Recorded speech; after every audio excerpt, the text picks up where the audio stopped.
Alright, hello everyone, and welcome back to Apollo Justice. It's been a couple of weeks, but we had Final Fantasy last week, so we're finally back.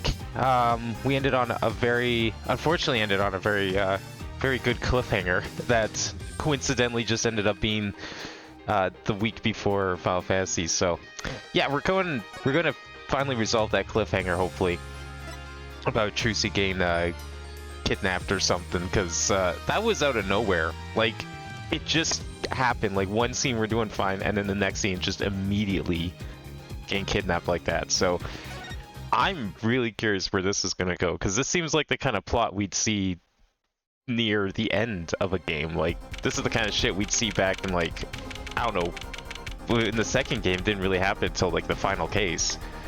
And I think we had not really a kidnapping, but the latter half of 3 was kind of a similar theme. So the fact this is like in the first real case of this game is insane.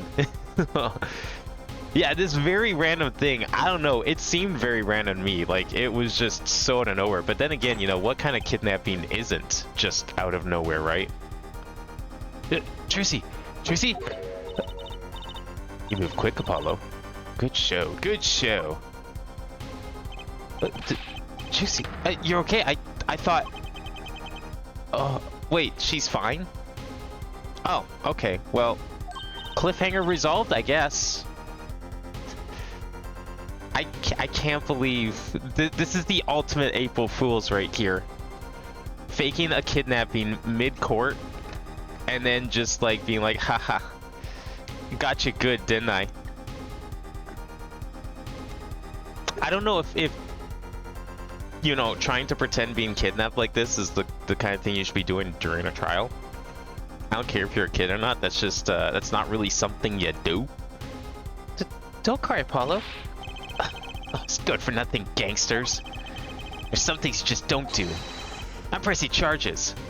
I love how, like, serious Apollo is in this world of, like, bullshit and nonsensicalness. Like, he's trying to be like a real lawyer, and no one's taking this shit. He's applying common sense into a world that clearly doesn't have any. I love it. Wait, just calm down, Apollo. Or else... What the fuck is this? What the heck is that? Surprise. This is one of my best tricks. The amazing Mr. Hat. Look marvelous, darling. He's a big hit on stage at the Wonder Bar.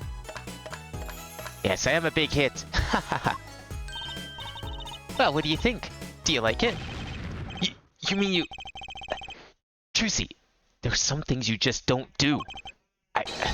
I'm pressing charges. Yeah, he probably should. I don't know to who, but I feel like some charges need to be pressed here. Apollo, now's not the time to be threatening me. It's you who's being threatened here. Huh? Remember what you said to Waki's father yesterday? You promised you'd save his son. But that testimony was rock solid. What do you suggest I do? Look, once the judge declares a verdict, it's all over. If I can use my talent to stop that from happening, I will. Trucy, no more stage deductions, please. I'm not talking about magic, Apollo. I know when the witness isn't confident. I can perceive what he's feeling. Might not mean anything, but it's all we've got. You can see what he's feeling? Think back, Apollo. Think back to the times when there was a contradiction in his testimony. All the times. All the times there's a contradiction? I mean, I don't remember, because it's been like 2 weeks. So I'm gonna be honest here. Actually, I don't remember them exactly. Good thing I do. There were 2 times when he made statements he wasn't confident in, and each time there was a contradiction. So is that like the new gimmick now? Is like we're not looking for logical contradictions, we're just looking for contradictions based on how they react and how they say them? That was something we did in the Phoenix Wright, or the Professor Layton game. But I didn't know that was they tried to do that in the 2D games as well. Obviously, it's a lot easier to do that in 3D models. In his hand he held, yes, a pistol. It was pointed at the man pulling the stand. Tossing the pistol aside, he fled from the scene. Said the man tossed aside a pistol, but it turned out he wasn't sure. And sure enough, there was a contradiction. Well, that's true, but how does that help us? Didn't you notice anything? Whenever he made a statement he wasn't confident in, he displayed a certain habit. In his hand he held, yes, a pistol. It was pointed at the man pulling the stand. I was supposed to look for that? Is the fucking page girl? Yeah, no way. No dice on that. What the hell? Did you see it? The very moment he said the word pistol, his fingers got all tense. He was fiddled with the corner of a page in his book. How am I supposed to see that? Yeah, exactly. We have like 2 frames of animation here, okay? Not really something we could be looking for. Well, I could see it. How else do you think Daddy went 7 years without losing a game of poker? This girl can, like, see at 60 FPS. The human eye isn't meant to be seen at 60 FPS. What? I always sat next to Daddy during big matches. I could see what his opponents were feeling.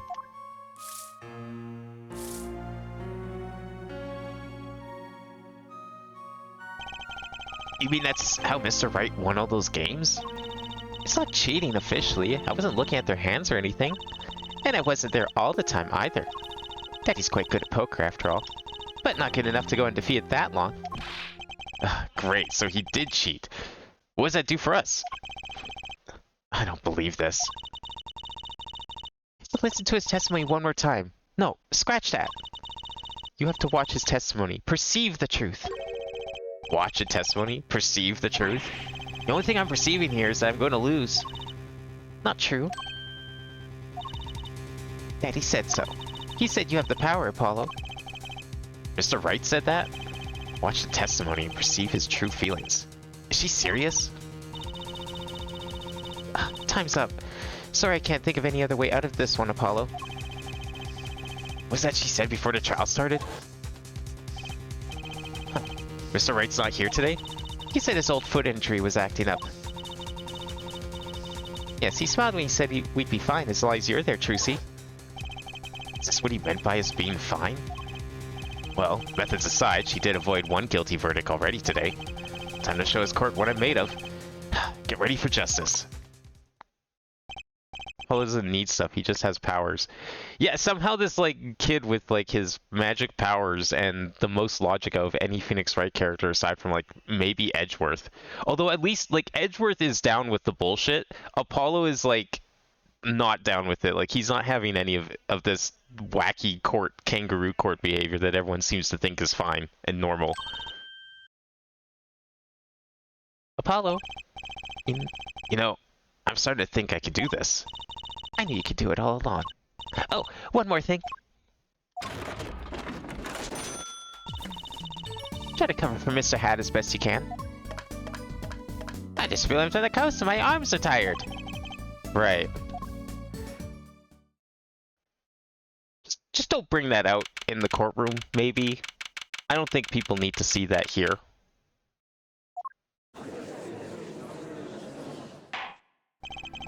Court is now back in session. Right, we're fine. I'd like to say to the young lady standing next to you, Mr. Justice. Oh, you mean me?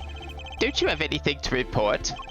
Anything concerning the mysterious phantom in the silk top hat?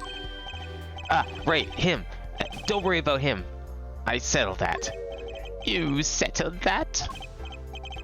Yes, it was an out-of-court settlement. Right, but you never left the courtroom. So wouldn't that technically make it in court?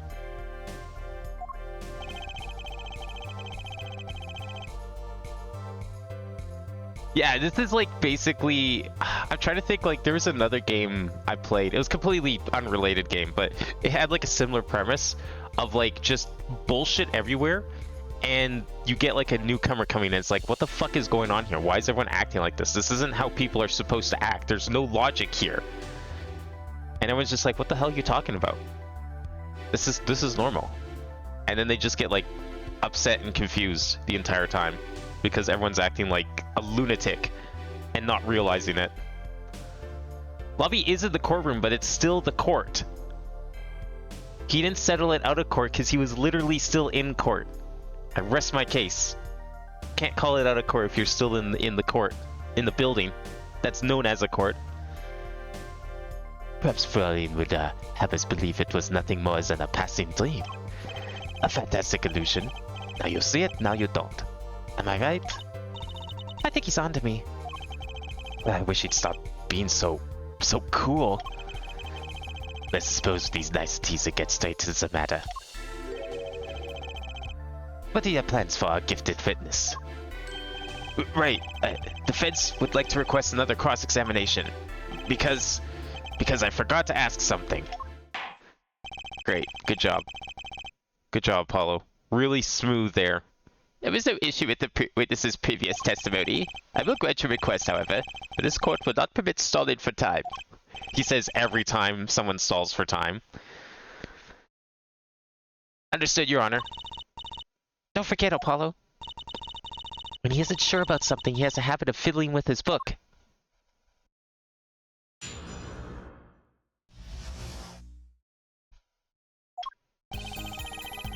I could not perceive the killer from leaving the scene, nor could I simply leave the scene in good conscience.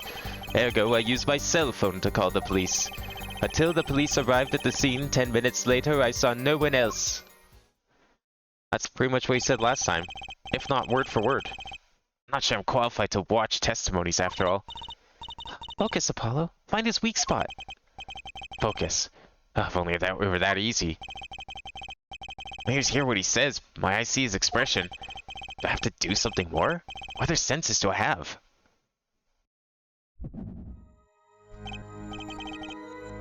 What's this? My bracelet.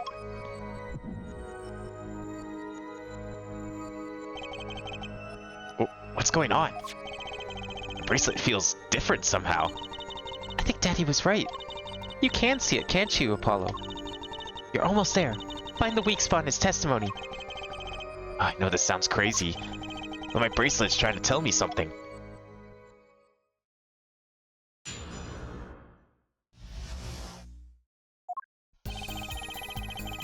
Alright, well I'm still gonna press on everything, but I guess now that we have the ability to see which one the lie is on, it's probably not as necessary. Which way did the killer run? By that time, it was clear the killer had not noticed me. Naturally, he ran in the opposite direction.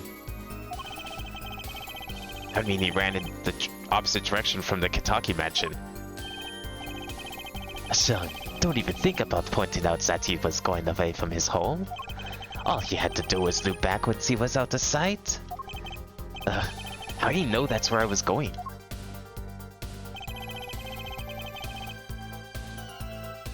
So about him not needing stuff.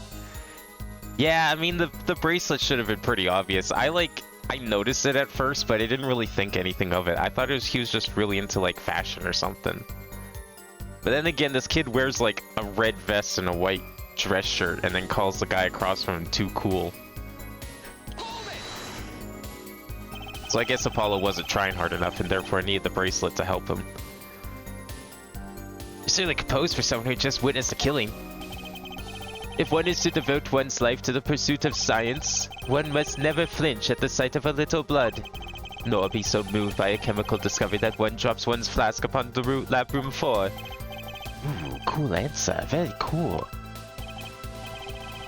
Something strange about how he acted.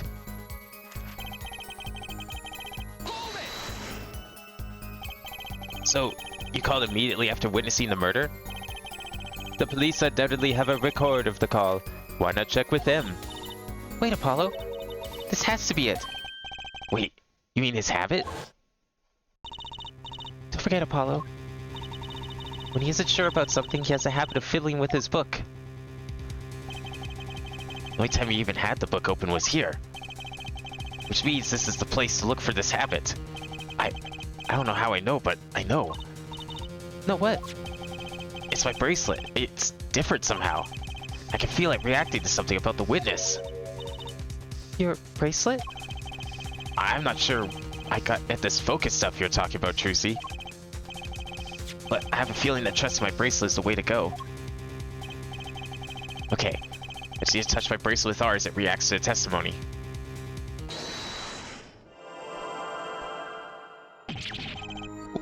What's going on? I can see the witness's face. Oh, his expression so clearly, it's filling my mind. I can see nothing else, hear nothing else. Apollo? Trucy, what's happening to me? This is what I meant by focusing. Focusing? In this state, you can see everything, Apollo. Everything the witness does. That's great, but it's kind of freaking me out. Just look for Mr. Stickler's twitch, his habit. You remember it, right? Sure. When he says something he's not sure of, he fiddles with the page of his book. You got it. Right now, you're looking at the witness's face. And your eyes are sort of bugging out. I'll bet they are. At first, move your focus of attention down to Mr. Stickler's hand. His hand? You know what to look for now, but you have to be looking at the right place. She's right. I can only see his face like this. Time to try to change my viewpoint. I didn't know they started allowing drugs in court. Perfect. Now you're really ready. Ready for what? Ready to perceive the truth behind the twitch. Perceive. Try listening to the witness talk as you focus. Then watch for his habit. Right. You mean when he fiddles with the page? That's right. That's your signal to look closer, to perceive with R. On his weak spot, and I guarantee we'll be able to give him the royal flush. Spoken like a true pokerhead's daughter. I'm a magician, thank you very much. So have to pay attention to his words and his fingers. Don't worry if you miss it. You can always try again. Right. Look out, nervous twitch. Here comes justice.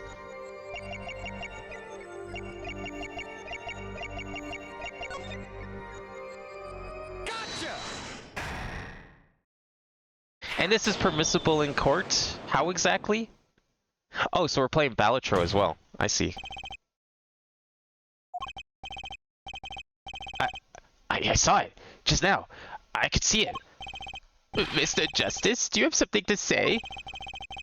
All this banging of desks, it's quite bad for my circulation, you know. Mr. Stickler, allow me to ask you a simple question. Why did you fiddle with the page of your book just now? The very moment you mentioned your cell phone.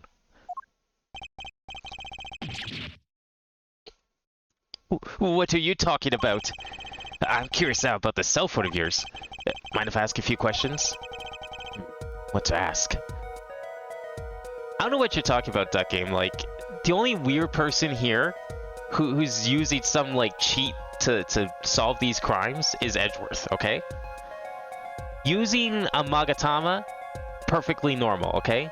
World's full of like, spirit mediums and ghosts apparently do exist, so that's fine, okay?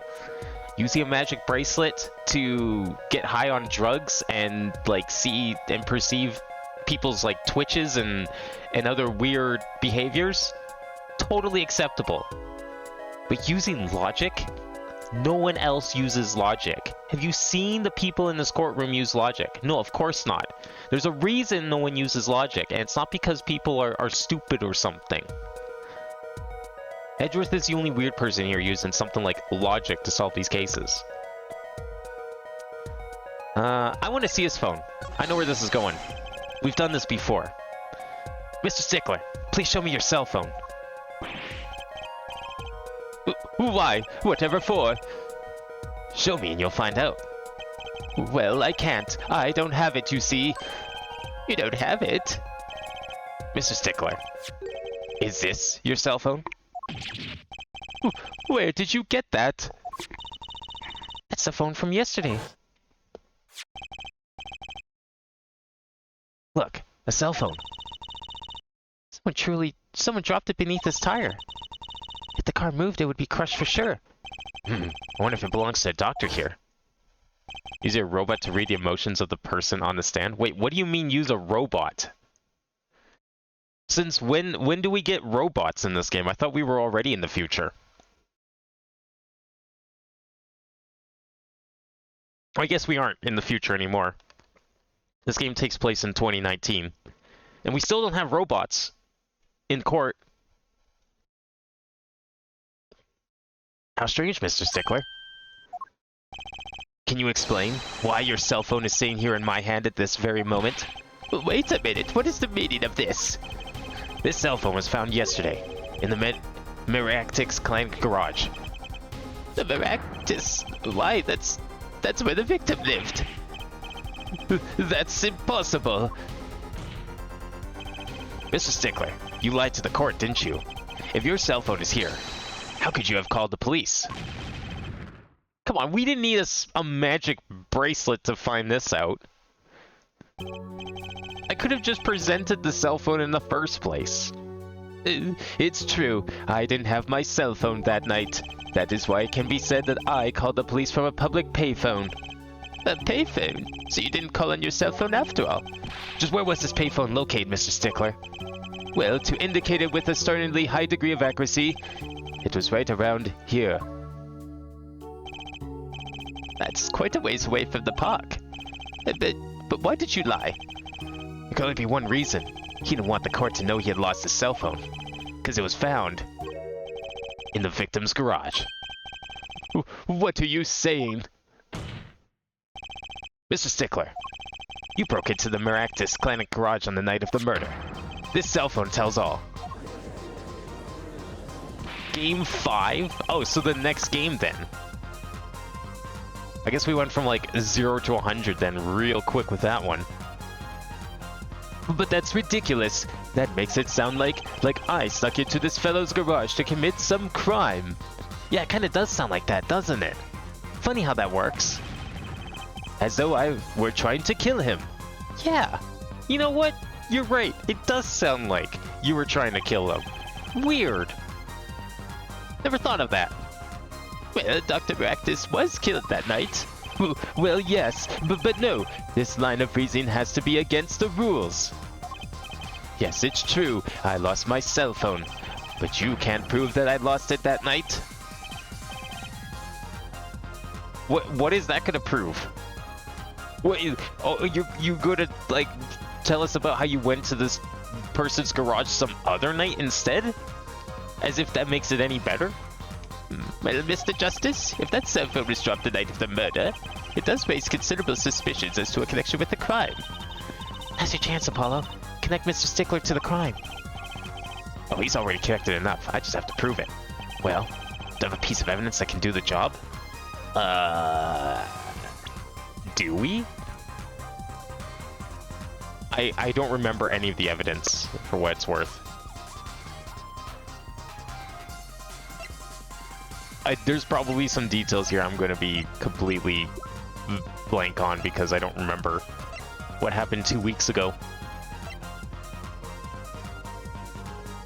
Do we have something? Does anyone else remember what happened 2 weeks ago?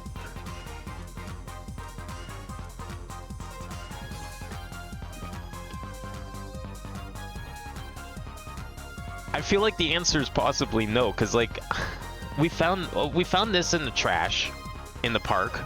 This was found in the garage. Okay. What else do we have here? This knife? I don't think he never touched this knife, so that shouldn't be a problem. That's just the... No, okay. 2 rounds of fired, fingerprints were wiped. Don't really have any definitive proof with that. Yeah, I didn't think so. Can I prove the cell phone was dropped on the night of the murder? No, I don't think so. Evidence. If only I had some evidence, it'd make this whole thing a lot easier. Care to explain the lack of confidence smeared across your face, Mr. Justice? Oh, her forehead. I think it should be clear by now. No evidence means no case. Guess this is it then. Time to go for broke. The evidence that proves the cell phone was dropped on the night of the murder is... Oh fuck, we have to present something anyways? what do we even have? Is there anything on the phone itself that would tell us? Probably not. Does that clock say it's like 9? I can't. Is that's not 12? That's 9, and that's 6. So it's 9:30. Skilo watch strap. I want one. It's kind of odd though. What is? I mean, if you wanted to know the time, you could just look at the phone itself. Hey, you're right. Sharp, Apollo. Thanks. Oh, finally, some respect. So what does that tell you? Well, the owner of this phone doesn't think through the details, for one. They did drop their phone after all. Kinda figured they would be a little spacey already. Oh, good point. Was the, when did the murder take place? After 10 p.m. Yeah, I guess that doesn't really prove anything. It's not like the clock tells the date, it only tells the time. Okay, what would tell us that this happened when it did? And that's nothing, I don't think. That's probably for a lot later. We don't know. I don't think there's gonna be anything on this gun. That doesn't make any sense. Prints were wiped. He threw the gun away according to the witness. I don't think he would have touched this gun. When was the kill? Well, the kill was after 10. So I mean, I guess it's the only thing we have to go on here. It doesn't, I'm not really sure how this could super prove it, but it's like literally the only thing we have to go on here. It would have been dropped in the garage before the murder, so there is the possibility, but we can't prove an actual date with it. Just a time. If we're to assume that that's when the clock stopped anyway. We're making a lot of assumptions here, more than Nick ever would at this point in the case. Well, Prosecutor Gavin? No comment here, Dutch. Ah, okay, yeah. Never mind. It was as flimsy as I thought it was. Oh, remember where we found that cell phone? If it had fallen on the ground before that night. That's right. Cell phone would have been crushed. Your Honor, one more chance, please. Mr. Justice, keep this up and you'll burn yourself out of a life's worth of chances. The evidence that proves the cell phone was dropped on the night of the murder. Wait, would it be the cell phone then? Is it this then? Oh, it has to be this because the mirror broke off, possibly during the crime, because when the car was careening away and it almost ran Phoenix over, this is when that would have been. So the car was parked with the broken mirror where the cell phone was. Therefore, it has to be this. Oops. Wrong button. You can't click this anymore because of the ability to look at things in detail now. I gotta get used to that. That's a side view mirror. As it so happens, Dr. Maractus' car was in an accident. That took place the night of the murder. An accident? An accident. It happened a little after 9 p.m., just outside People Park, our murder scene. Dr. Maractus' car hit a pedestrian. What are you trying to say? In the absence of a mirror, it's clear the car was parked after the accident. Which means it was parked there after 9 p.m. on the night of the murder. If your cell phone had been dropped before the car was parked in the garage, then it would have been crushed. After all, it was lying on the ground right under the wheel. Ergo, Mr. Stickler, the only time you could have dropped this is in that garage. It was after 9 p.m. of the night of the murder in the park.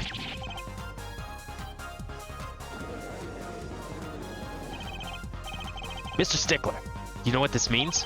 You did break into the victim's garage that night. This is most unexpected. Mr. Justice, are you naming the witness as a suspect in the murder of Pal Maractus? No, stop! This is too much. This can't be happening. Prosecutor, say something. I suppose it is worth saying this. No connection has been found between Wesley Stickler and Paul Maractus. That is, other than this. I believe our next testimony will be most revelatory. Is the witness prepared? Yes, Your Honor. I know that face. That's a face of guilt.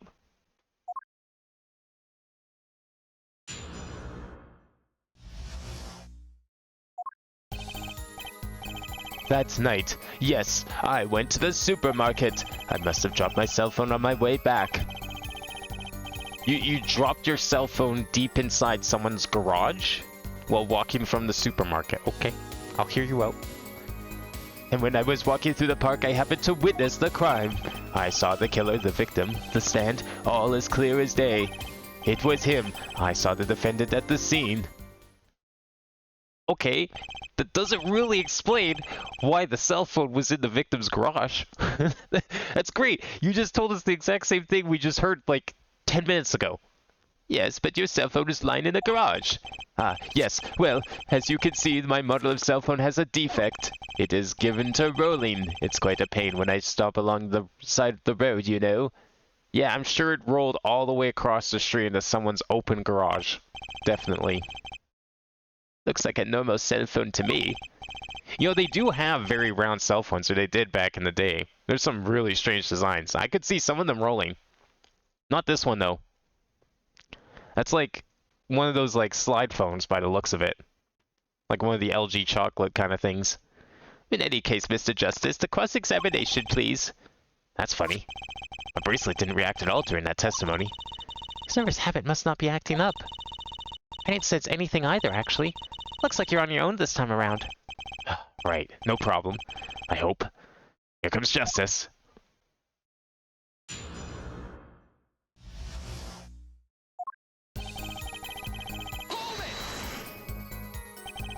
So you went shopping, which means you were holding a grocery bag when you witnessed a murder taking place. Well, yes, of course. Incidentally, the prosecution has received no report of this domestic detail. Mr. Stickler, can you explain yourself? No, I mean yes, I did go shopping, really. I walked around the supermarket trying to out the free samples. It's a deeply spiritual time for me. This man goes to Costco just to try the free samples and then leaves without buying anything. I don't know if that's like really weird or just a lot of self-restraint. A commendable amount of self-restraint. I'm sure the store clerks would disagree. You think sampling free food counts as a religion? In any case, that night, I sampled to my heart's content and was on my way back home, yes. I mean, if it's a Costco, 100% can count as religion. That's when you passed in front of the Maractus Clinic?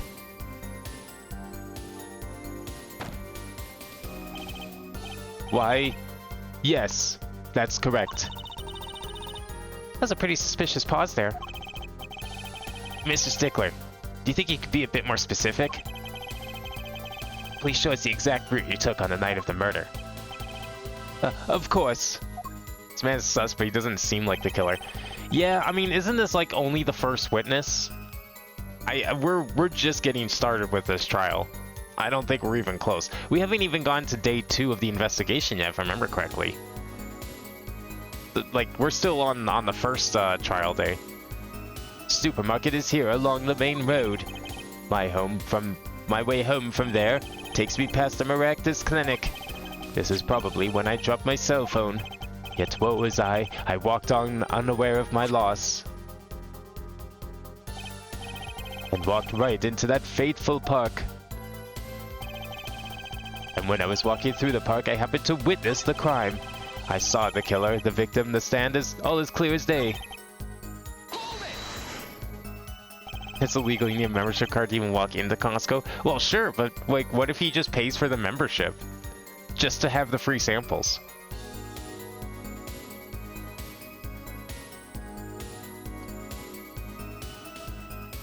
I mean, look, if he's at least going in there for the free samples, surely he's willing to at least pay the $1.50 for the pizza or the hot dog. You can't leave a Costco without having the hot dog.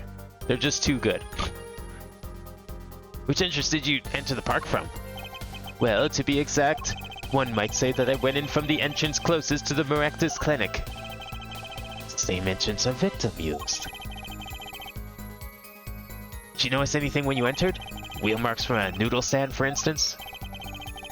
I have no recollection of such a thing, no. Yet though I might have missed the tracks, I could not miss what happened next. I am a keen observer of the obvious, you might say.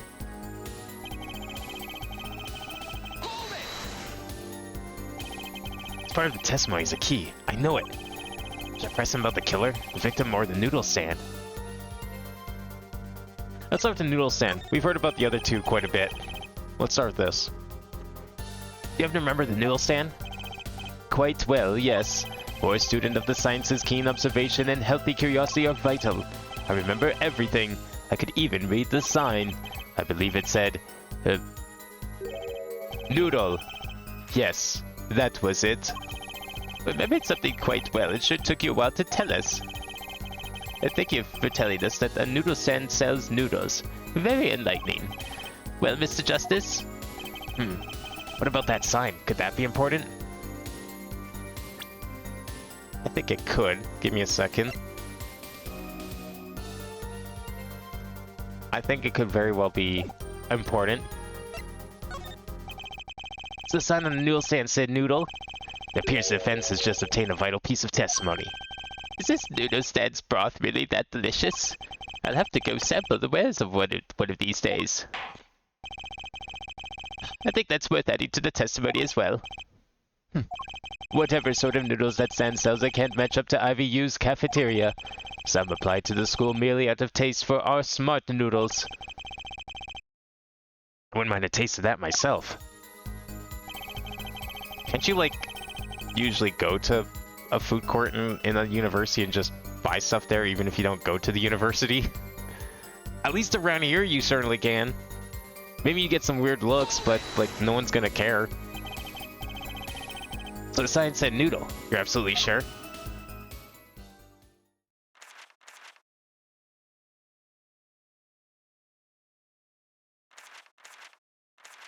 Are you going to answer the question?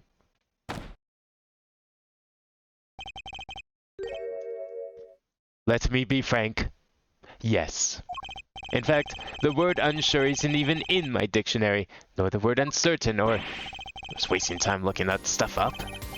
Noodle, eh? I like that. It tells you what you're getting. No nonsense. It tells me a lot more than that, actually. Why are you smelling like that, Apollo?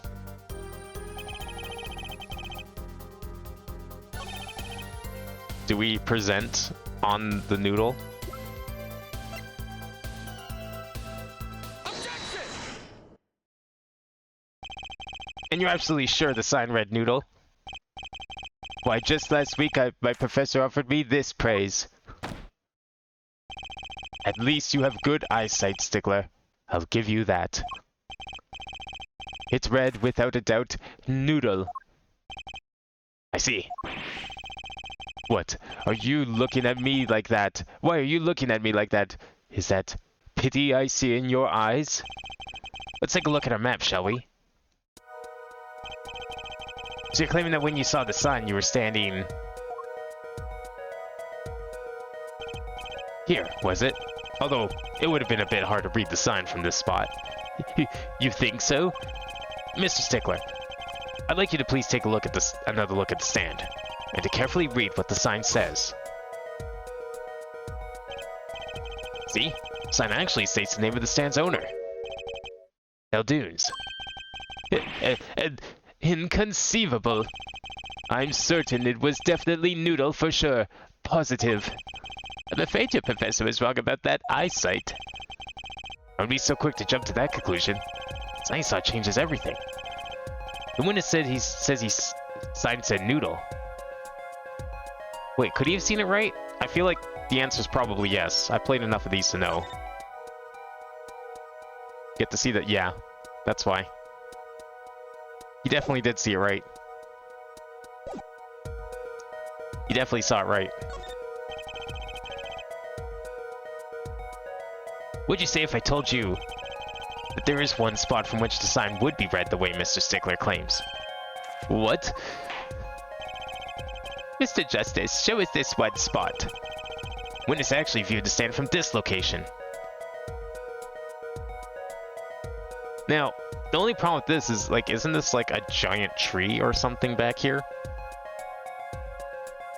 I mean, I guess maybe there's more space here. I probably shouldn't think too hard about that.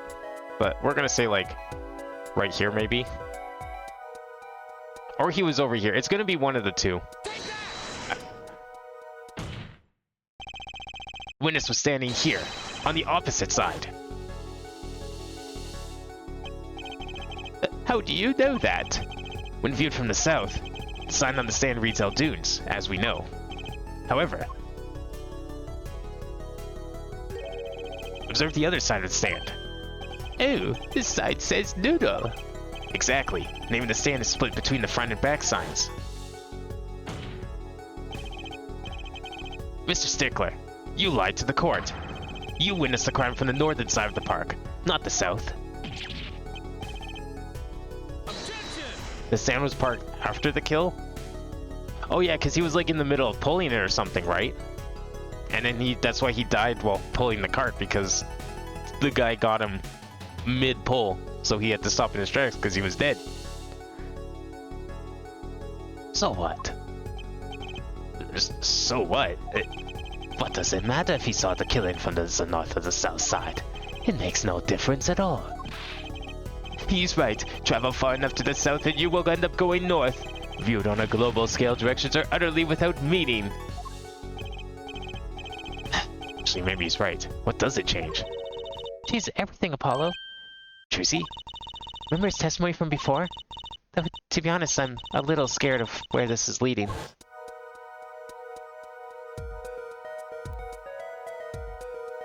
Are we doing another one of these, are we? Killer and the victim are facing each other here. At the moment the killer raises his weapon, Mr. Stickler shouts. At which point the victim turns his head to look, and the killer fires his pistol. Oh. Which side did the bullet go through? That's why the bullet hit him in the right temple. No contradictions, right? Right. But if Mr. Stickler was standing on the north side of the park, that reverses the whole scenario. And now, the side that he got shot on is completely different. Completely. If Mr. Stickler shouts from where he is now, and the victim looks in this direction,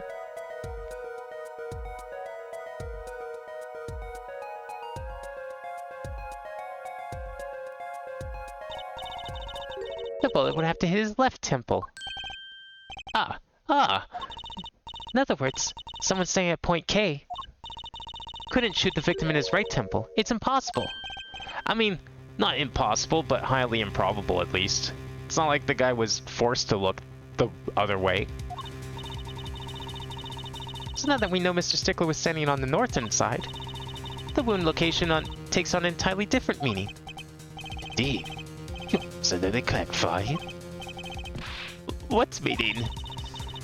Entry wound was on the right side of the victim's head, correct? Well, the right side of the victim's head is north. North, But that's where the witness Wesley Stickler was standing. Correct. So if he was standing to the north, then the only person here who could have shot the victim in the right temple was Mr. Stickler himself. So wait. Then if Stickler was standing there and he was the killer, the other guy was the witness and he's the one that called out to him? But then why would he need to turn his head at all? Oh, because then he wouldn't have turned his head. He would have looked straight ahead at the guy calling out to him, and he would have been able to get shot from the right-hand side by someone standing from the north. Yeah, that makes sense. Order! Order! Wow, the apple didn't fall far from the tree. She's flipped this whole case on its head while I was still figuring it out. Does that mean the killer was in the noodle stand? Well, I don't see the killer was in the noodle stand. It just means that the person carrying the noodle stand didn't turn their head at all, is the way I'm seeing it. Because if we're to take him at his word for the fact that someone called out and the guy looked at them, at the person calling out to him, the guy pulling the noodle stand, that means that the victim would have had to have been looking straight ahead. That's the only way for the bullet to go in from the right side of his temple after someone called out. Because we know that's a fact, I'm pretty sure, don't we? Yeah, to the right temple. Like, the autopsy is fact. This isn't Edgeworth here. We're not changing the autopsy report last minute, I hope. So we can take this as fact, which means the only way for this to be fact and for him to be standing on the other side, his observation of the noodle sign, means that he would have to have been the killer because he's the only one that could have seen his right temple.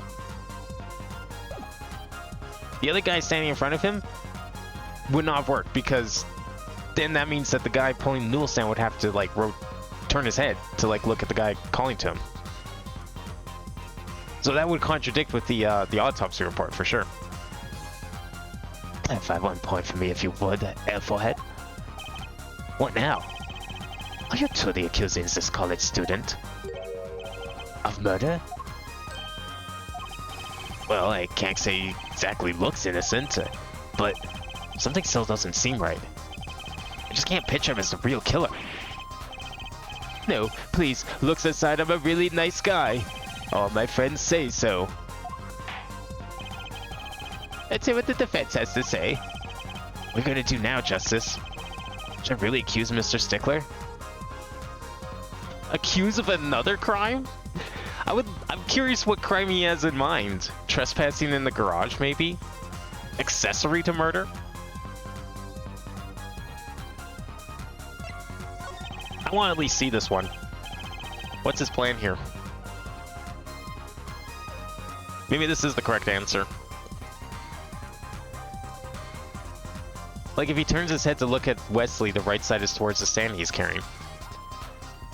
Yeah, exactly. That's what they just explained. So, that means that the killer would have had to been either A, inside the stand, or B, the noodle guy didn't turn his head at all when he looked at whoever was yelling at him, and the killer killed him from the north side. Because the only way for him to get shot in the right temple means that the killer would have to either, or the witness has to be either on the south side when he yelled, or straight ahead. There's no other way it could work because of the way everything was like orientated. I don't think Wesley Stickler's a killer, but he's not innocent either. His unusual silence tells me that much. Mr. Stickler, you seem unusually quiet. Tell us why, now. The word confession isn't in my dictionary. Yeah, forehead. I'm afraid it falls to you to elucidate their Stickler's silence. Mr. Justice, you did say you were accusing the witness just now. For a crime other than murder. Your reason? The court's all ears. God, I knew he's guilty of something. What crime other than murder is there? Do you have evidence that shows his involvement in some other crime? No evidence. The court's all ears, eyes, Mr. Justice. Show us evidence that points to the witness's involvement in a crime.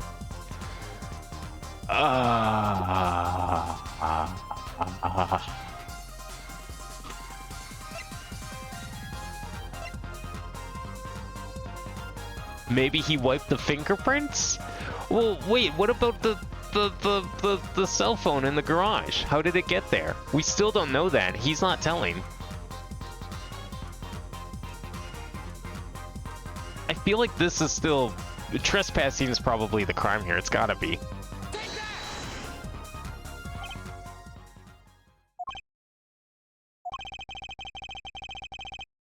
Something tells me this isn't one of those good silences. Yeah. Wait, the panties? Which ones? You're gonna have to be more specific. What, you think he stuffed the panties in the car? Yeah, you know what? Sure. Or you think he had something to do with this?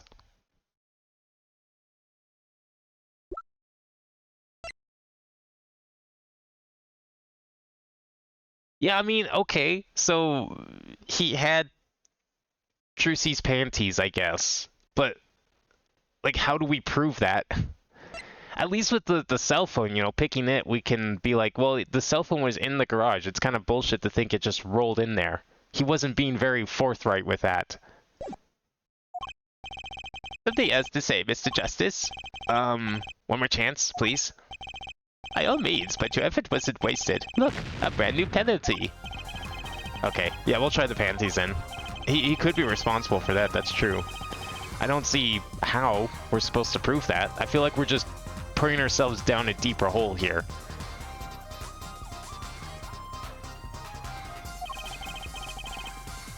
Like, why would he be responsible for this? This just seems really random to the pin on him, you know? But sure, okay, let's just pin a possibly random crime on him. The evidence is this. Like, why would I have picked this? What logical conclusion would you come to pick this?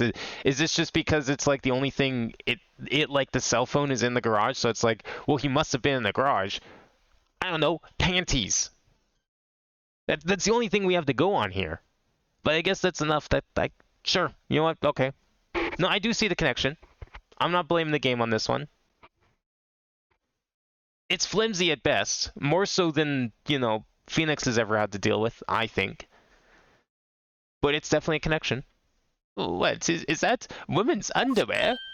Hey, those are mine. Yeah, and they're evidence in this case, so you can have them back later. And he's just not talking about them. He's too embarrassed.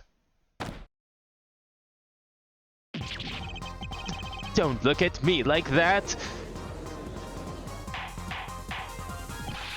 Order! Order! Mr. Stickler! Well, I can't say this comes as a shock. It's not what it seems, by Pythagoras' theorem. On the night of the murder, just past 9 p.m., the young girl catches a panty snatcher red-handed. Bravely, she gives chase, but the snatcher flees and hides himself in no other place than Maractus's clinic garage. Aha! Incidentally, these panties were found in the exhaust pipe of the car there. Presumably, he was trying to hide the evidence of his crime.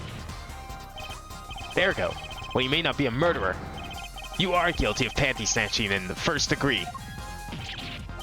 I can't believe that was just uttered in this game. Did we really just, like, catch a criminal that wasn't a killer for once? That's insane. Treading new ground here. Mr. Stickler, you should be ashamed. It's not what it seems. No, we're getting like a full-on breakdown here over fucking panties. This counts as a conviction. Nothing to do with the crime, but this is apparently counting as a conviction here. So I think this is the first time a killer was not involved in a crime that we've now settled in court. I don't count Mask to Mask. That whole thing was a farce. That's not good enough. This is cut and dry, panty thief, captured, and sentenced to jail. So, we understand that you were silent not because you were guilty of murder, but because you lacked the courage to admit your theft of this girl's undergarments? Perhaps you are not aware that my school's name was originally written IV. I stands for intelligent, V stands for valiant. See? Your point? I'm not done. Now, I'm a major in the science department. And what does science teach if not curiosity? Yes, we of the IVU Science Division Department are valiantly curious. No challenge is too daunting, and what greater challenge to science than a mystery? What an amazing excuse for your crime. Your Honor, I stole this girl's panties in the name of science. Come on, you're talking about girls' panties here. No, you do not understand. A mystery is the unknown, and the unknown is unacceptable. And my friends, when it comes to mysteries, those panties are the promised land. From the moment I first laid eyes on them, I was compelled to investigate. For science. A full-size car tire was only the first mystery of those panties revealed. What? A tire? Yes, I saw her do it. She pulled a tire out of those panties. But that's not all. First there was the tire, then a stew pot, and the frozen chicken. One mystery after another. It was magic. Oh, I remember now. He's one of the regulars in the audience at the Wonder Bar. Huh? He's talking about a magic panties trick. Okay. I have more questions now.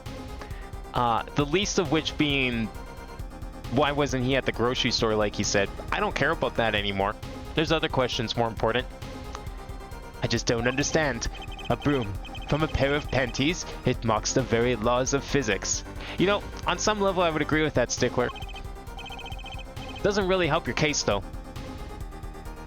Broom? And a frozen chicken trucy? Whatever happened to doves and bunny rabbits? Mr. Stickler, you stole this girl's panties to understand a magic trick? You say panties, but they are so much more than that. For me, they are an object for serious study. I wonder, there's been a recent rash of panty snatchings in the area. Were they all yours? I'm sorry, but I did it for science. Each time I spied a pair of panties flapping in the breeze, I thought maybe this would be the pair that would elucidate me. My curiosity, even that night she chased me through the streets, I wept tears of joy. Perhaps this is the night that I will seize the truth that lies within those panties. Yet what was I? For once again, the AC heart-powered truth has eluded me. So that leaves one thing unexplained. You refer to our witness's other lie, yes? The witness claimed he saw the climb from the south, but was in fact in the north. Indeed. Would anyone care to explain why he lied about that? Be my guest, therefore, eh? Me? Did I not hear you correctly? Did you not say you do not accuse the witness of murder? Why then, did the witness lie about his location at the time of the shooting? Or have you no idea? Apollo, there's something about the way the diagram is arranged right now. When you think about it, right near where Mr. Stickler was standing, isn't there a... Well, Mr. Justice, what say you? Do you have any evidence to show why the witness lied about his location? Master Mask was a thief, but he got all the plans from Luke. Yeah, like, I don't know. The whole, like... That was a bait and switch. Full stop. I don't really consider that us catching a robber or burglar or whatever in whatever case that was. Was that 2-1 or was that 3-1? No, that was 3-1. I don't count that just because it was like the whole reason it existed was a setup to the murder. Because he ended up being like a fake and a fraud anyways. This though, we've accused this man and proven in court that this man stole panties. And he has confessed to this crime. This is different. Like, sure, this is going to lead to the murder still. It's not the main case. And I'd still like to see a Phoenix Wright that doesn't even involve the M word at all. Impossible challenge, I know. It'd be cool to see, though. But we have captured this man. Red-handed. Alright, any evidence to show why the witness lied about his location? Well, this was found in a trash can. Do we think that maybe he threw it out? These were also in a trash can. Do you think maybe he threw those out too? Man, this man just like dumped all the evidence in the trash. It was 3-2 actually. 3-1 is Mia defending Nick. Oh yeah, 3-1's the... Right, yeah, 3-2. 3-1 was the flashback tutorial case in that one. Well, we technically already used this in court, so I don't think that's gonna count again. Well, he didn't want us to know he was throwing out a second pair of panties, maybe?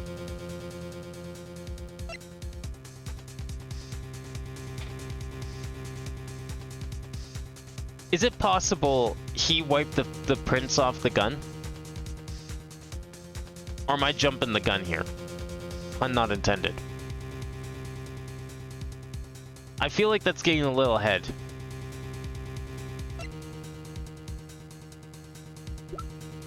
But I don't know what else it could be. I mean, I guess it could be this again. Because we found this in the trash can. It's like, maybe he got his hands on it somehow? It wants to show why the witness lied about his location. Because where he was standing, do we have like a diagram of the park? Or just this map? No, okay. It's just the map. Because, like, yeah, in the park, if he was standing on the north side, there was a trash can right next to him. So maybe he was either looking for something or dumping something. I'm gonna say... I'm really tempted to use this again, but I feel like it's not gonna count. Nah, that's irrelevant. Unless there's something obvious in here. No. I guess we'll go for these panties, since we're on the topic. Oh, it was actually, it was. 2 for 2, my guy. Good job. How about a case that has murder, but instead of us dealing with who did the deed, we have to discuss the ownership of something the victim was planning to give away? That seems oddly specific, which makes me think this is a real case that exists in the series at some point in the future. I mean, that would be fine. Like, all I would want from a case, it's just because, like, I have no problem with the murder cases. They're easy to do. They're easy for whodunits. Because you can't have the victim say anything because the victim's dead, so they can't give away the answer. But I find it really fun and more interesting, just even if it's just once in a while, when a game like this does not involve a murder because it is harder to pull off. So all I would want from a Phoenix Wright case, I don't care if murder is involved, but all I would want is not us defending a potential murderer, finding the potential murderer. I would want us to do something completely, like you described, unrelated. So, at the end of the case, the person that we call the perpetrator is not a murderer. There's something else. And the case revolves around this something else. That would be a true, like, murder is not involved. It's not a murder case at all. I would count that 100%. So what you described is pretty good. And I'm assuming that's a real thing. What? More panties? How many panties are you carrying in your pocket there, Forehead? Hey, it's evidence, okay? I am not to blame here. This is court evidence. I registered it when I walked into this room today. Can't blame me for nothing. These are last, honest. These are found in a trash can at the park. Looking at the diagram, we can see the trash can was right next to where the witness stood. Mr. Stickler, you didn't. Alas, I am a failure as a scientist. I can't unravel the mysteries of the universe. I can't even unravel a pair of panties. Is that really something to be proud of? Unraveling a pair of panties? So these panties are your handiwork as well? That night, I had been chased, hounded into Maractus Clinic garage. Weeping in frustration, I was forced to abandon my prize. Don't you see how I felt? Believe me, I'd rather not. I hid in the garage for a short while, then abandoning the panties I made for home. To avoid the office where the girl works, I went towards the south entrance. When I saw them hanging there on a clothesline by a giant mansion, a giant pair of panties. Apparently he didn't know those bloomers belonged to the mob. Fuck me, man. This panty thief stole from the mob. What the hell? You're lucky you didn't get erased, rubbed out over a pair of panties. I had them safe in my pocket, ready to take home, when I stumbled upon a murder. Murder of Dr. Maractus. I reported what I had seen, but as I waited for the police to arrive, I got scared. What if they searched me? That's me dispose of the bloomers? Yes, it was a severe blow to the progress of science, but one that had to be borne. Why didn't you just go and pick them up later, once the cops are gone? Or I guess you'd be worried that they'd find them again. A fascinating if disturbing tale.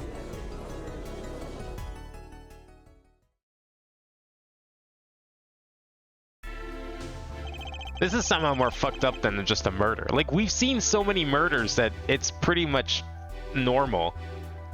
So to see a guy, like, just go about confessing in court about how he stole 2 pairs of panties on the same night.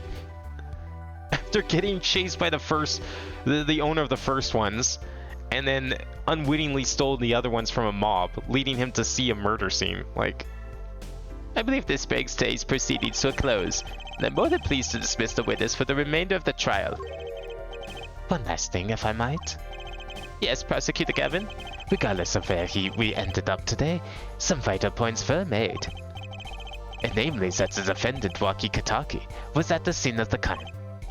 And he was pointing a weapon at the victim. One more thing. Waki Kataki has a clear motive.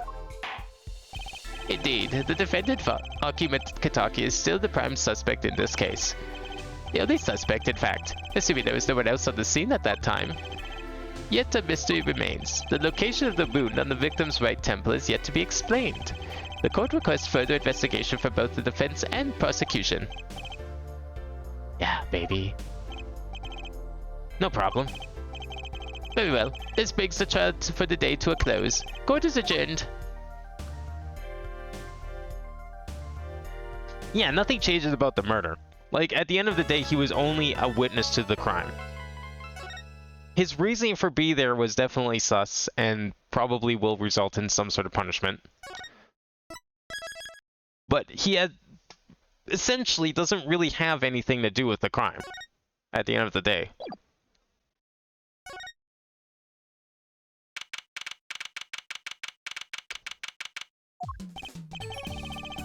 What a train wreck that was. I'm glad we made it out of that trial alive. Really? I had fun. And Waki made it through the day too. Everyone was too obsessed with panties to bother with the real case. But it was good publicity. Imagine the crowd at my show tonight. You should come, Polly. Yeah. Lazy Mr. Hat will be making an appearance. Hi, folks. I'll be here all week. That's about enough of him. Hello? Ah, Miss Tiala. Thank you for today. The trial went well. Oh, right. No problem. Do you think Waki will be okay? Well, he's not guilty. Yet. Please, you have to help him. We're supposed to get married next month. Oh, congratulations. Way to put the pressure on the guy. Please let me know if there's anything I can do to help. Are you sure about marrying into the Kataki family? I'm fine with it, and I love Waki with all my heart. That's so sweet. So it doesn't bother you that you'll be, married to the mob? I don't think so. My parents are against it, of course. Say, where did you and Waki first meet anyway? Good question. Miss Tiala doesn't look like the type to have a gangster connections. Depends where she works, I guess. We actually met at my old job, actually. Office romance. Yeah, it wasn't office work at all, was it? Unless it was one of those special theme nights, perhaps. Yeah, she's not very forthcoming with her information about herself, is she? Do you think where she worked might have been named after a particular color, perhaps? You know, something like a primary color, perhaps? Based around, like, the general vibe of the place, you know? Just putting it out there. Did you know that the boss is trying to get out of the business? Really?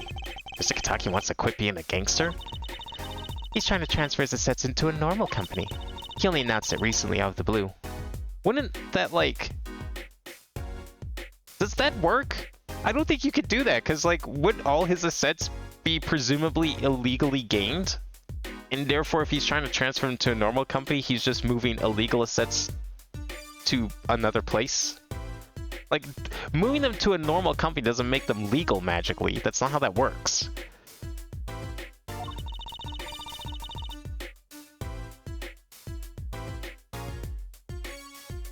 Like, if you're trying to, you can't just say you're going legal. If you're the leader of a big mob family, you can't just say you're going legal and then be like, I'm just gonna move all my stuff and stop using it for shady means and start using it for legitimate means and start giving all my records to the government and yada yada. You can't do that because the government's still going to want to know where that money came from previously. Doesn't matter if you stop doing that.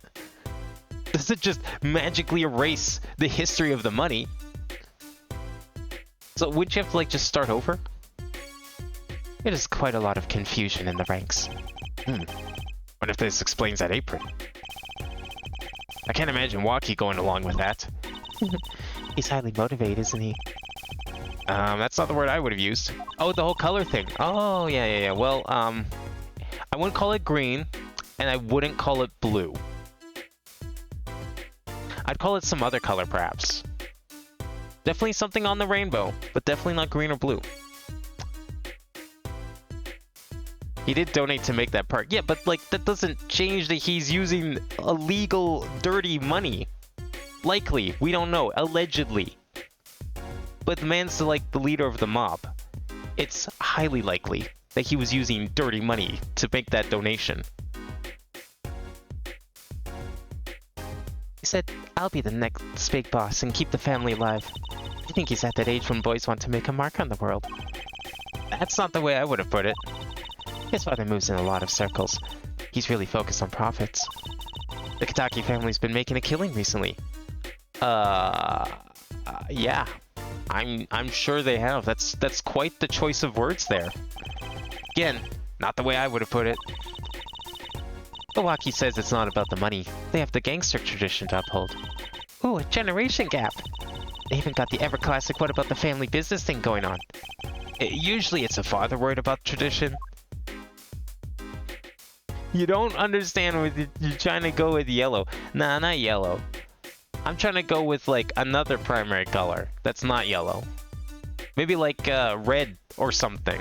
Right, red's a good color. Let's go with red. Yeah. Maybe that's where she worked. Maybe that's where they met. Can I ask you a question about Waki? I understand he was operated on by the victim, Dr. Maractus. Apparently, yes. I was in this clinic about half a year ago. He messed up something bad. And then he just lets me go without a word. See you later. Bye. So I gotta go in, get another doc, patch me up again. Yes, it sounded horrible. Waki has always been fond of fighting, I'm afraid.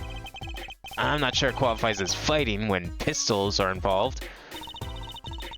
Mr. Gavin was saying his life might be in danger, wasn't he? Hey, Crafter, how's it going? No, that can't be right. I'm sure he was just trying to scare us. It's scary to think that a surgeon might make a mistake. But it's even scarier when he tries to hide it. I'd like to know a little bit more about this operation. Yeah, maybe it's time to visit the Maractus Clinic. Pay the Maractus Clinic a visit. I should be getting home now. Waki's in your hands, Mr. Justice. Right. Leave it to me. Although, I think you're only making her more nervous. Sorry, I'm new at this, okay? It's alright. I believe in you. Yeah, I feel like the moral thing to do here is to let this guy get convicted, but I'm not his defense lawyer here. Let's get out of here. I guess maybe we should go and visit the clinic first. Oh, let's go visit Phoenix first. No, he's not even here. Man's always fucking off to God knows where, despite, you know, having to stay in this clinic. What with the other clinic? Can we go to the other clinic? Is that possible? We could go to the garage again. Oh, nothing. Okay. I guess we'll go to the mob.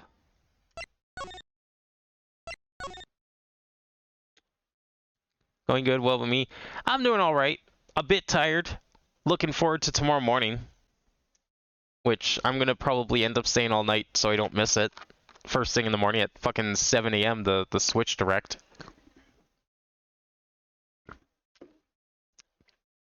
Yeah, the stream is gonna be lagging all night. Just have to get used to it for a couple more months, Crafter, unfortunately. Nothing I can do about it. I've done everything I can to make it so it's not laggy, but yeah, internet provider, they don't do a good job of doing infrastructure, so better internet providers finally coming in and showing how it's actually done.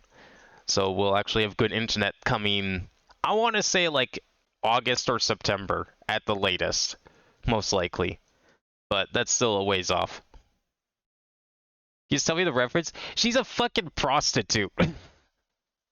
I mean, where else does a guy pick up a girl and decide to marry her? That like a mobster pick up a girl and decide to marry her.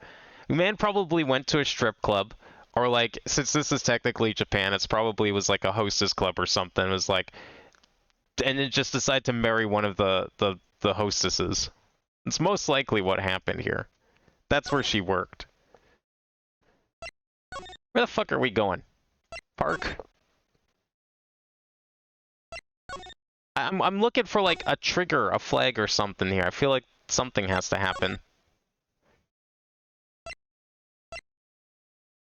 I know you said we need to go to the clinic, but there was no option to do that. Oh, I guess detention center. Try there.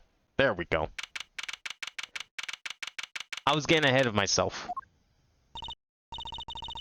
Yeah, I mean, hopefully September. It depends how long they want to get the lines in the ground this summer. The reason the internet lags is because, so we have two internet providers here in Edmonton. We have Shaw and we have TELUS. TELUS is the one that's not available where we live right now, so we had to take Shaw. Shaw does a shitty job with their lines. They don't bury them. And when you don't bury electrical cables and you leave them to the elements, you can just imagine the things that happens to them. So anytime that it gets cold, or there's like moisture in the air, or anything, it affects the lines. And then when it affects the lines, and you have the entire neighborhood trying to use the internet, then everyone gets shitty service. Because the lines are now compromised, and they can't withhold the bandwidth from the entire neighborhood. So there's a lot of snow here. Despite it being April 1st, we just got like 6 inches of snow like 2 days ago, and it's still on the ground. It's still fucking cold. And so their lines are just getting hammered by the weather because they don't have the money. This giant company, this internet provider, doesn't have the money to bury their lines like a proper internet service would. So TELUS has said that they're coming up here and they're going to be putting in the good stuff. The really good stuff. None of that copper shit. So they'll finally get to finish the job that they've been trying to work on for like the last 2 or 3 years. So we've been just waiting for them to like actually do something, and they said yes, this summer you'll have it by like September. We're even technically already paying for it. Like they gave us a really huge discount to pretty much pre-order internet service like 6 months from now. So that's why I'm saying like come August we shouldn't have this issue anymore.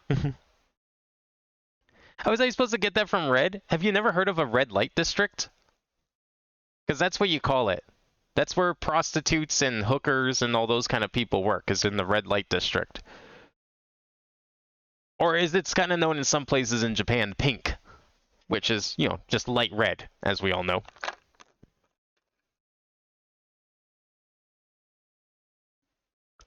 But yeah. She's a hooker. As probably what the best way to... She's likely a hostess, but if you were to localize something like that, it would probably be localized to like a prostitute or a hooker. Because that's probably is the closest equivalent you're going to get. You've heard that song called Pink Pony Club. Well, I don't know what that song's about. Maybe it's about hookers and stuff. But if you know a song called Roxanne, that song is definitely about hookers. Because they say in the song, you know, don't put the red on.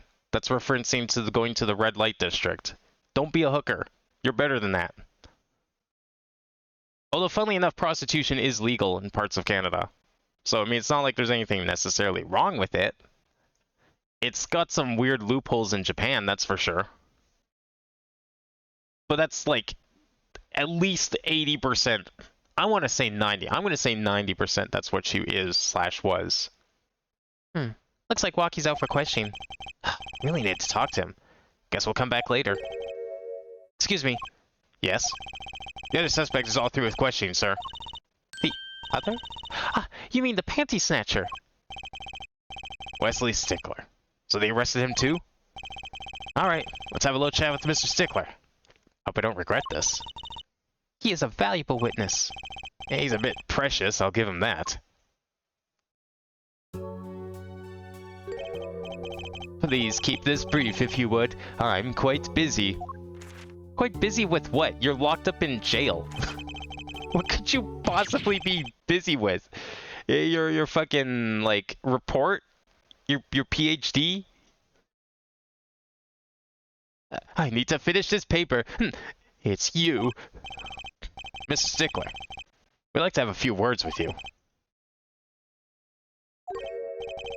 Very well, as long as they're few. And nothing will make me happier, believe me.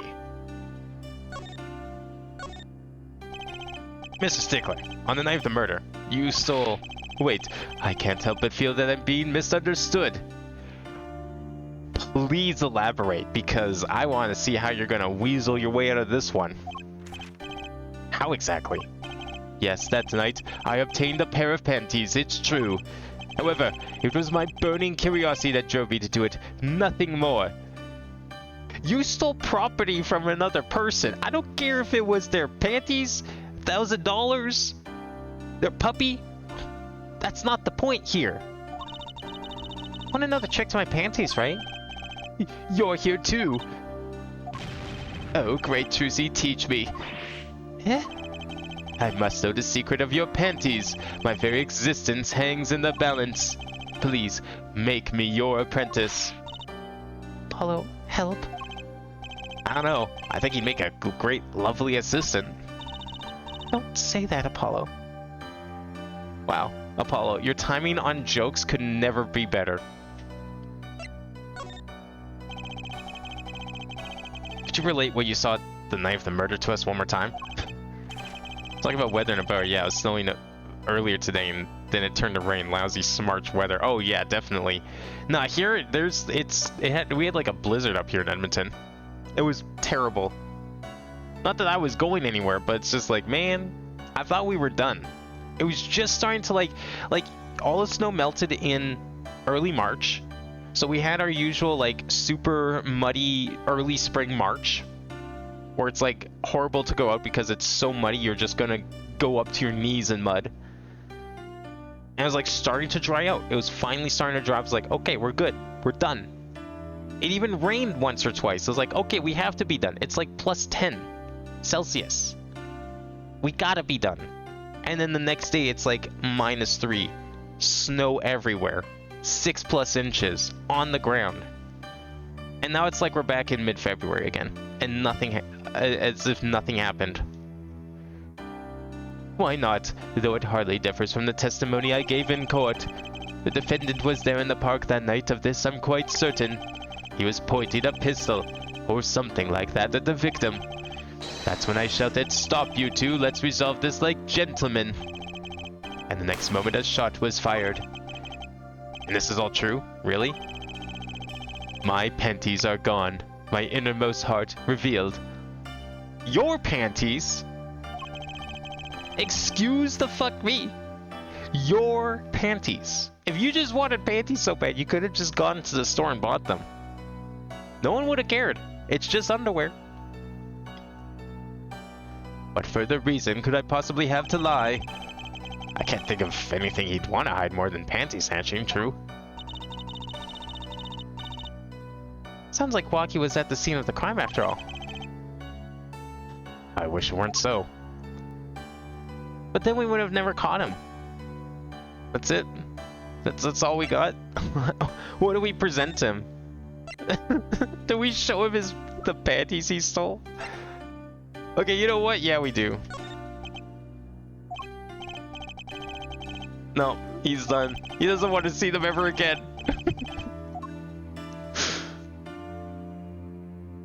A college male buying panties. Look, I'm just saying. He seems to be so distraught over losing these panties that weren't his. I'm just saying you could go to the store and buy them. No one's gonna care. The only person being embarrassed over doing something like that is you. You're the only one to blame for your own embarrassment. Yes, people might give you looks because it's weird. It's out of the ordinary, but it's perfectly fine. There's nothing wrong with it. If that's what you want, You go to the store and you get it. You know what the store's gonna care about? Money. You gave the store money. They don't give a shit what you do with it afterwards. The workers might, you know, have thoughts, but that's just their thoughts. I don't think we have anything we can really show him. Maybe the gun?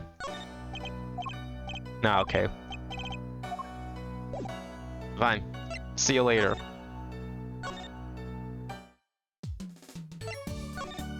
Where else could we possibly go? The mansion? I doubt Phoenix is there. Hey, here we go. I mean, sure, you know, who doesn't want to see the magic trick, but you don't go stealing the magician's property. That's not how you solve magic tricks. Like, if you walk up to me and you show me a card trick, me stealing your cards isn't gonna make me understand your trick. That's just a prop. This man likes magic, but he clearly doesn't understand how magic works. And I don't mean the spirit medium kind, which actually exists. I mean the other kind, which doesn't. They got panties machine in Japan, I think. I mean, I've heard of such a thing. I don't know how true that is, but it's Japan. They have vending machines for everything, so I'd believe it.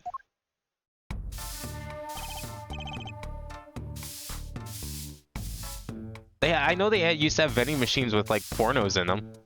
You could just walk up to a machine and put in a couple coins and then just, you know, get your Playboys or whatever equivalents they have in Japan. Yeah, she's back. Hey, you two. Over here. Us? Yo, Little Plum, what's up? I think all this gangsterese is a negative influence on Trucy. I always retrieve my bloomas. Well, I was just doing... Bah. A man speaks clearly and takes credit where it's due. You caught the thief, didn't ya? Yes. Sorry, I caught him. You're cute when you're nervous, Polly. I'll deal with you later. Yeah, but enough about bloomers. What about my son, Waki? Waki? Well, he's, Clearly. Yes, ma'am. This is why I was kind of hoping we could avoid coming back here.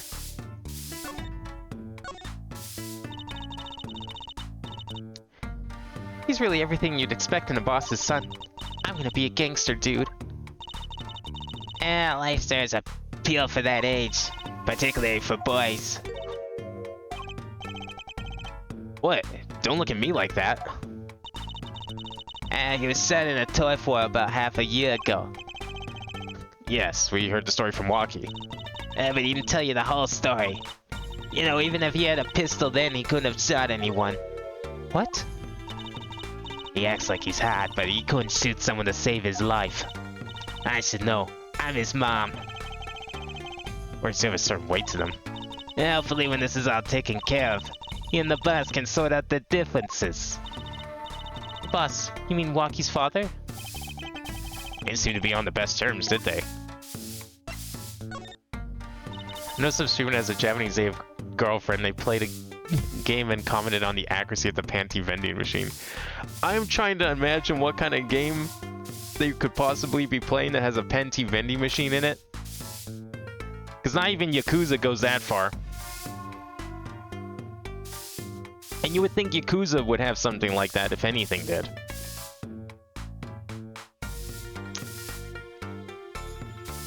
I can't imagine such a machine being there for, you know, normal, family-friendly reasons.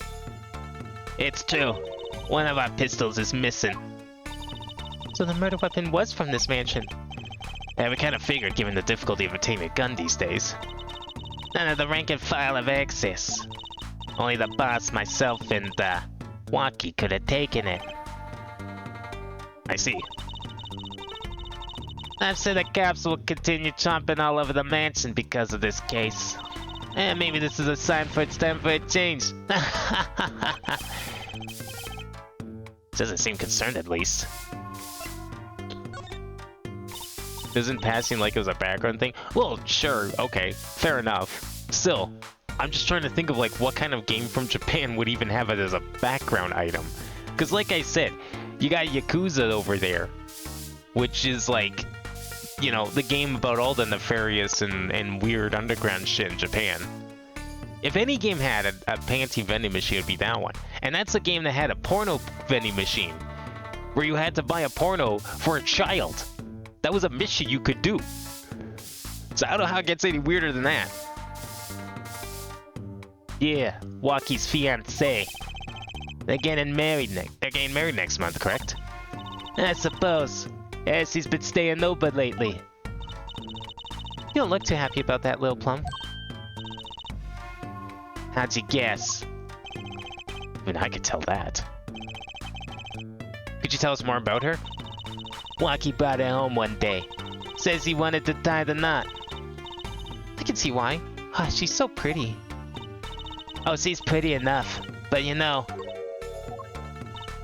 Nah, it's probably just me being suspicious. Stay in this business too long. And you start to only see darkness in people's hearts. And you get a nose for it. A nose for people. A nose for trouble. Wonder what the problem is. It's like a gangster's only version of female intuition. But they saw the color of the machine and said it was the same IRL. Huh. So like, whoever did it sounds like they probably tried to mimic a specific brand. Implying that there's more than one brand of panty vending machine in Japan, for whatever reason. It was an I? Okay, you know what? Never mind. That should have been expected.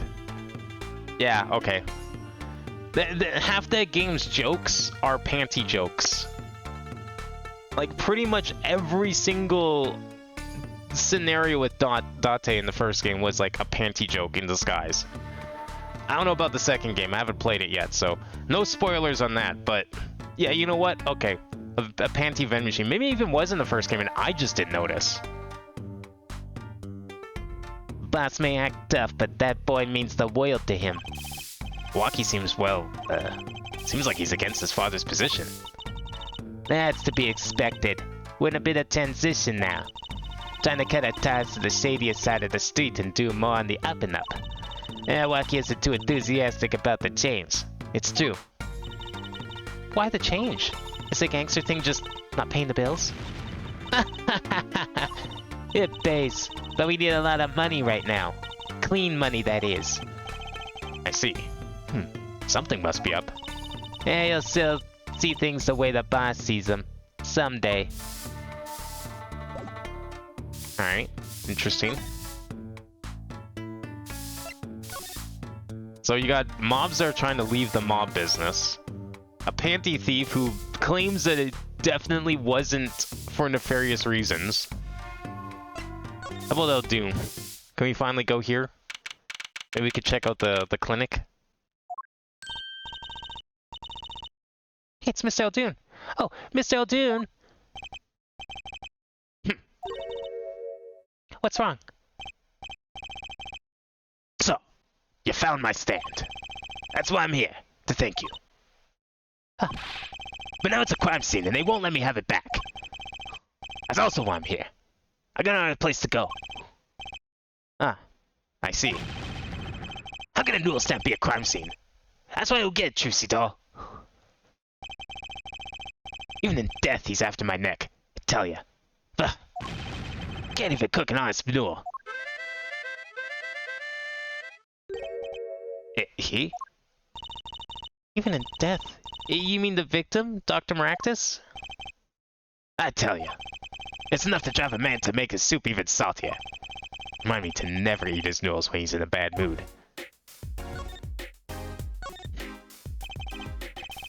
Darkness in the heart. Was Mickey Mouse gonna come out? Oh, you know he would come out if he could. That stand. For generations, it served up the very best noodles South Dunes can make. Tradition of noodles and salty broth. It's more than a stand.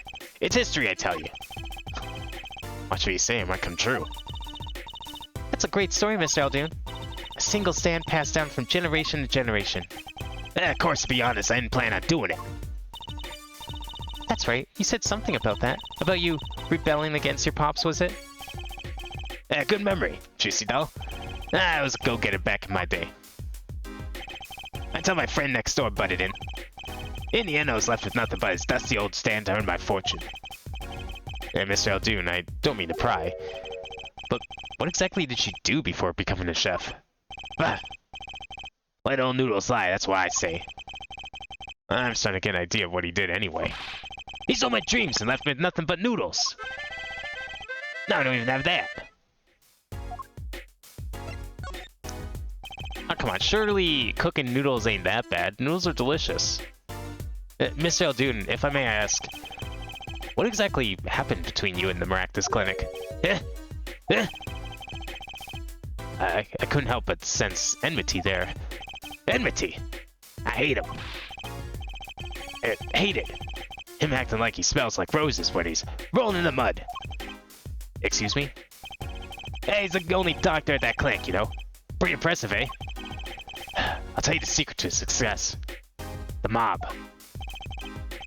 You mean the Kitaki family? They're always having one of them turf wars or whatnot.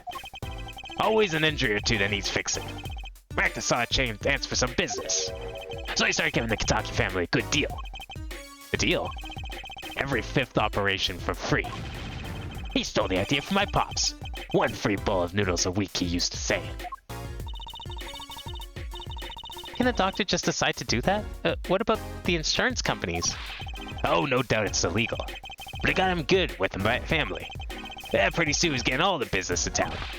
Leaving me here, in the dark. Up to my neck in soupy noodles. I think I figured out what Mr. Eldoon's former occupation. Can't hurt to ask, Apollo. Mr. Eldoon, or should I say, Dr. Eldoon? Yeah, figured it out, did ya? That's right. I was a doctor, a surgeon, till the year before last. So, Mr. Maractus was your rival? You like those onions they put in the soup broth? Yeah, kind of. You take a spoon, you drink some broth, those onions will find their way in there. For people like them, for people like him, why, it's just fine. For people who hate him, I hate onions. Hate them. Always sneaking in from the side, getting in the way of a good tasting spoonful. Well, that's what he was. An onion. Onion boy, that's what I called him. So, you weren't exactly friends. Me and Pal Maractus. Ever since preschool, we were getting in each other's face.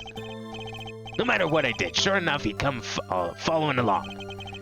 And he'd do it better than me. Just blow right past without so much as a howdy. I see. That's right. I was a surgeon long before he was, you know? Then that no-good onion boy comes along. Well, Trucy, looks like we found ourselves a new suspect. Don't say that. Thanks to him, I was forced to trade in my scalpel for a ladle. Sorry, pal. Didn't mean to weigh you down with the old man's ramblings. No, it's fine. By the way of apology, you ever get yourself in a spot of trouble? You drop by. Huh?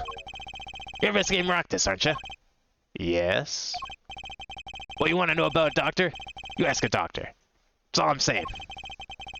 You just think of me if you need something. Hey, thanks, Mr. Eldoon. Get him to operate on walkie? Yeah, he probably should. I was gonna say, like, you know, this guy's, like, no longer a surgeon because this, like, fake, I don't know, illegal black market mob doctor next door took him out of business. Does that imply that he was also a mob doctor? Like, why doesn't he just go to literally any hospital in town and apply for a job? If he's a surgeon, if he has the papers to prove it, why doesn't he just go get a job at literally any other clinic or hospital or something? Like, they wouldn't care. You don't have to talk about that, surely. You just, like, vague mentions, like, got, you know, another doctor threw me out of the business. I was stuck doing noodles. Hard times and all that. I guess the time spent listening to a complaint wasn't entirely wasted.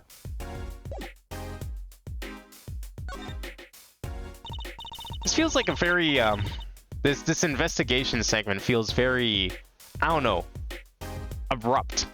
Like we've talked to everyone, we've heard what they said, and now we're just moving on. It's like, okay, 3 questions done, okay, move on. 3 questions done, move on. Like, usually the second day it still has a lot of the, okay, 3 questions, figure out what they want, go click on a few things, go somewhere new, get a few more things. I think we're about to go somewhere new, though, to be fair. But it feels very, just the flow feels very different than I'm used to. I've got to check out this clinic, that's for sure. Yeah, but what about the guard? No harm in asking. Excuse me. Hey, it's you two from yesterday. That's the same officer that was standing out by the park yesterday. Your business is over in the park, isn't it? Clinic's off limits. It's not involved. But... What part of off limits do you not understand? Show me proof that the clinic is connected to the incident in the park. Or beat it. No harm in asking. No gain either. No point in sticking around here, I guess. Do we have evidence, or is that our objective now? Can we present on this side? Do we present the panties or the cell phone? Oh, it's presenting to him still. Okay. Wasn't sure how this was supposed to work.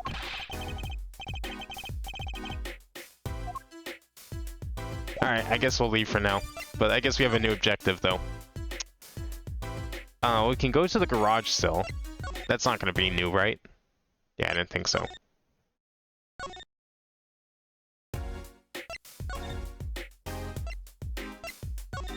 Guess we'll go back here.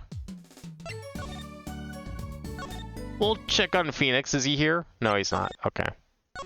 Maybe the detention center? Hey, there we go.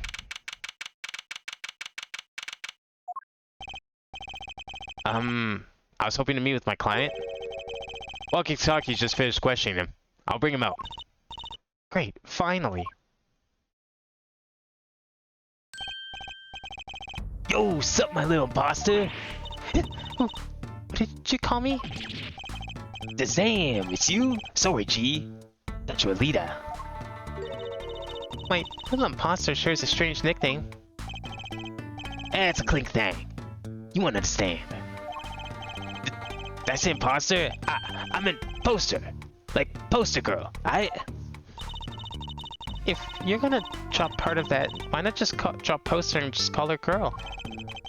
She's much more than that, G. She's like an angel. Fallen angel. So, what can I do you for? You don't look so chipper today, Walkie. Worried about your, heart condition, maybe? Damn, we're gonna call him out on that? What the fuck, man? That was the wackiest thing of all. All his G's lining up, taking eye exams and all that. Better die young than fade away, Bizoy. I'm relieved to hear. What's a relief? Oh? Did your father not tell you? That bullet that you carry so close to your heart. If not tended to immediately, it could kill you. Man, I ain't trying to hear that. A man fights to protect what's valuable to him, you know what I'm saying? Missed my fallen angel. Hey, you go get a leader for me. You're my lawyer, aren't you? Lawyer, not gopher. I'm guessing he won't talk. So, I hear you to be married next month? Yeah, straight up. Reporting Nooptow 40 out on the stoop. Alita. Oh, Snapple Cakes. She's so fine. He's smitten with her in his own weird way. Yeah, how much money did you spend on her at the club? How much money did it take before she was like, oh yeah, this is the man?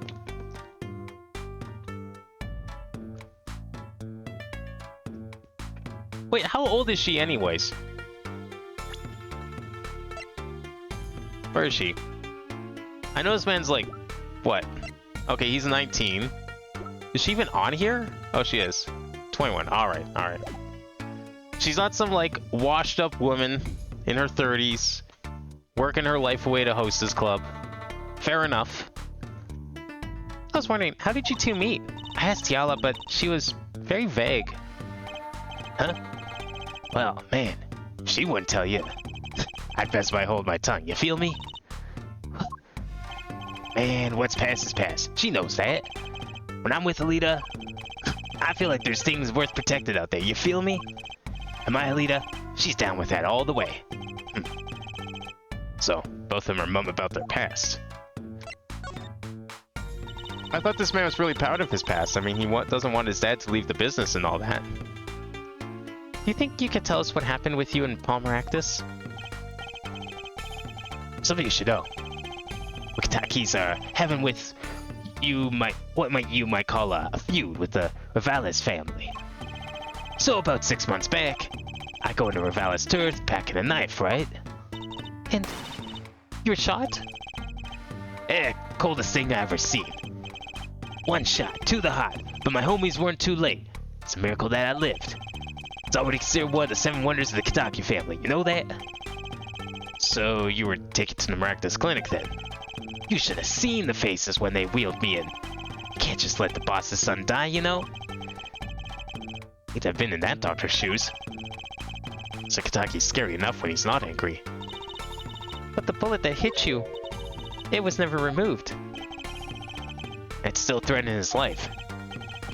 That doctor, he did it on purpose. Rivales paid him off, I'm sure of it. I need to hear more about the night of the murder, that much is clear. Life in the family's a G thing. It's about being a man. You know what I'm saying? Sorry, I'm not up on my G things. I'm not even sure what a G thing is. My old man, he's gone soft. Says the old rival gang days are over. He just wants to make money. Isn't that a good thing? Man, there ain't no soul in making money. Better live fast and die young, for shizzle. Wait till I run the yard. Then everyone will know what time it is. That's right. OG time all the time. Represent! Follow, why does he keep talking about old guys? I don't think that's what OG means, Trucy. So is that all we're doing here? I mean, what could I... well, not that. What could I possibly present him? Do I present the gun? About these weapons, the pistol and the knife. They belong to the family. I snuck them out that night. So the killer Mr. Stickler says he saw that night was... I guess it was me. I was there after all.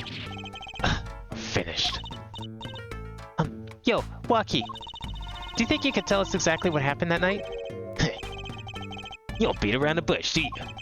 I like your style, shorty. Well, that worked. Actually, there's a question I've been wanting to ask for a while now. That is, did you do it? Did you shoot him? I don't know. Eh? Day of the checkup, I found out about the bullet in my heart. I borrowed a gun from the family stash. Yeah, I figured I'd give that doctor a taste of his own bad medicine. Uh-oh. I don't like where this is going. But you were carrying a knife, weren't you? Oh, that? Yeah, well, never can be too careful, I say. So I'm on my way to the clinic, right? When I run into him at the park, he's dragging his noodle stand behind him. Wait, you didn't put him up to that? Like, you know, in the movies? If you value your life, you'll bring the stand. Shorty, you're more whack than I am, and that's saying something. But I was serious.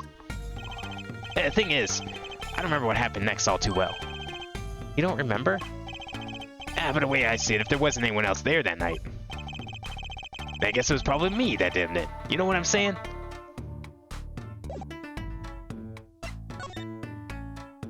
So, how is this guy not know? Did he, like, go into some fugue state the moment he pulled the trigger or something? Like... do we present this? Yeah, whatever. Seems preoccupied. I'm not sure he even looked at my evidence. Okay, maybe we have to get Alita? I don't know. I mean, he talked a lot for, like, someone who didn't want to talk without Alita. Where do we even find her, though? No, still not here.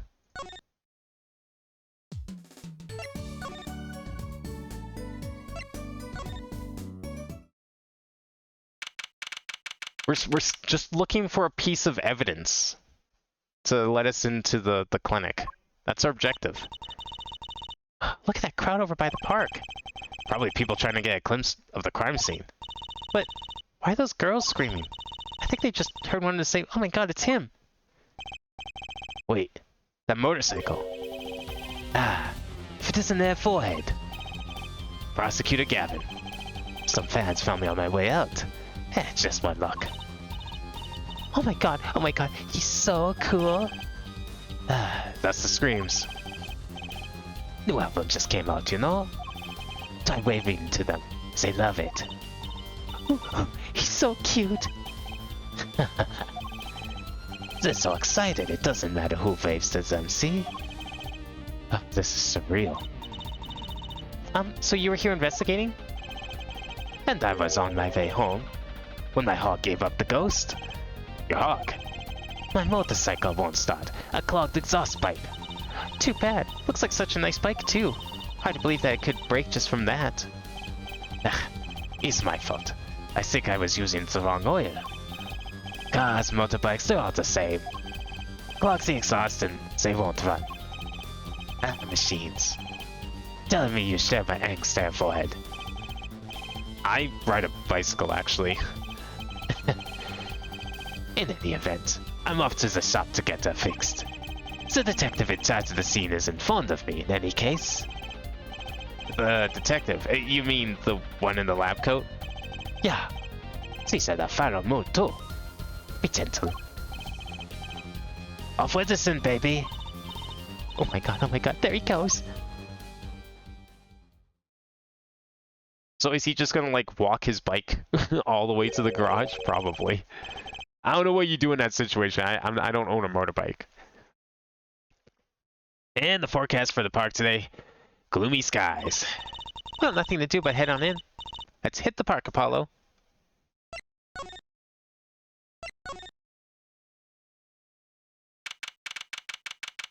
How old is Apollo? He's like 19 or something, right? Oh, he doesn't even show up on here. I'm assuming he's like the same age Nick was or so. Like, I don't blame him. I don't drive a car either. I just take the bus everywhere. I don't ride a bike because I find bikes cumbersome. You have to lock them up, you have to keep an eye on them. If you got like a lot of shit that you're carrying home, it's kind of hard to ride, if not impossible. I don't really live in a location that's like convenient for a bike, you know, living next to a highway.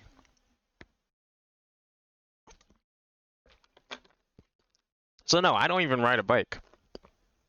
I'll trust my own 2 feet over a bicycle. But I get it. You know, nothing wrong with that. Huh? Something seemed about the scene look different to you? Ooh, tarps are gone. Maybe that's it?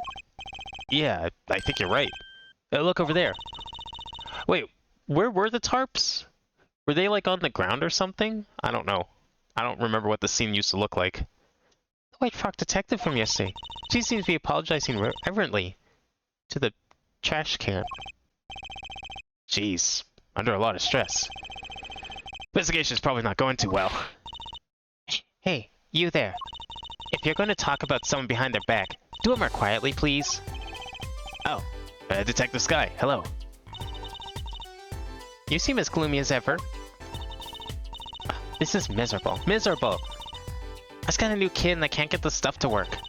And everyone's all smiles for that glimmerous fop. Glimmerous? Does she mean Prosecutor Gavin? More to the point, doesn't she mean glamorous?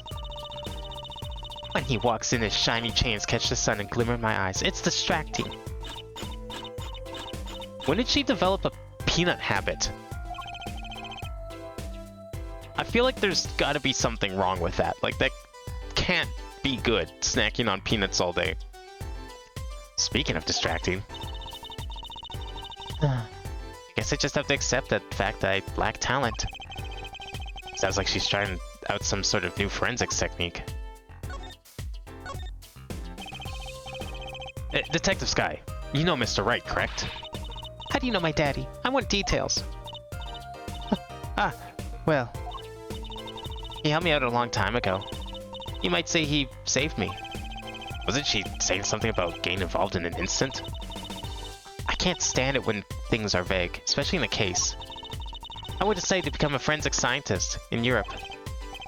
But you're a detective now? Well, I failed the test. What? She failed? I never would have actually expected that. I thought she would have passed with flying colors, and that's why she was a detective. I don't know. I mean, detectives, forensic science, like, should just be a really good detective. Considering the things that detectives do in this game, considering the things that prosecutors do in this game, it seems like everyone's taking forensic science these days. But, you know, rank and title don't matter. What matters is inside your heart. I've always thought that too. And my heart is full of science. That's why I bought this kit through mail order. And I'm going to test it here before the forensics team arrives. Are you sure that's okay? Yeah, that seems like a great way to mess up a crime scene. And maybe get fired. How is she more reckless than Gumshoe?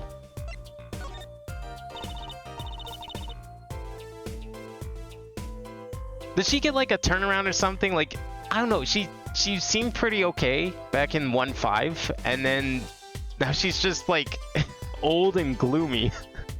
She got old. And that's her biggest flaw right now, is she's old. I won't lie, I'm not fond of the man. Those glamorous types always rub me the wrong way.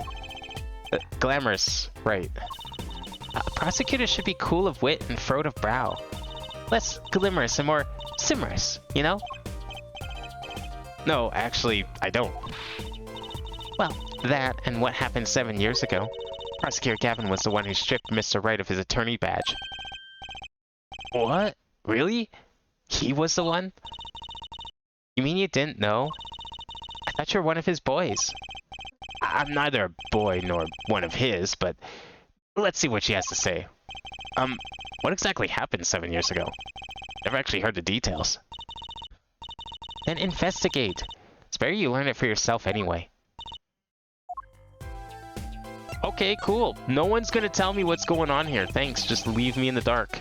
Much appreciated. Do you mind me asking exactly what it is you've been doing? Squatting down on the ground like that? Ooh, you want to know? Do you? Well, I splurged on a new toy. You splurged? It mean it wasn't police issue? Okay, look, at least she didn't steal it from the police, like... We have enough thieves today, okay? So, good job, Emma. You didn't steal it. Gumshoe might have stolen it. I don't know. Probably not. He probably wouldn't even know how to use it. What is it? I see a roller and glue? This is a footprint analysis kit. Footprint? It was raining on the night of the murder, which means that footprints were left. Ooh, does that have anything to do with those blue tarps? Right. The ground was muddy, so I had to protect it, as it was that night. Ever wanted to know exactly where someone was standing? Like, your panty-snatching student witness, for example? So with that kit... Right. What? Want to try this stuff out? Huh? Are you sure? I mean, we're sort of on opposing teams and all. Oops, you're friends. And, well, to tell the truth, I'm not so good at doing this. And you think I would be better? Some random kid who's a lawyer, not a forensic scientist, not even a detective, is going to be better at using this than you. I mean, I guess it was a mail order item. You got it off of Amazon or something. So I guess anyone can use it. But okay.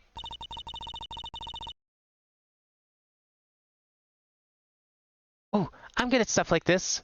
I used to make magic bunnies out of paper mache. So they put the umlaut on the U's whenever Gavin speaks.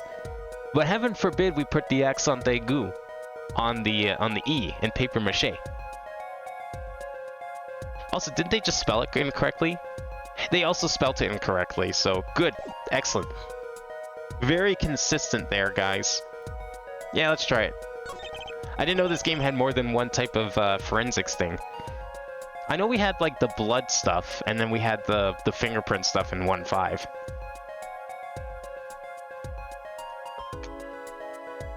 I guess the blood thing was alright, but that was just more like pressing a button. I wouldn't really call that a new, innovative, interactive ability. This sounds like it could be. Okay, I'll give it a go. That's the spirit.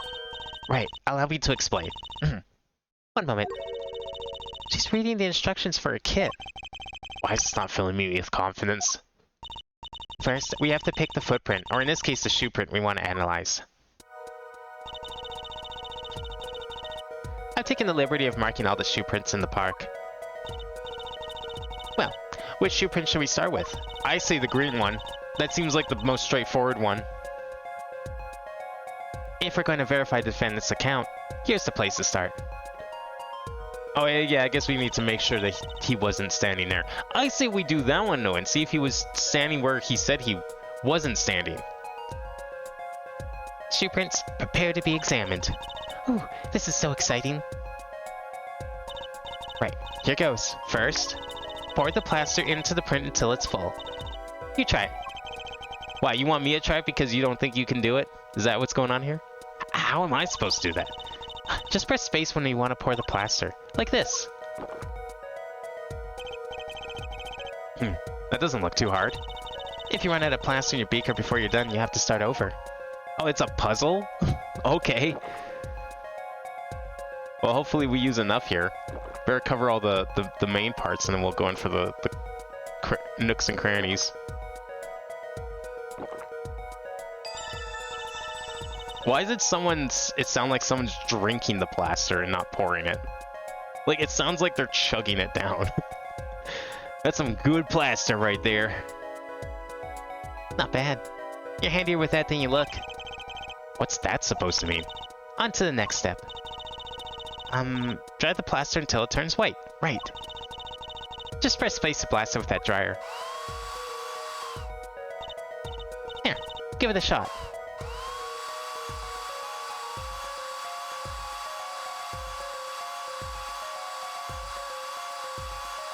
Much more...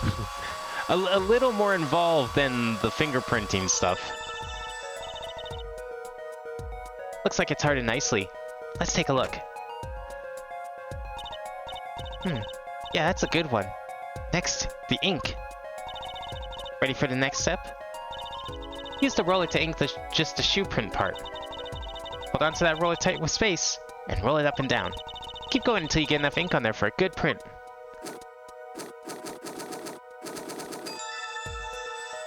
Man, I can't disassociate that sound effect from Connections. Like, that's a 30-year-old sound effect right there. At least. Probably older. Right. Now the moment you've all been waiting for. Let's take our print. Ready? Here goes.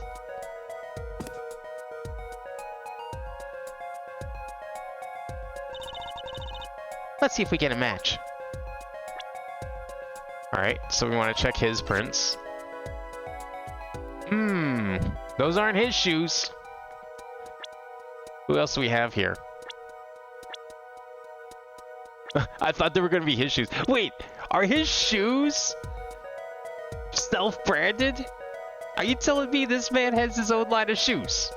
I've never heard of a rock star getting their own line of shoes with their own logo on it. That or the man's really into plagiarism.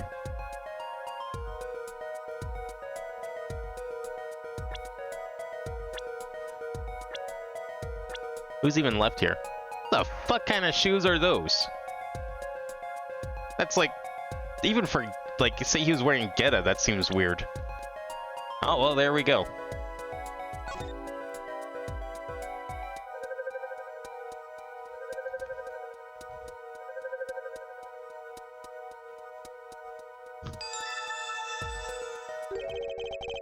So the shoe prints belong to Walkie-Talkie after all. He was in the park of the night of the crime. Wow, I can almost see the signs at work. Don't you love it? Ah, nothing feels better. She's definitely way more into this than I am. Just let me know if you want to do some more. I'll be here, solving the case, with science. Well, that certainly brightened her mood. I guess we'll finish talking to her and then we'll get the rest of the footprints. Detective Sky, mind if we give it another go? Oh, okay, this is how we actually do it. Okay, let's go with the green ones this time.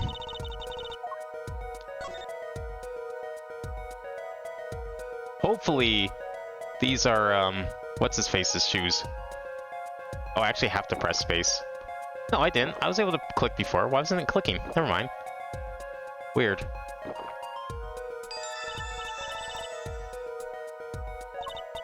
Alright, we'll dry it.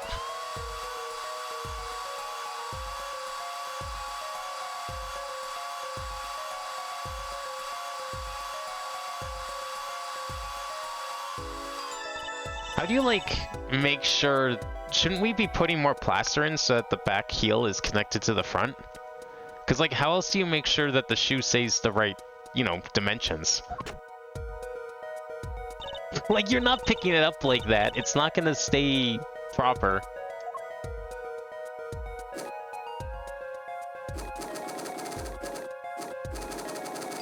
Unfortunately, you can't go very fast. See, if this was a DS, I would be fucking scratching that screen up and down.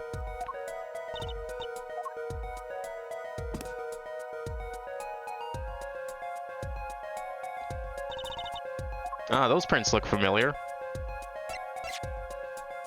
Yep. But what we expected.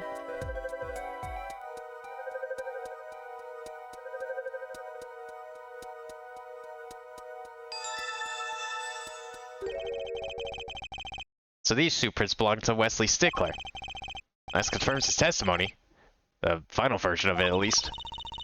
Now we know where the panty snatch was standing. Alright, we got one more. What's this red footprint over here? Yeah, I'm really appreciating the fun minigame aspect of this, yes. Now let me do another one. Before we run out of plaster. Yeah, okay, why can't I, like, click there if I want? That's so weird.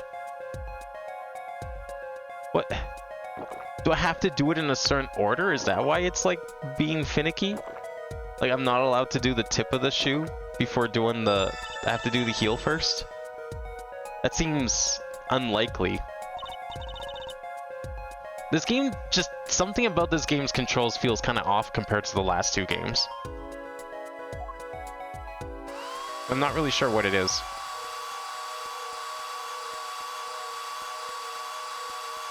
Like, you'd think they'd just use the same engine or something, but... I don't know, maybe Edgeworth's game also had similar problems on PC, but I played it on Switch, so I wouldn't know. We making foot modes? Oh yeah. We're doing some, like, arts and crafts over here. We're supposed to be solving a crime, but we're just like, nah. Time to do some, like, grade school arts and crafts instead.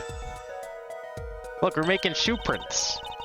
Because, you know, the ones in the ground weren't good enough. We had to make our own.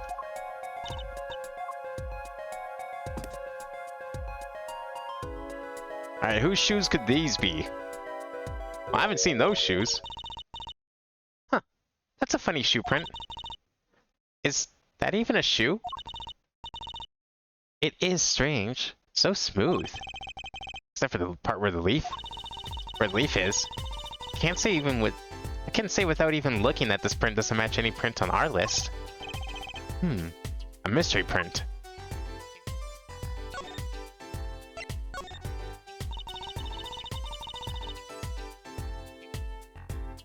This print is far too smooth to be a regular shoe. It is a shoe print of some kind though, that's certain. Still, you have to wonder what it's doing here. It's right next to Elduin's noodle stand. Maybe it was a hungry customer. I mean, anyone walking by the stand would know that the doctor wasn't the normal noodle guy. Does make one wonder. Hey, you. Yeah? Why are you so quiet all of a sudden? You wouldn't happen to have something in mind? Something that might have left this mystery shoe print? This mystery shoe print does remind me of something. Does it? Pretty sure I've seen something that would leave a print like that. You know, I think I have a culprit right here. I do? What? Is it like someone's seeing their ass on the panties? No. I guess they'd be pretty dirty if otherwise. Bull doesn't have something like that, right? What the hell's this? Ooh, look! I love these little personal touches. Yeah, it seems a shame to hide it on the bottom of the bowl. Huh? When I touched it, the paint flicked off. He must have painted on by hand with warm professional care. I have to buy the cheapest paint he could find with cold professional thrift. Hey look, man's not doing too well. Give him some slack. I don't have the evidence for it. I mean, yeah, I guess I don't. There's nothing in here that even looks remotely close to it, so... How do I leave? Oh, this is a present. I have to present something. Well, I don't know. Here, have these. Know what I'm eating? Snacks? Snacks. More precisely, whenever I'm in a bad mood, I eat chocolate snackoos.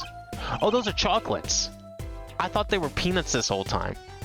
I feel like peanuts would at least be a healthier choice. I had no idea. I think she means you picked the wrong evidence, Apollo.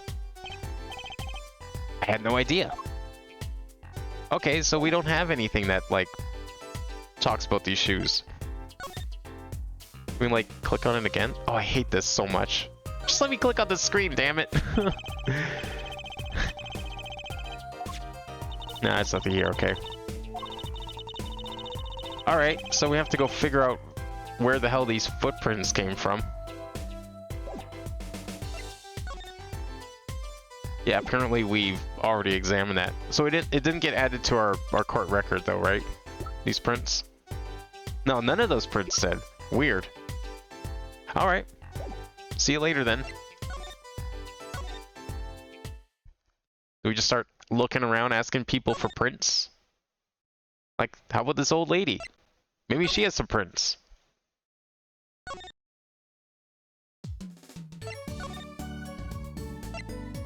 You know, I have like one really out there theory as to whose prints those could be. I don't think it's gonna be though. And that's the prosecutor chick. She probably did it.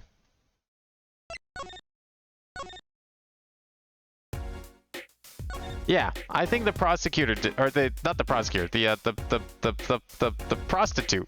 Prosecutor. Now, Gavin did it. We'll save that for case 4. He did something, I'm sure of it. That's how these games go. The prostitute, she did it. Like, she's the only person that we've barely talked to, know very little about. She won't divulge her history. She was probably there the night of the crime. Can we go in here yet at all? No? Yes, maybe? Guessing not. Okay, well, where are we going then? Do we go back and talk to, what's his face at the detention center? Hockey and Rocky?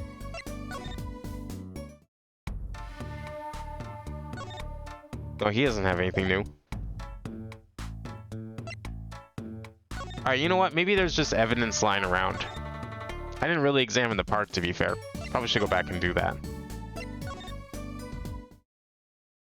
Oh, is Nick available, maybe? That's a good idea. I kind of forgot about him. I brushed him off earlier. Maybe he's there now. Oh, look at that. He is there.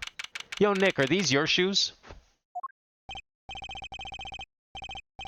Ah, the prodigal attorney returns. Welcome, Apollo. I heard you did well in the trial today. Here to discuss something? I could use a little diversion. What did Detective Sky say? If you want to know something, you have to investigate yourself. Mr. Wright, tell me what happened 7 years ago. Please. I want to know. I need to know. Certainly don't waste any time getting to the point.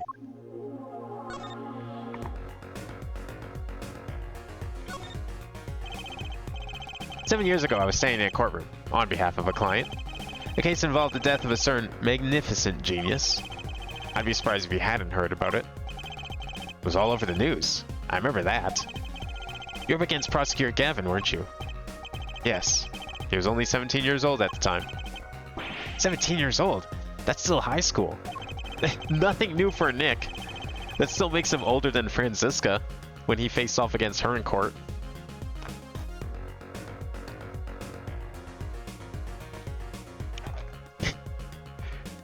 He took the bar exam abroad in Europe.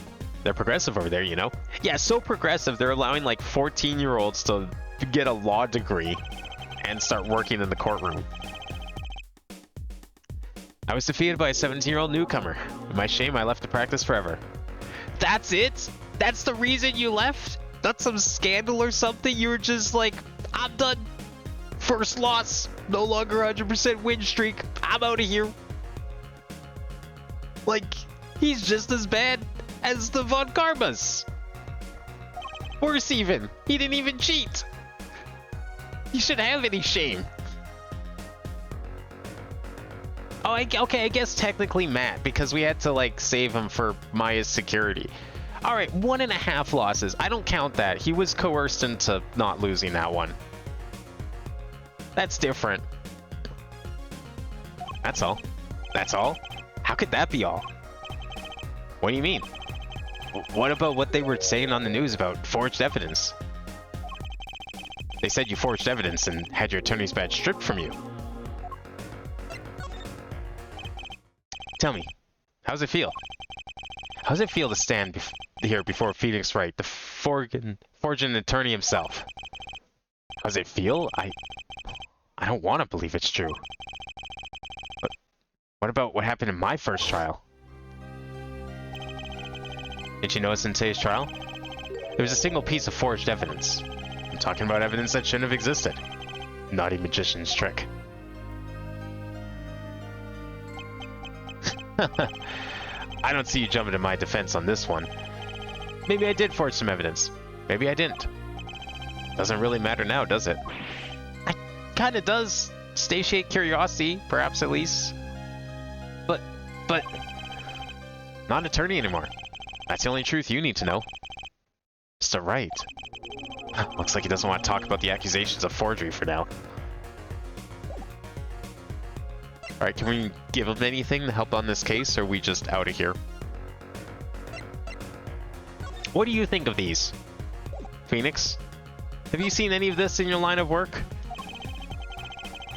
It's refreshing to be so thoroughly ignored for a change. Alright, I didn't think so.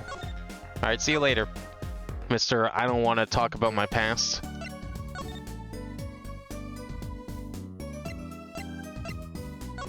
Should we try the park again?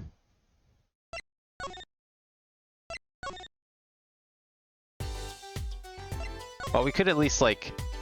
I don't know, is there anything here we could examine? Oh, here we go. I guess I clicked a little too high last time.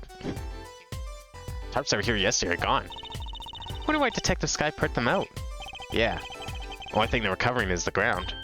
Oh, you know, I think I see something there. A print. A print? Well, yeah, we already examined that. Apparently it's nothing. Trash can sits next to the path here. And I guess now we know it was Mr. Stickler who hid Little Plum's bloomers here, huh? That's right, Trucy. What a web of lies grew from that one little act. I still remember that moment. He brandished those bloomers on high and shouted, "Objection!" Here's what I want you to do, Trucy. Take that memory, gently lock it away deep in your heart, and never, ever speak of it. Oh, don't worry, it's gonna get brought up in the next game. I guarantee it. Knife is sticking straight into the ground. Remember what Wesley Stickler said in the trial today? Lucky was very likely pointing at this victim. Like he wanted to kill him. Yeah, that's the problem. Benches line the river running through the park. Ah, little urban oasis. I bet children come here to splash around in the water. That river's a little deep for splashing. And a little dirty. Well, they could listen to the water and pretend they were playing.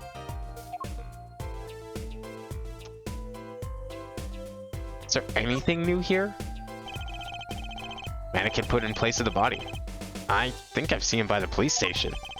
Well, he's forced to look at the ground now, day in, day out. That's kind of sad. Where do we get this evidence that we're supposed to find? Because, like, all of this has already been examined. I don't see anything new.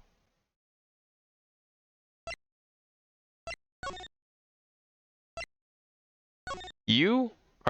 You have anything new?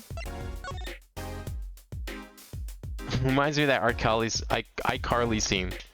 Stop leaving your panties on the stairs. I don't like that word. Too bad. Stairs, stairs, stairs. What? When was this? I've never watched iCarly. They did a joke like that. I get it was like 2004. I'm just surprised, even for then. I probably would have been surprised back then too.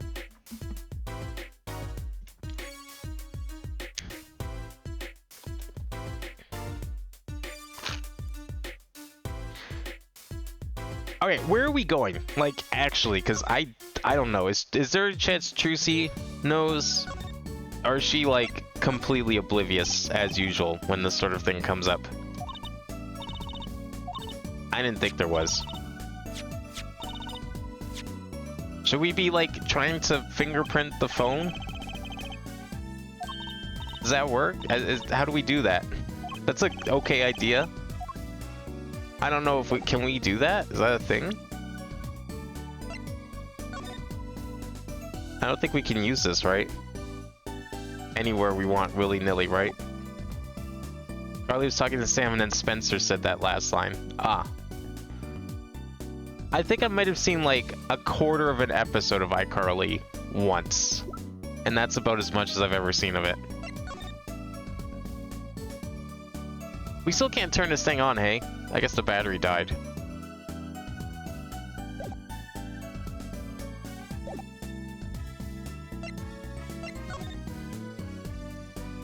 Wait, should we go back to, I mean, I don't think it's gonna do anything, but should we go back here? I mean, we already talked to him all the way through. The problem is like, we have nothing new to present to people. It's like, I have no idea what we're supposed to present.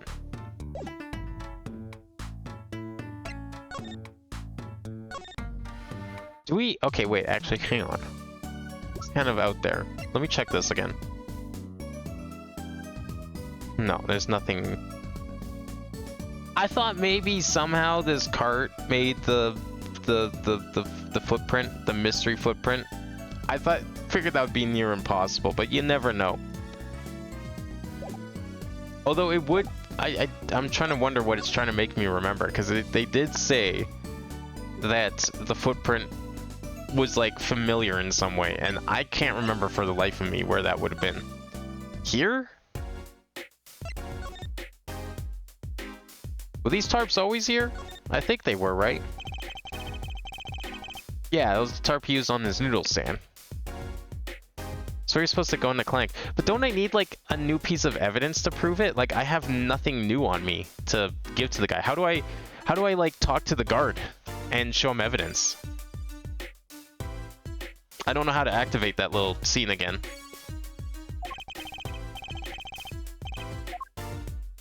Because like if I go over here, like the door is just the door. Click on the police car. This car is parked in front of the Maractus clinic. It's empty. Police must be inside investigating. Do we go into like the garage?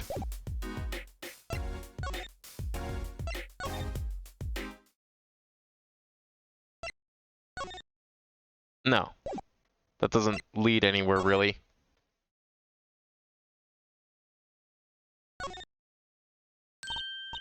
Hey, kitty cat. Here, kitty kitty. It's not coming down. We do look kind of suspicious, you have to admit. It's okay, kitty cat. His hair won't hurt you. It's okay, kitty cat. She won't make you disappear in her hat. No, she'll just make you disappear in her panties instead.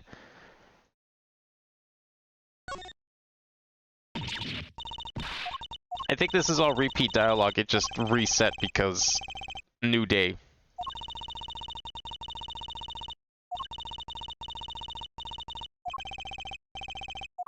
I don't know why the skeleton's encrusted in gold, but that's a mystery for another time.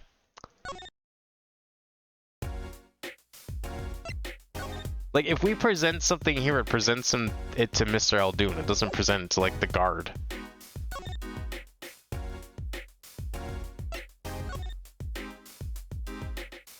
And I can't click on anything else here.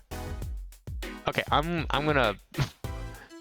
if there's like a special mechanic on how to talk to this guard so we can present him something, I'm gonna look it up. No, that's okay. These, this game is trying a bunch of new things, and it's not, at least not, to me, it's not very clear how exactly we're supposed to be doing half this stuff.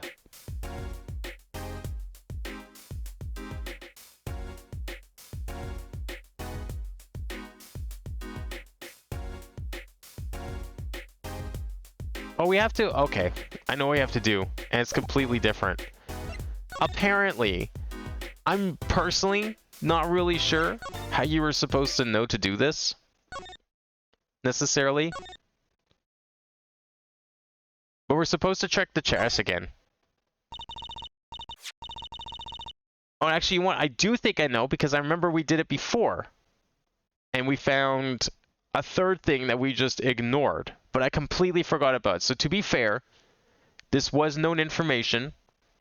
I just forgot because it's been 2 weeks. So that's my excuse.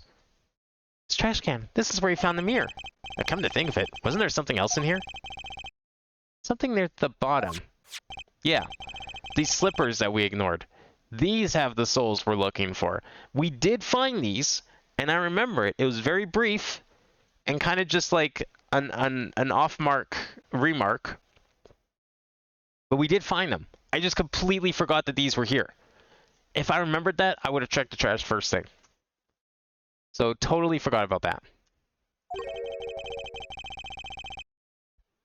Examine the plant back at the office? I think I did last stream of this. Should I do it again? Like it talked about being the same plant that it's been in the office for like the last decade, because it belonged to Mia before that. So must have ended up in here after Mr. Wright's accident. Maybe they're connected. Let's pick them up. There we go. That's our magic evidence that we've been looking for. So now we can go and get the footprint. We could show this to Emma first. Do I just... Oh, whoops, wrong button. I keep pressing that. I meant present. Every time I do that, I usually mean present. Hey, look at that. Weird. Why is it like this? I don't know why you couldn't just pick these up before. It's kind of... I don't think this is how it would have worked in previous Phoenix Wrights, just arbitrarily leaving evidence behind like this, necessarily. Maybe like once or twice. Bomb's covered with paint. Huh? What's this weird shape here? It looks like a leaf was stuck to the bomb when the wearer stepped in some yellow paint. So the outline was left when the leaf was removed. Got paint on my hand. Hello. So you try to wipe your hand on my cape. Damn, dude, what the fuck, man? How do I move the hand? The hand is like off center. I know the hand can be moved. No, it can't. Okay, never mind. I thought it could. Well, there we go. We'll present these. They say the Maractus Clinic. Hey! What? This slipper. Look right here. I think I see a toe mark. A toe mark? You think we can get a print off that? Sure. Those are prints just like fingers you know. This little clue might be a gold mine. Oh, there's one problem. The police station doesn't keep a record of toe prints. So we won't know whose it is. I guess that would be too much to hope for. Still, it might be useful somehow. Let's analyze it. Yeah, we're just gonna... When we go to court tomorrow, all I'm imagining now is Apollo being like, alright everyone, I want to see your feet. Show me your feet right now. And everyone just lines up with their feet, and he takes toe prints. I think we have to go through this to get the result I'm looking for here, if that's even possible. Yeah, so we have to go through, and now we can present the evidence.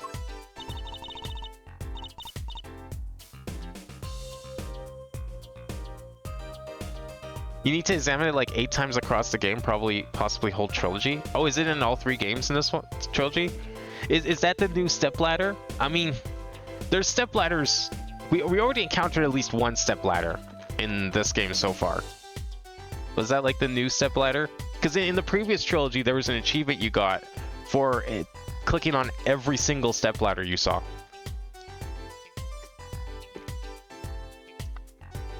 I think I got it. I can't remember if I missed one or not. I'll go back and examine it again. I definitely did it this case. I mean, obviously we couldn't have done it last case because it wasn't in the last case. But we can go click on it again for sure. I'll try and remember. You'll have to remind me to check it again in case 3. Does make one wonder. Yeah, let's get show her the slippers for this.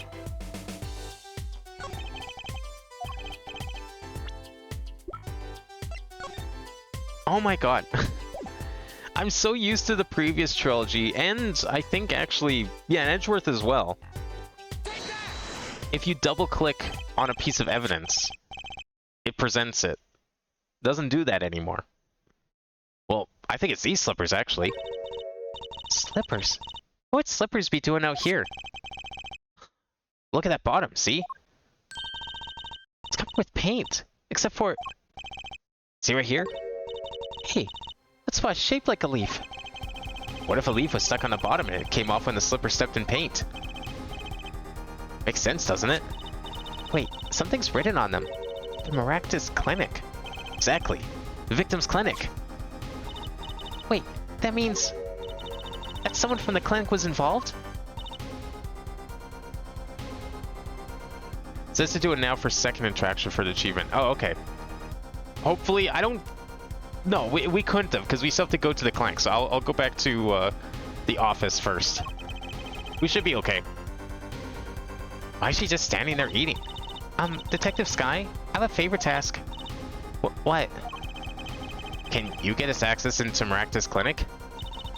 Police won't let us in. They say the murder and the clinic are not connected. And it's off limits until we prove they are. I should be able to do something for you, yeah? Eh? Really? Well, you did my work for me here with the shoe prints. Seems like I should return the favor. Thank you, Detective Sky. Here, show this to the police officer on duty. There we go. We have to get the letter. Right, Maractus Clinic. Here comes justice. Okay, let's go back to the office first if we can.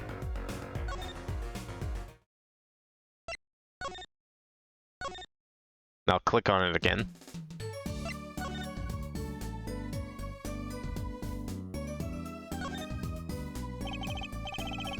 It's Charlie, the houseplant.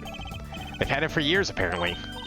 That's Mr. Charlie to you. He's been here longer, after all. Right, sorry. I'm sorry, Mr. Charlie. He was raised by a tribe of heathens. Saying something to the plant as she waters it. Mr. Charlie forgives you this time. Is there anything else I might do to please his high leafiness? Okay, yeah, that was definitely different dialogue then. So we have to click on the plant every single day of every single case that lets us into the office, is what I'm seeing here. It's a little more involved than the step ladders, I'll give it that. But I'll try and remember to do that. But if not, you'll have to remind me. We'll definitely keep an eye on that one. Okay, we need to go to the clinic finally. That's what we've been trying to do this whole time. Ah, you two again. When, oh, when will you learn? Look at me however you want. You're not getting in today. I would be so sure if I were you. Look what we have. What's this? Detective Sky. Yes, there's Prosecutor Gavin. Say it's Detective Sky. Who are you two? Really? Now he's suspicious again. Well, you got the orders. I gotta let you in. Have fun. Thanks, Mr. Officer. Let's hit it, Apollo. So why was this officer, like, guarding this place if it's not related? That seems a little odd. Are we sure this officer isn't, like, in on it? Maybe he works for the mob. Huh. Kind of an at-home sort of place, isn't it? This place has a connection to the murder in the park. I'm sure of it. Police guy out front wasn't so sure. Beyond it being where the victim lived. Looks like the police's team's gone home for the day. There might be some clues lying around. Let's get cracking, Apollo. Alright, now we can examine.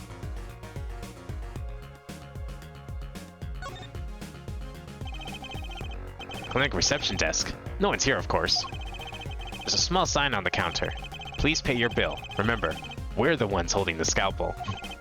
What are they gonna do if you don't? Like, they're gonna operate on you and your card gets declined or you don't have the cash? They just have like some guy in like a black suit and sunglasses come out with a baseball bat. You know, you gotta return what you took, right? If you can't pay for it, you can't buy it, right? Brutal, but effective. Also click every new ladder we find. Okay, so they did the ladder achievement again. I don't remember if the Edgeworth games did the ladder achievement, because there wasn't that many in that game. There's like maybe 2. It might have. But the ladders are still a thing, I see. Look at all these bowls. You know, I don't recall there being any ladders. Oh no, you know what? There's one ladder in Professor Layton. I think there's exactly one ladder in that entire game that you could click on. So, okay, never mind. Every game does have one then. From Eldune's Noodles, there's Mr. Salty. And I think we figured something out. I think we have. Mr. Eldune must do takeout. Takeout with ceramic bowls? Sure. Not exactly what I was thinking. All the bowls have been washed clean. I think we found our first clue, Trucy.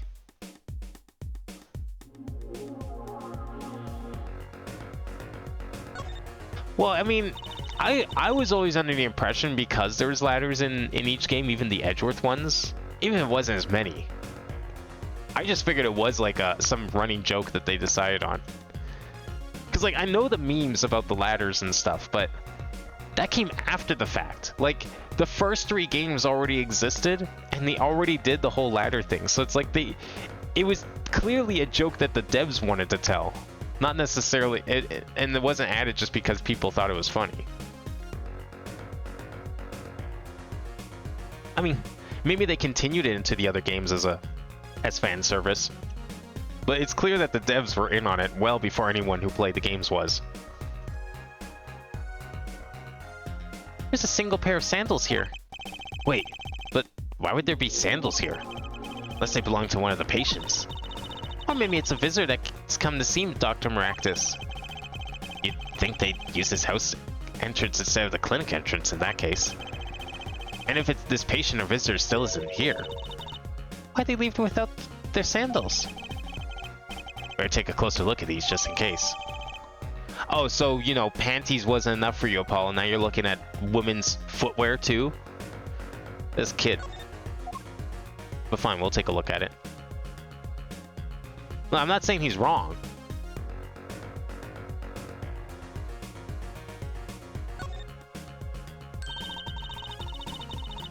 These must be the slippers for patients at the clinic. Same as the pair we found, of course. Look, a single pair is missing from the rack here, too. And ours have paint on the bottoms. Which means they were taken out of here on the night of the murder. Right. Paint's from the hidden run, after all. But what were a pair of clinic sandals slippers doing in that trash can? What were they doing in the scene of the hidden run? Can't click on the fish? Kinda surprised.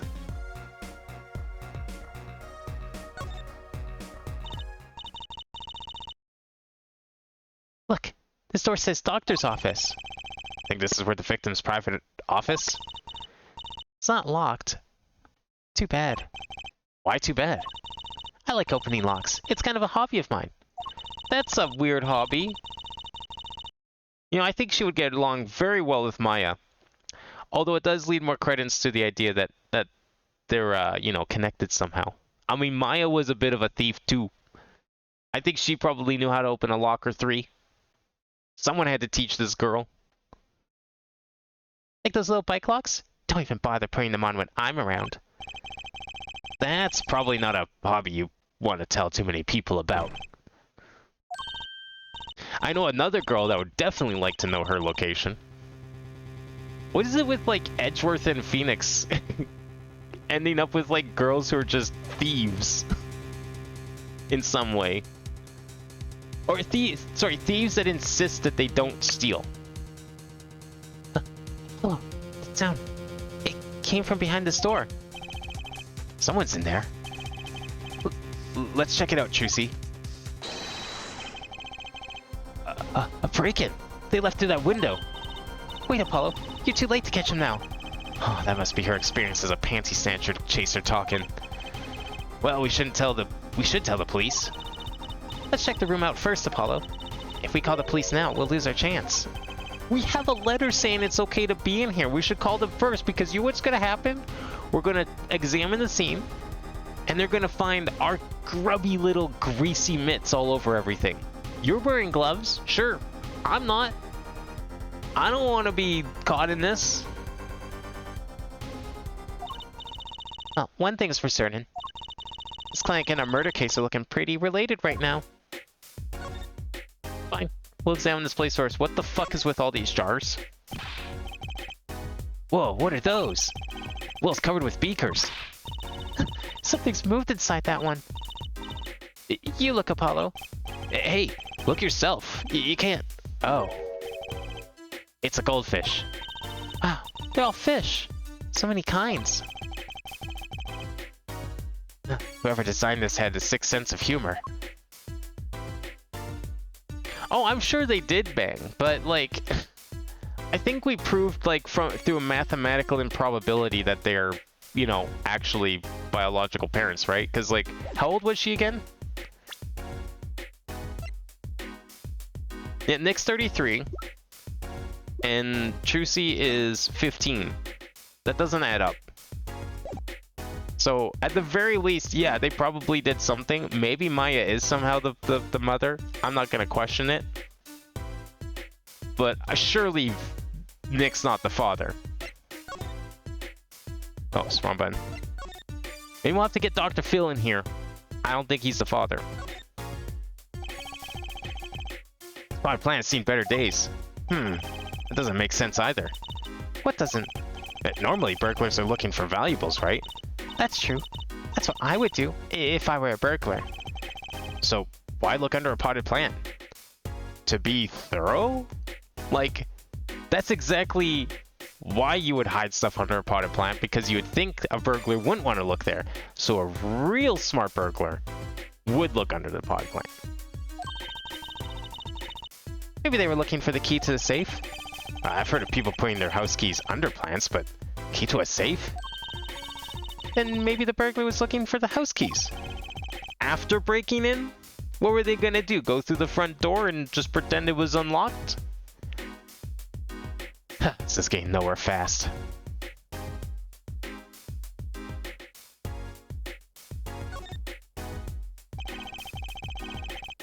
Books and papers are scattered around the room. Oh, what a mess. This is worse than Daddy's room. Burglar must have left her in a hurry. Even the cup on the desk here is lying outside. Huh? The juice that spilled out of that cup. It's dry. So the messy one wasn't our burglar just now. Someone knocked this cup over a while ago and left it. Maybe it got dried on the night of the murder? Kind of an expensive-looking lamp, isn't it? Hey, the bulb's broken. Broken? Don't you mean burnt out? No, a cat burglar must have dropped it. But why is it standing up on the floor like that, then? He got really lucky? Hey, look at the cord. Huh? There's a red splotch on the part of the cord. You think that's blood? It's a little bright for blood. Almost pinkish. I don't know. I played enough Danganronpa to know that that's still blood. Perfectly normal blood. Something's definitely odd about this lamp, that's for sure. So the bulb's broken. The lamp isn't broken itself. It's just sitting perfectly on the ground. The hell happened there? Why does it look like the lampshade's also made out of the same material as the base of the lamp? Like, it looks like it's solid porcelain or whatever. Almost certain Nick adopted her, possibly after the incident 7 years ago. Oh, 100%. Like, the math doesn't add up otherwise. It has to be an adoption, or Nick's like a stepdad.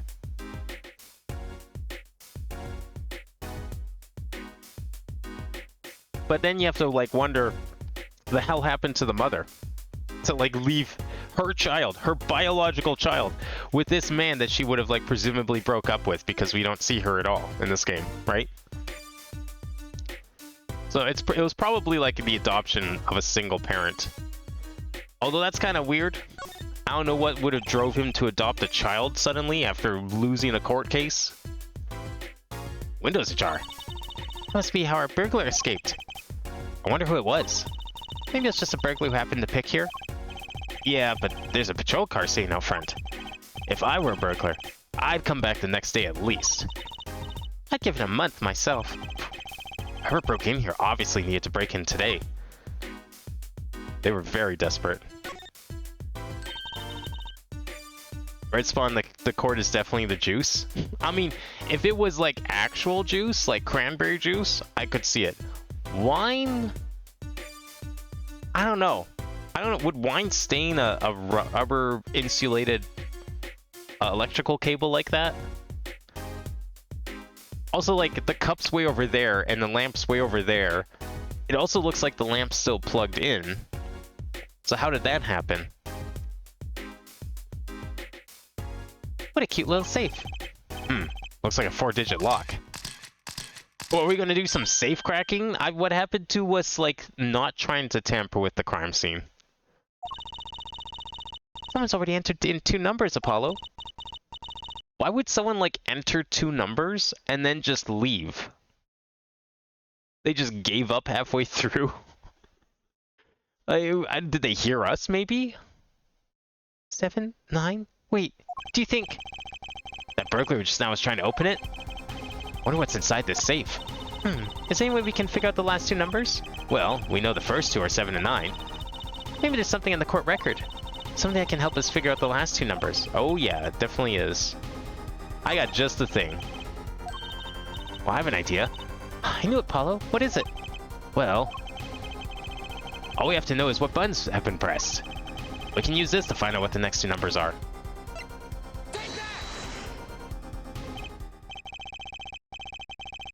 Could be the child of his client back then. Ooh, you know what? I like that theory. I guess I could kind of see it.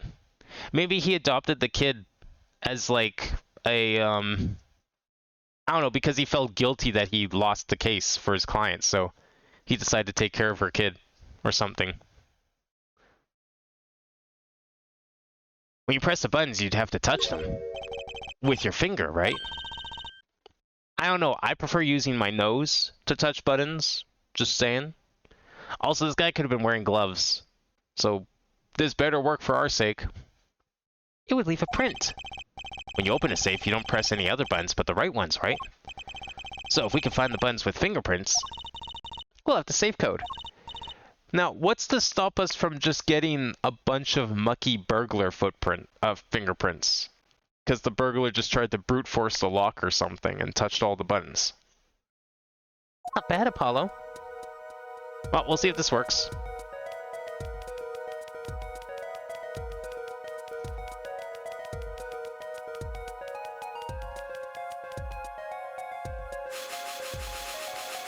I'm just imagining, yeah, okay, see exactly what I mean? Look at that, the back button's just absolutely caked with fingerprints. Either from the burglar or from whoever owning the safe just forgetting their own combination. I knew it. Look, you can see the oily finger residues clearly. Look at 7 and 9. These are glove marks. The burglar must have been wearing gloves. Well, we might not be able to identify the burglar, but we can open the safe. Let's give it a shot. I don't know. What's your guys' guess? 2-5 or 5-2? I mean, hell, I guess it could be 7-9 again, but... what should we go with? It's one of those 4 numbers. If the burglar wore gloves, then we'd find pal prints as it's his safe. Alright, 5-2. Alright. You know, I've yet to open the safe in the Bowser map on the latest Mario Party. But I've never gotten this lucky before. Is that a second safe? The hell is that? Also, is that a bullet in the back? It opened. No clues here. Okay, let's go with the bullet then. This looks like a bullet hole. You can still see the bullet sticking out of it. Why is it in the middle of a safe?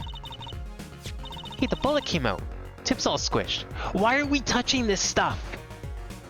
We made such a big deal upon entering this room that we should probably call the police.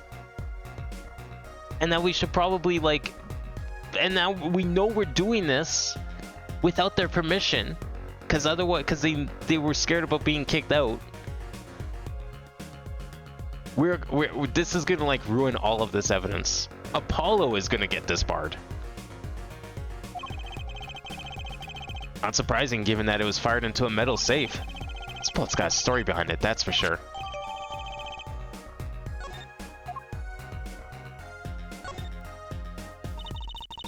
This looks like a medical chart.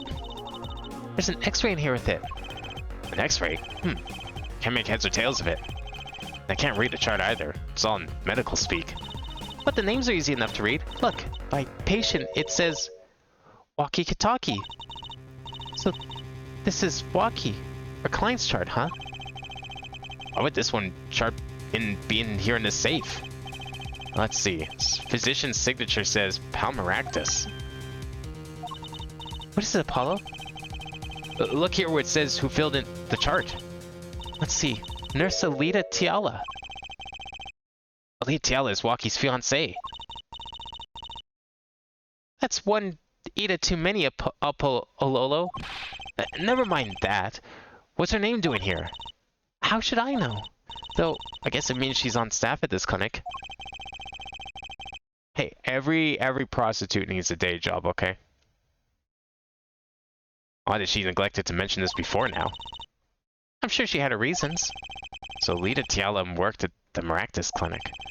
And she had access to Walkie-Talkie's medical chart. You got the I and the Y wrong, Apollo. I'd be very interested to find out what this chart says. Who could help us decipher this?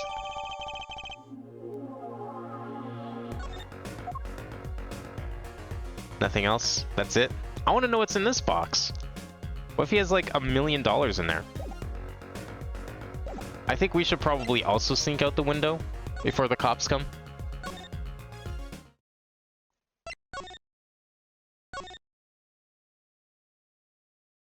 Of course he's not here. Every time, you know? It's like, boy, I wonder who could help us. You know exactly what the answer is. You go straight to where they are, and they ain't there. Is he over here? Nope. He just ain't here at all. Alright, let's go back to... I guess the detention center. It's the only other place we can really go, I think. Unless he's also not here. So Walkie fell for the nurse that was assigned to properly remove the bullet. Ooh, true. Yeah, that's what that means, doesn't it?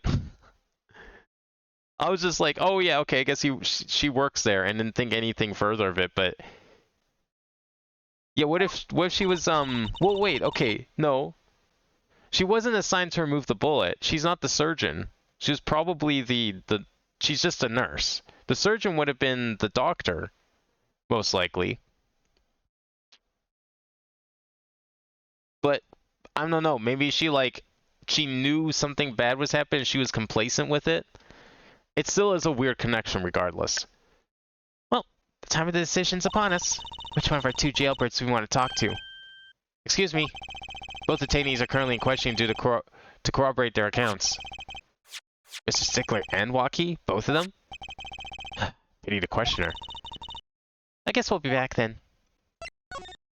Alright, where else can we go? Emma? Hey, hi, we just broke into a crime scene and took all this evidence. Here, I thought we'd bring it to you though.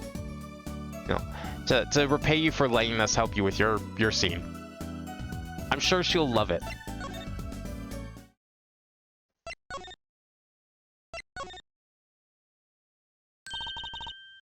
I know that face. That's the face of someone who's made a discovery. Hey, how did you know? You can't fool someone trained in the ways of science. But you failed your exam. Next you'll have us analyzing face prints. Let's ask Detective Sky to help us, Apollo. Yes, let's ask the police to help us with this illegal crime scene that we just walked in on. Well, not illegal, but like, whatever, unannounced crime scene. Okay, let's start presenting stuff to her. Let's start with the obvious one. Anything on here we should know about before we give it to her? It looks like a muffin. Wow, it's all mushed. That was one tough save. You know, it looks kind of yummy. Huh? Like ice cream. Caramel. Oh, you know what? The ice cream's pretty good too. I could see ice cream in there. You certainly have an active imagination, Trucy. I mean, she knows of the bullet is in him. I mean, was there reason to believe she didn't? I never really got that impression. I thought she was aware of it. Or did I, like, somehow completely miss the obvious? Not unlikely. Oh, I want to give her the bullet. Check the sky. I was wondering about this. Trucy, wait. What? This bullet was inside the safe, right? That means the police don't know about it yet. Oh, right. We can use this in the trial tomorrow. Do I have to repeat myself every time? If you're going to talk behind someone's back, do so quietly. How about the lamp? Let's present the lamp. Say, could you take a look at this lamp? Bulb's broken. Right. Strange, isn't it? Really? I break bulbs all the time. My desk is a mess. My lamp is always falling over. Not too bright, huh? Ouch. Still think it's kind of odd.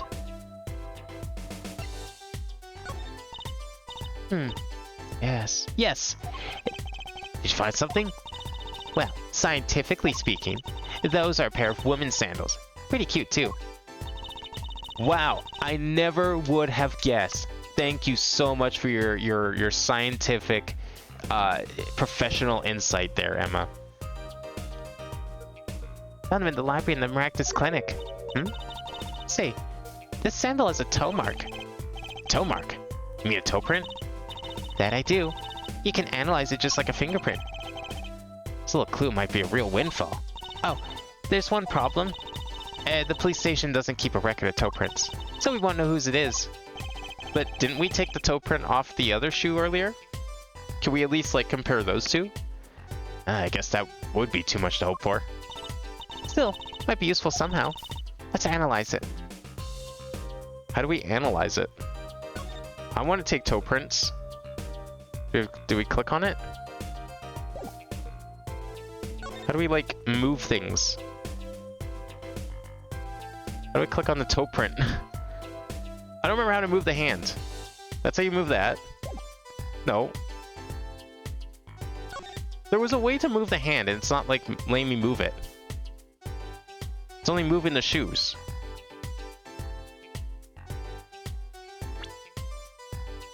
Config. Key config. In here somewhere? Moving the cursor. Is that what we want? That didn't seem to work. Oh, now it works. Okay, why can't I drag it with my mouse though? That's so dumb. Why is this so convoluted? They didn't have this problem in the previous trilogy, even 1.5, which had this exact same mechanic. It was fine. I don't know why it's so weird here. Hey, Apollo, you think this is... Huh, this could be a toe print. Maybe we can get a print off this. Let's try it out.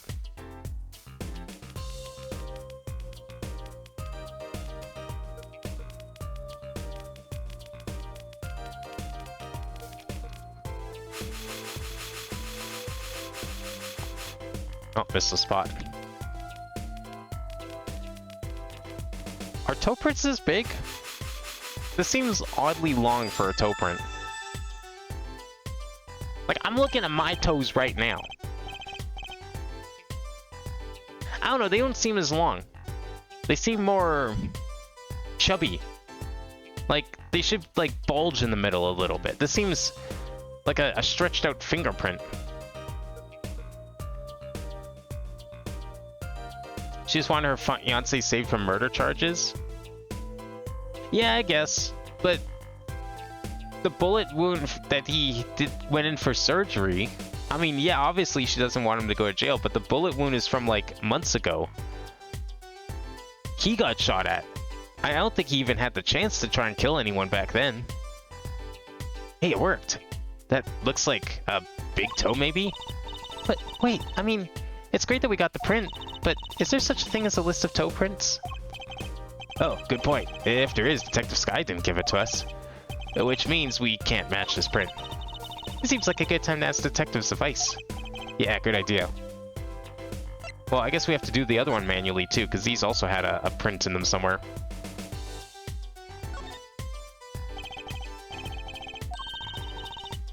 How would there be a... Oh, you mean a toe print? Good call, Apollo. They can analyze it just like a regular print. Yeah, let's analyze this one too.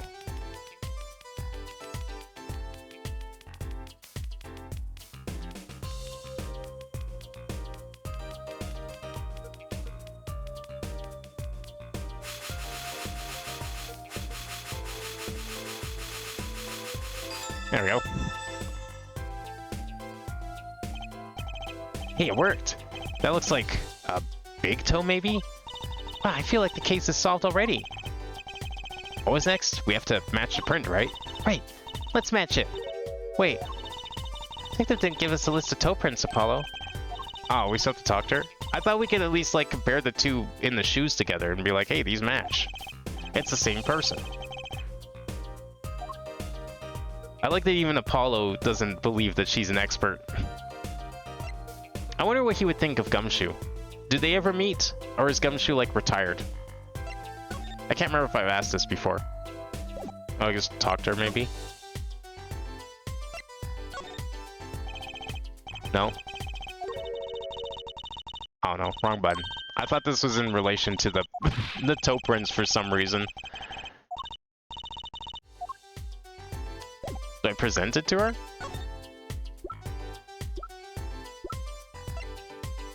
Okay, yeah, I guess we just present them. These sandals. That's quite a clear print there. A toe print. I wonder if toe prints have ever often been used in, like, actual real-life crime investigations. Like, you always hear about fingerprints because people touched a lot of things, but you rarely ever hear about toe prints. Like, we have them. They exist.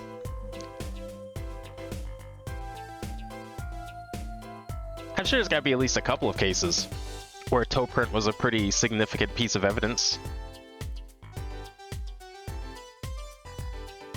Oh yeah, it was during the Edgeworth thing that you said that we wouldn't see him. That's unfortunate. I want to see Apollo and Edgeworth, or in Gumshoe interact.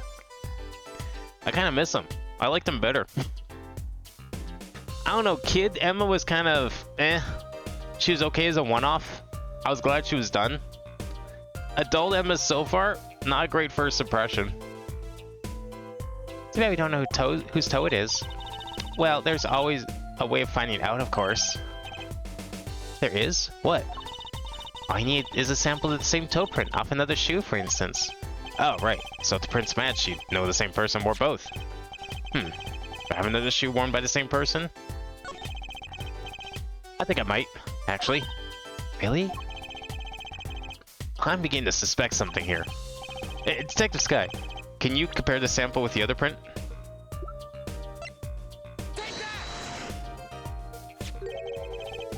This pair of slippers, toe print and all.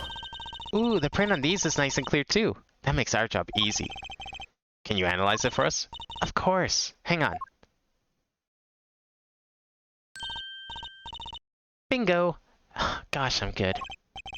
Hey, we're the ones that found the prints. A perfect match. Same person wore these sandals and these slippers. I was afraid of that. All you have to do is find out who these sandals belong to. Or, do you already know? I can't say. Not yet. Well, that's one big step closer to the truth.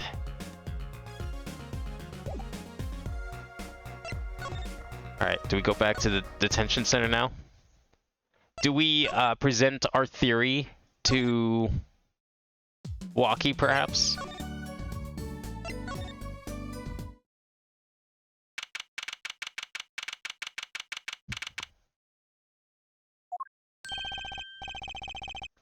Don't cry, Angel. Daddy's back and Daddy's... Oh, you again. Do you always have to announce your entrance like that? Man, my old man here. Man. Now I'm all the funk and it's all his fault.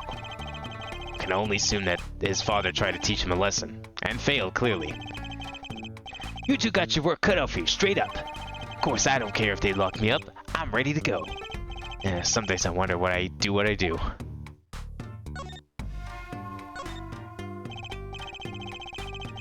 Yeah, I bet these are Walkie's sandals, clearly. They're probably his favorite sandals, too. I'm glad that we found them for him. He'll be very pleased to know that we found his sandals. Hey man, you won't see me bugging about 1 or 2 guilty charges. But what if you're found guilty of murder? Hey, it's an all experience, you feel me, shorty? Like a badge of honor. They don't give the death penalty, do they? That's a good question. Are we talking California or Japan? Or both? Because I think the answer's different. You didn't really do it, did you? Maybe I did, maybe I didn't. I learned one thing today, it's that silence speaks louder than words.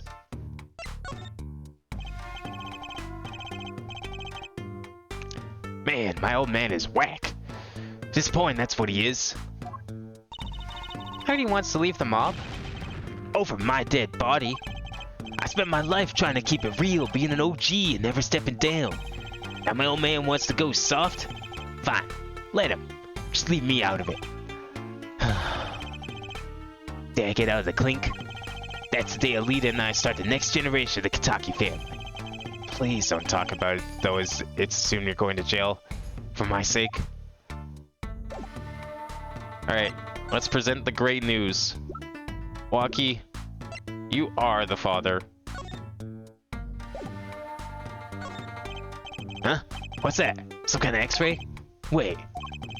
That's right, Walkie. It's yours. Hey, look.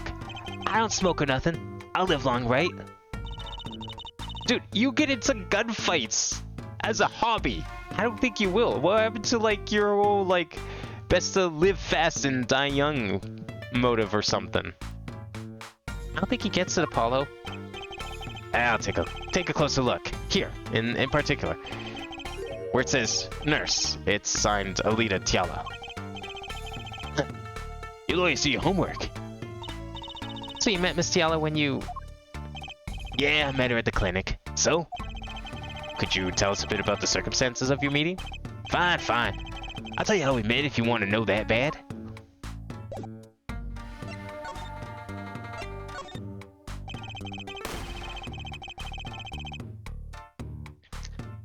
I don't know if they're Talia's sandals. That just seems... That's what they want you to think, you know? Then, a game like this, they want you to think those are her sandals. And then they pull, like, a fast one on you, and it's like, yeah, they're actually my sandals. Yeah, Walkie walks around in, like, pumps like that. I don't know, maybe he finds them comfortable. But half a year ago, I was shot doing a little turf war with another family. You mean when you just casually walked into their house and threatened to kill all of them? But okay, yeah, call it a turf war. I was ready to die, sure. They came in and got me, hauled me off to the docks. The Maractus Clinic? That's where I met her. A fallen angel. You mean Alita Tiala? She was scared of me at first, turns out. But you know what they say? Bad guy always gets the ladies. Right. She was done with that clank anyhow. So I was like, I'll take you on, woman. Straight gangsta style. Guess what she said? What did she say? Come on, give it some thought. She said real quiet like on the down low. Know what I'm saying? I'll leave if you'll marry me. So that was the proposal. You know it. An oath of love right there in the hospital room. Just like that, the op was done and we were out of there. See you later. Bye. About that op. Yeah, didn't go so well after all, did it? I know about the report. I know it's still in me. This health checkup was the boss's idea, you said. Yeah, can you imagine?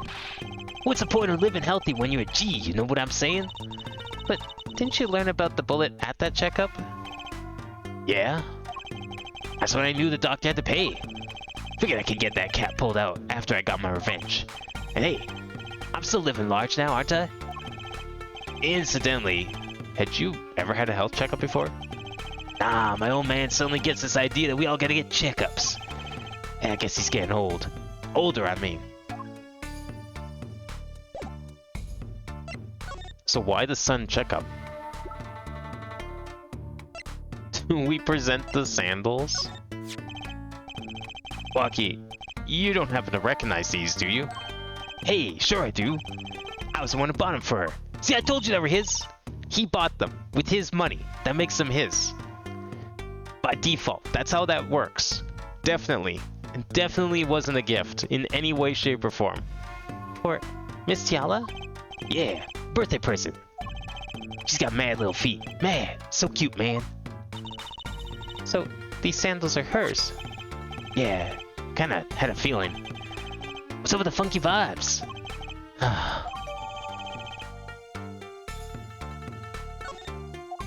Well, that'll be helpful. How about these ones?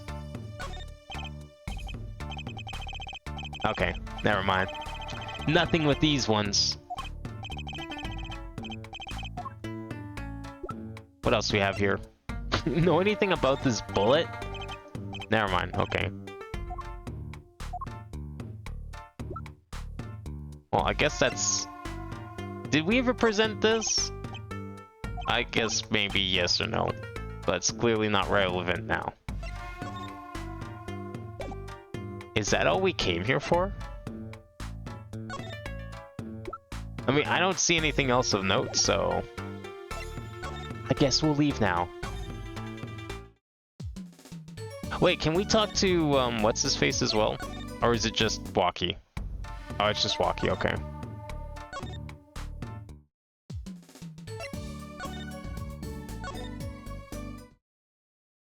Oh, see you later, Nick.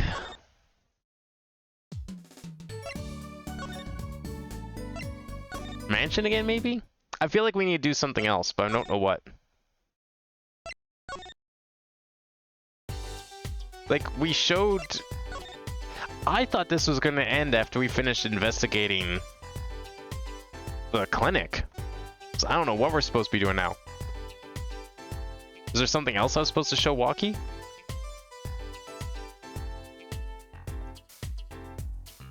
I mean, we already showed him 2 pieces of evidence. Do we tell Emma that we found who the sandals belong to? Perhaps?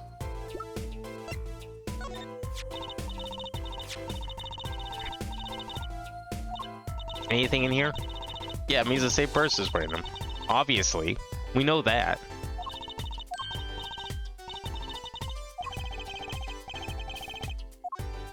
Doesn't really help us with progressing this thing. Alright, let's try the noodle shop.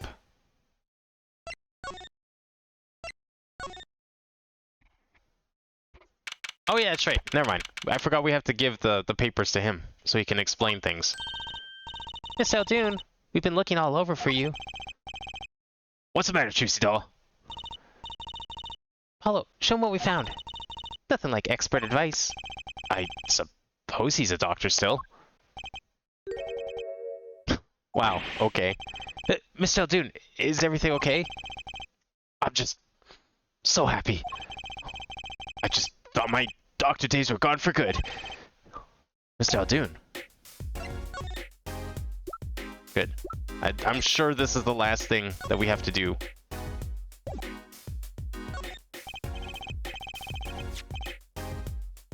Mr. Aldoon, could you take a look at this? Medical chart. Hey, you should go around taking these from clinics. Why the sudden silence, Mr. Aldoon?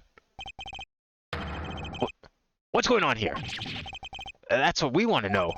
That chart belongs to my client. He's on trial on suspicion of murder. On trial? That's crazy. You can't put him on trial. He's ABD. ABD? All but dead. He's knocking on the pearly gates and someone's about to answer. Can you tell us why?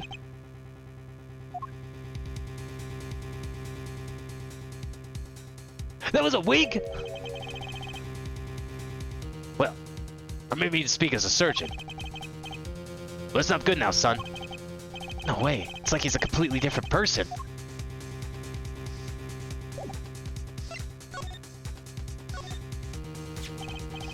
Well, according to this chart, this walkie-talkie fella's not doing so well.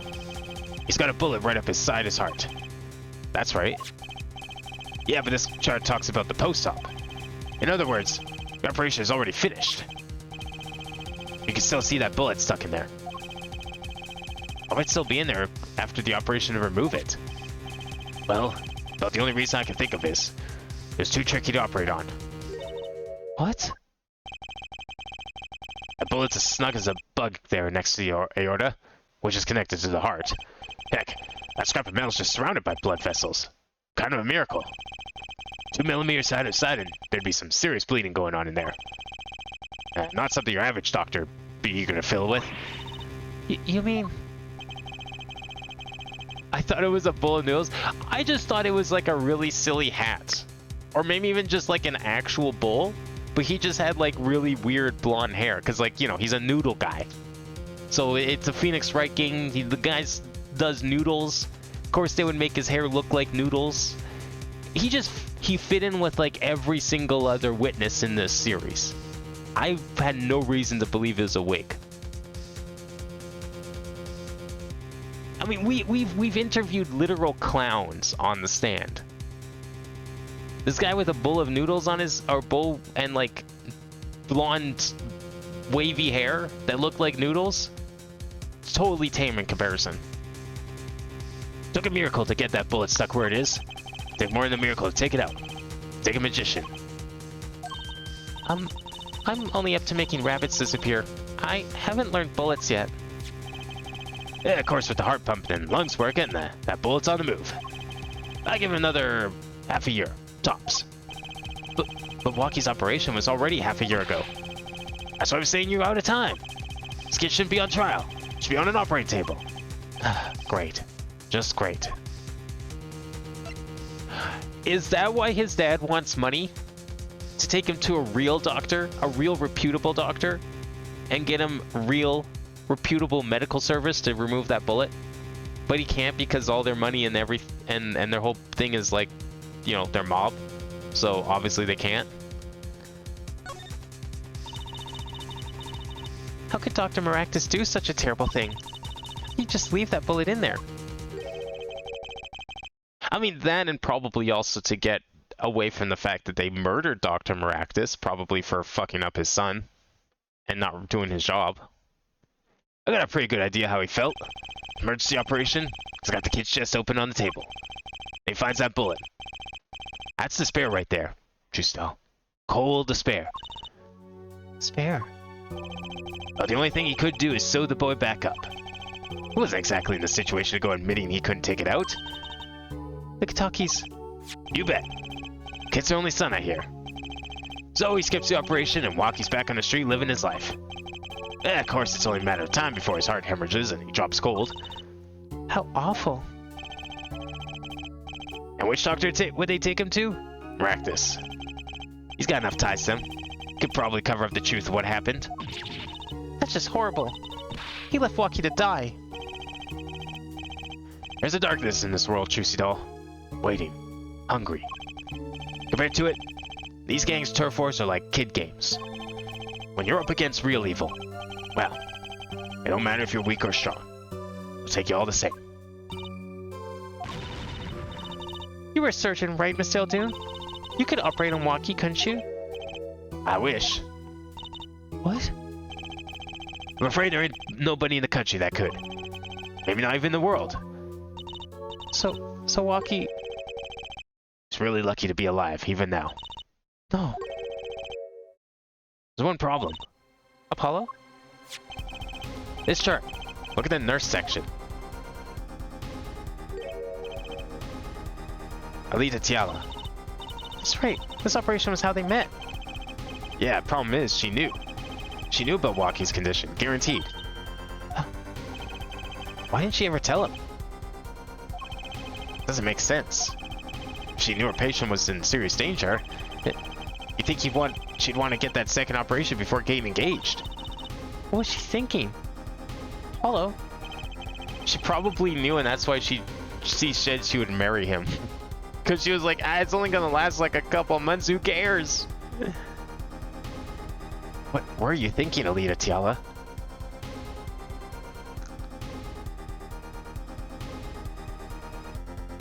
I still don't know what the pun with her name is.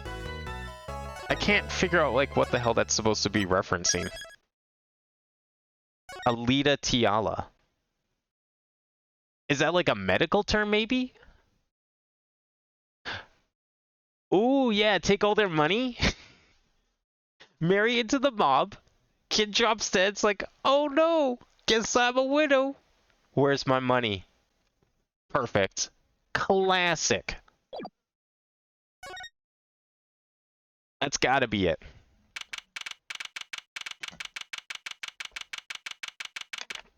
Why else would you marry a dead man walking? Like, there's really no other reason you would. It's free money. Even if you hate the guy's guts, like, you know, if they only have a couple months left to live, I'm sure a lot of people would do that for like $1 million, $2 million. This is it, the big day. Did you get any sleep? Yeah, I went to bed at 1 a.m. or so. Oh, what time did you wake up? 3 a.m. That's only 2 hours, Apollo. But at least you have me. Yeah, and how long did you sleep? You're not gonna tell me? That's right, that's what I thought. And the amazing Mr. Hat. Here's looking at you, kid. That voice. Hey, can you sleep? Mr. Wright. I was going on my mind with boredom, so I signed myself out earlier today. Somehow that place makes fake piano playing at the Indochine pasta joint seem almost fun. Daddy, do you know who Prosecutor Gavin's witness is today? Take a guess. How about Lil Plum? That Sherman take of a mom? Nah, guess again. That's too bad. You know, speaking of moms, you need to find me a new mommy one of these days, Daddy. Okay, yeah, no, her previous mom definitely got locked up. It's barely morning and you're already at it, Trucy. Is that what the next game is about? Get back together with Maya? Trying to find her a mom? I mean, it's gotta happen. How does it not? Okay, see, this is why I don't buy their father-daughter relationship. So, Mr. Wright, do you know who the prosecution's witness is? Alita Tiala, your client's fiancé. Oh, see, they put the accent aigu on that one. They'll spell fiancé correctly, but paper mache? Nah. No. She's gonna be a witness? I mean, yeah, no shit she's gonna be a witness. But that seems odd. Why would she testify against her own fiancé?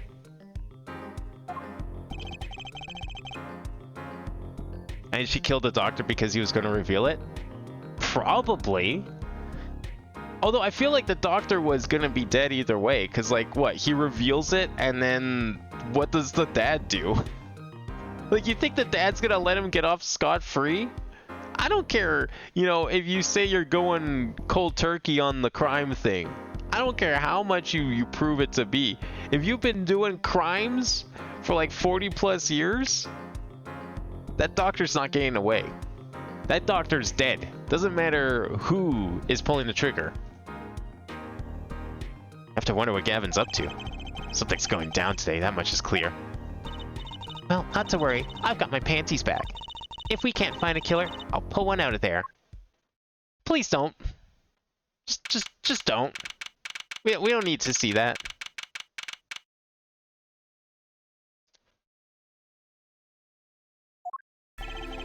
Court is now in session for the trial of Walkie Kitaki. Fence is ready, Your Honor. Prosecution is warmed up and it's a sold-out house. Very well. To recap, while yesterday's witness seemed more guilty than any other party, guilty of panty snatching, we did find out one thing for certain. There were 3 people at the park at the time of the murder. The witness, the victim, and the defendant. Correct there, Judge. And today I'd like to do something a little new age. I'd like to look at this horrible crime from the outside. The outside? The acquisition of the murder weapons, the preparation for the act. Our poor defendant told all, you see, to his betrothed. His betrothed? His fiancée, Judge. His partner for life, with no chance for parole. Very well. You may show the, lucky lady to the stand. Your name and occupation, Fraulein? Alita Tiala. My occupation is future wife. Ah, traditional values. I respect that. Oh, this boomer judge over here. Too many brides these days can't even weave baskets blindfolded. Underwater. Did you here today as a witness for the prosecution? To be honest, I didn't want to testify at first, but I couldn't hide the truth. Honesty, another admirable trait. That's not what we see a lot in this courtroom. Weirdly enough. Then, is it true that, on the day of the crime, the defendant, Waki Kataki, confessed his plans? His plans for murder? Yes. The witness will please give her testimony to the court.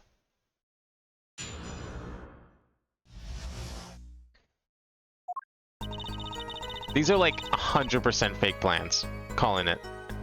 It was the day that the family health checkout results came back. When Waki found out that Dr. Maractus had lied, he flew into a rage. I'll teach him, he said. He took one of the family's pistols. And, well, you already know what happened after that night. I just don't see how anyone but Waki could have done it. So the pistol did belong to the Kitaki family then? Yes. With regards to this, an investigation is underway at the Kitaki mansion on charges of the possession of illegal firearms. And the bullet that took the victim's life, was it, Firearms pistol the defendant procured? Yes. This has been proven. How can you prove something like that? Bullets carry marks from the barrel that fired them, called rifling marks. Rifling marks? Let's think of them as being a gun's fingerprint, left on every bullet it fires. And when did you first hear about Waki's plan? It was the day of the murder. I should have stopped him. Just didn't think he would actually do it. Very well. Defendant may begin the cross-examination.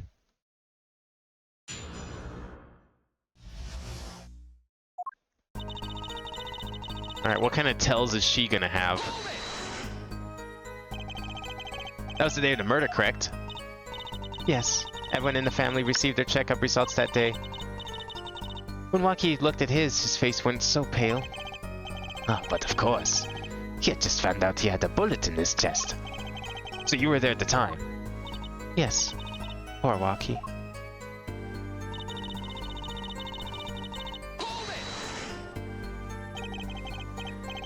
That must have been, quite frightening. He was furious. He ripped his report up into shreds. Hey, yo, can we add that to the testimony? He ripped his report up into shreds? I'd like to, press that one further, please, Your Honor. Incidentally, I had to request another copy to file as evidence. A bothersome chore, but one I performed without complaint. Oh, look at you, such a good little prosecutor doing your job without complaint. Waki's at an age where he's hard to control when he loses his temper. Of course, that little bit of instability is so cute. That's okay. You're one of those women I see. Great. Now he sounds like a psychopath. I think she sounds like a psychopath.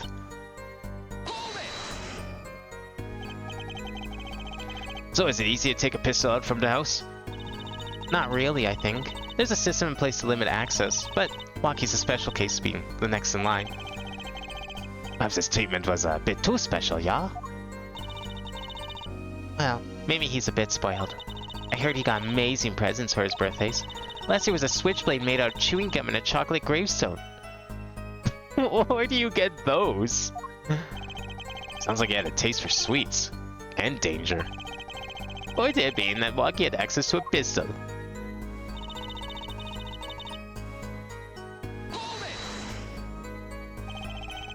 What happened? Meaning the murder. I tried to stop him. I really did. But Walkie wouldn't listen. Our defendant was nothing if not determined, it seems. Last thing you should do is blame yourself, miss. No, don't you dare, Judge. Don't you start taking the witness's side. We know how this ends. You would think he remembers. We all know how this ends. Every time he takes the witness's side like that. When it's a cute little girl on the stand like that. She's the murderer. Full stop. How do you say that for certain? How?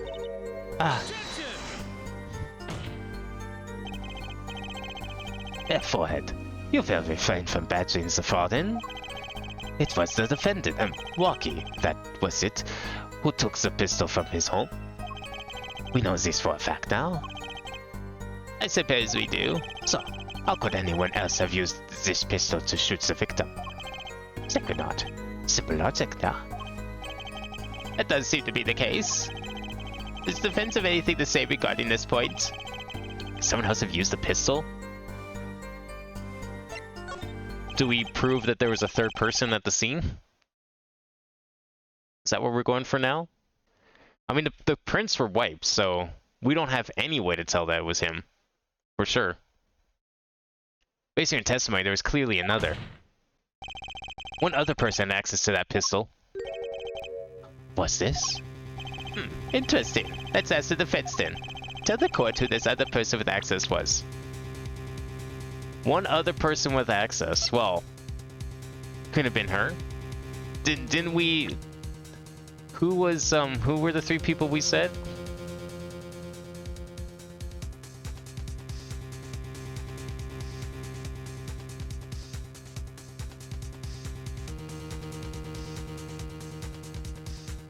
Okay, no, we didn't actually specify it here, but like earlier it was like, what, 3 people that said that they had access, so we know it's the mom. The mom had access. Are we blaming her? What's this?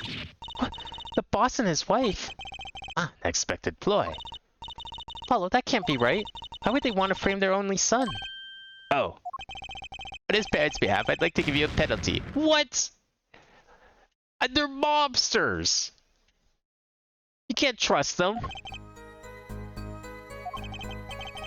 They're probably going through their house right now, the police, and not finding a single goddamn weapon. And they won't find one because the mobsters are covering it all up. Okay, so I guess we don't... Do we just go and throw the book at Tiala then, right away? Poor Miss Tiala. Can't imagine what it'd be like in her position. A little more concerned for her fiancé. How would she testify against him like this? Do we just go hard in and then, like, blame her? So see how anyone but Walkie could have done it. Okay, so we press this. I wish this game would let you just present witnesses, like in the second game. And the third game, actually. I don't know why you can't do that in this one. Yeah, let's just go for it. She was the only other person at the scene, so it could have been her.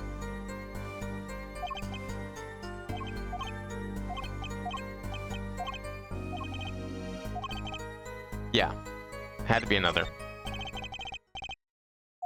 I mean, the mom seems like a more logical choice, perhaps, but, you know, evidently speaking, there is that fourth person in the crime scene.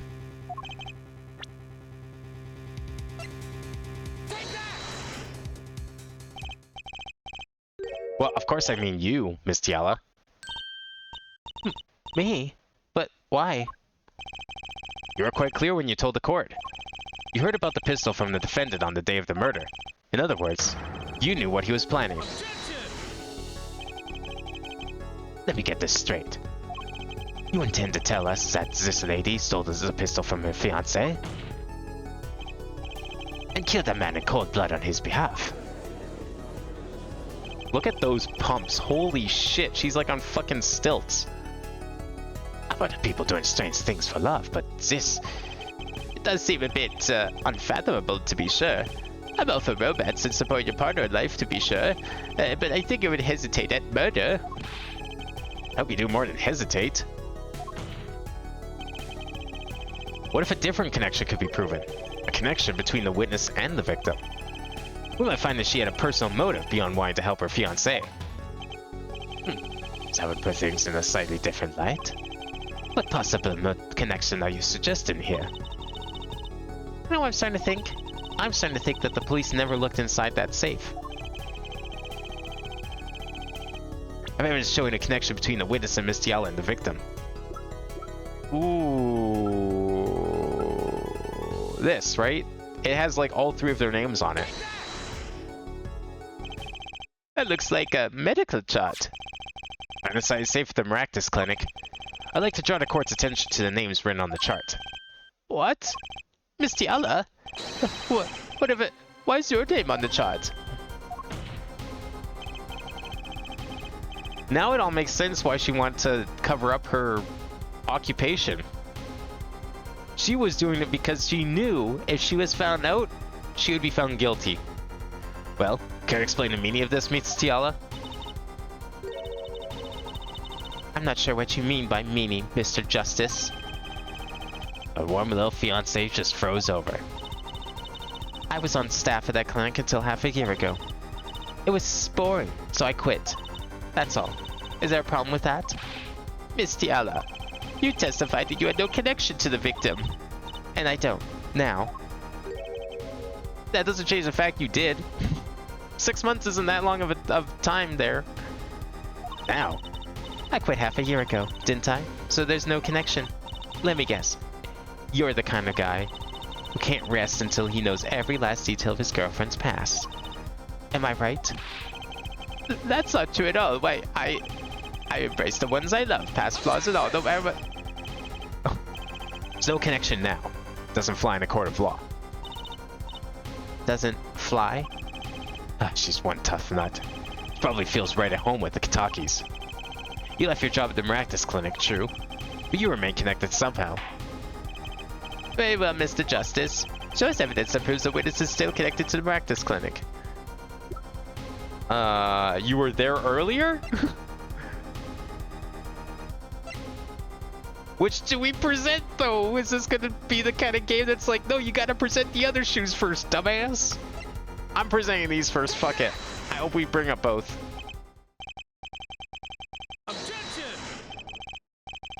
Okay, well, I guess we'll try the other shoes, just to be sure.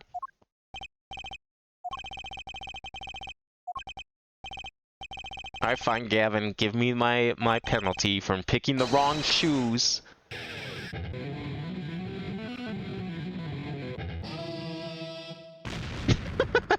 Okay, that was worth it, though.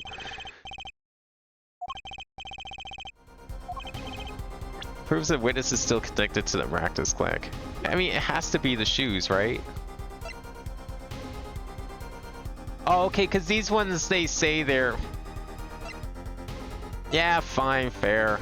They're related, though. I still say they should both be allowed. Fuck you, game. I thought we were over this. How many games until they stop doing this?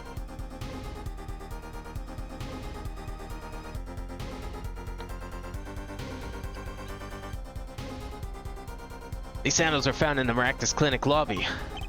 They're yours, aren't they? Well, who knows? I'm sure there are lots of people with those sandals. So sorry, Fraulein, but your act isn't fucking. Your moment of hesitation just now cost you. What's with you? I thought you were on my side. Perhaps you're unaware that Zato's leave tuppence? A simple analysis of these sandals will reveal all. Well, now we see your true colors. See, she should have been wearing socks in her sandals. Now, she would have been a real criminal there. That's how you know someone's bad, if they're wearing socks in their sandals. But it would have at least protected her in this case. It's better to be accused of wearing socks in your sandals than accused of murder. I think that's pretty good advice. I was wrong to cooperate with you from the beginning. I just wanted you to help get Walkie back on the straight and narrow. There's good things you need to worry less about Walkie and more about yourself. It sounds as though we need to hear a bit more about your story. Sandals found the entrance to the clinic, which means you were there on the day of the murder. Well, there's little point in denying it. Very well, the witness will tell us about this visit. Why did you go to the practice clinic that day? There's only some rare instances where multiple evidence works in the same cross-examination. It needs to happen more often because half the time it's like, okay, maybe in this case it didn't. We're not using the other sandals first, but there have been so many times where it's like you have to click one A or B because you know both are important. They only accept B, but they immediately present both A and B. And now this game is getting better at that. During the investigation segments, there's been a couple that look like they probably would have let me pick A or B and talk about both. But it's just like, it feels arbitrary in a lot of situations inside the court cases.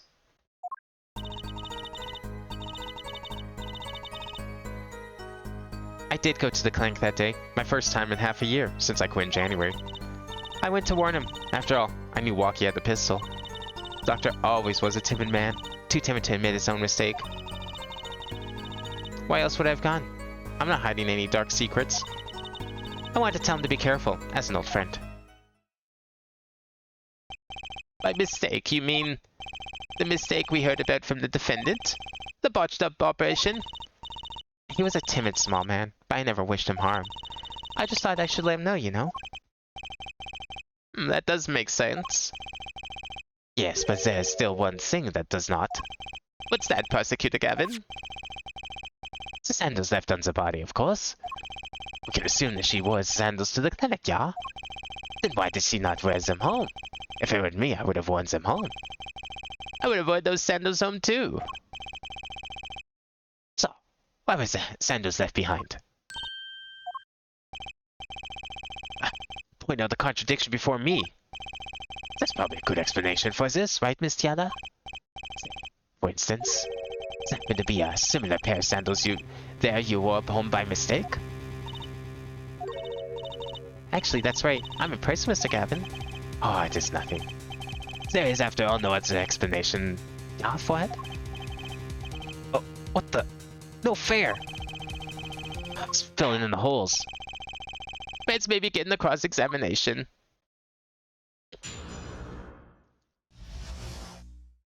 This guy's playing a little dirty. Like, he's not breaking the rules, but doesn't use intimidation tactics. He's just like, you know, suggesting certain things. Around what time did you go to the clinic? I don't remember exactly, but it was after 9:30, I think. And that was the first time you hadn't contacted Dr. Maractus in half a year? Of course it was. He wasn't the kind of boss you made friends with. So, why did you get to the clinic that day? She went 9:30. Okay, she's 100% the killer. She killed him, put him in his car, drove the car to the park. I don't know where she got the card from. Whatever. But she then placed him inside the cart. And then just went home. Drove off home in his car. So she committed Grand Theft Auto and murder. That's my current guess. So the murder scene wasn't actually the park. It was the clinic. And that would explain why the juice, or the wine was spilled over the counter. Did you want Dr. Maractus to run away? Well, after I failed to stop Walkie, I thought that was the only other way to avoid the problem. Would you have called? Why go in person? I called several times that evening, but no one was in. The victim was busy driving home until after 9 p.m. that night, remember? And yet the car was at the garage. This was by this mirror yesterday, yeah? I thought if I warned him, he would run away for sure, knowing the doctor.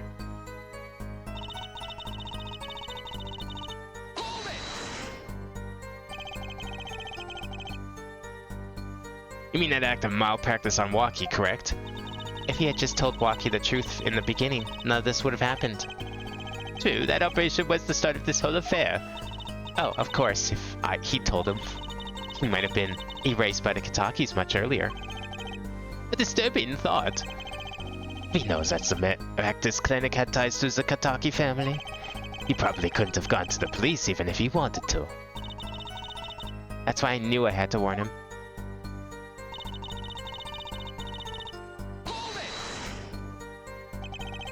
No dark secrets, eh? What? Look at me however you want, Mr. Justice. You won't find a thing. She's hiding something, I know it. Must have some evidence that proves it too. You're free to think whatever you like. I went to that clinic with only one thought in mind.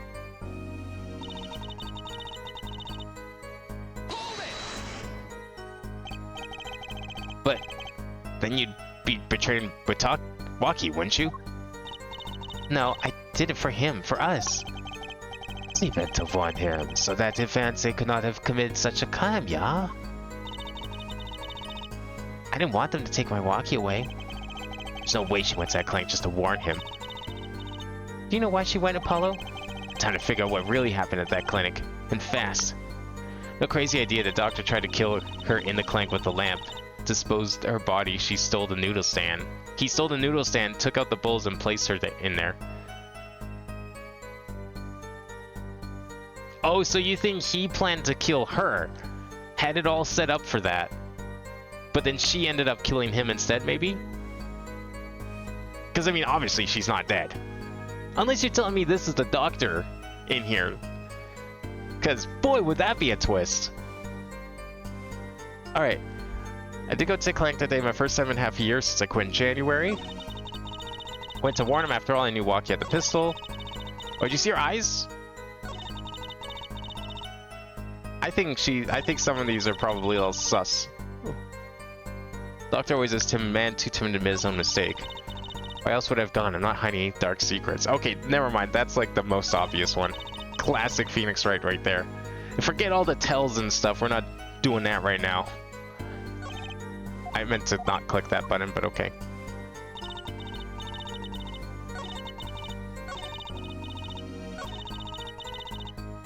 Not hiding any dark secrets. Alright. Present. What are we presenting?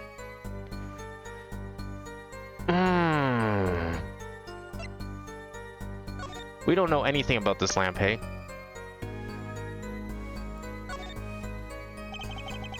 This card runs the lamp. Has a red stain on it. Don't wonder what left that stain.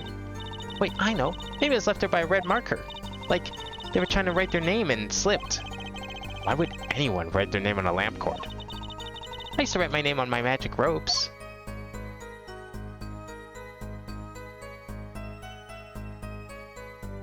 I hate that you have to use the keyboard for this. Bulb's broken. Won't turn on. Oh, how's it broken? Don't touch that. You'll cut yourself. Yeah. Fool me once, shame on me. Fool me twice. My finger. You're bleeding. Oh, let me see that. Wait. Magic blood. Oh my god, this fucking girl. You know what? Never mind. Maya can't be the real mama here because Maya would probably have PTSD from actually getting kidnapped, for one, and also from blood.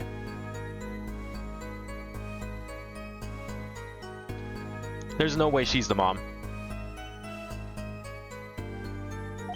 Please don't do that again. I have enough to worry about without my coworkers injuring themselves on the evidence.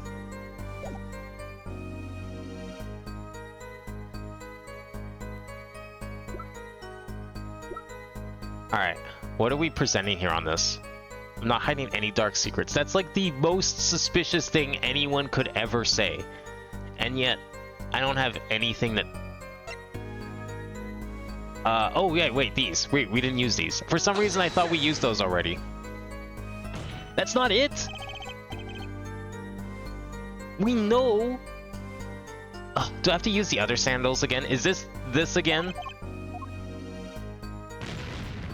It's gonna be this again. I'm calling it. Gotta present these shoes first.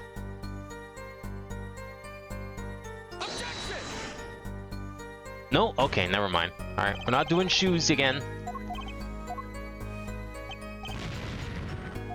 Well, what the fuck are we doing here? Okay. Let's see. Wanted to tell him to be careful as an old friend. I don't think that's it.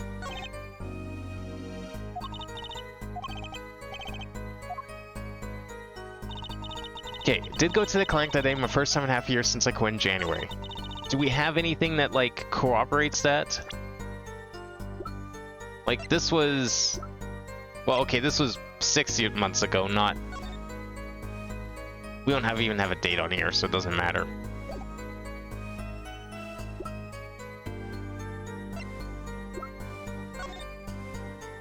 We don't know where this bullet came from because we took it.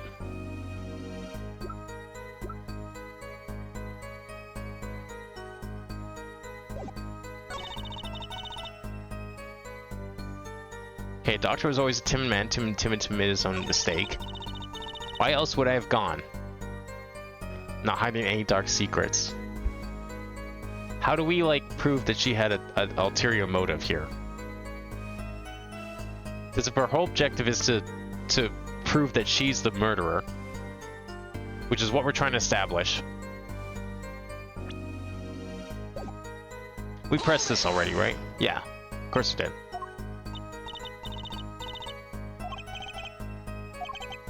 Let's have some evidence that proves it too. Yeah, okay, so this is definitely the one. Like, the game's telling me this is the one.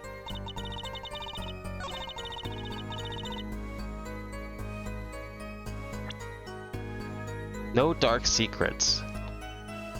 We tried both shoes. Did she, like, kiss the cable or something, like, with lipstick? I don't know how that would be possible.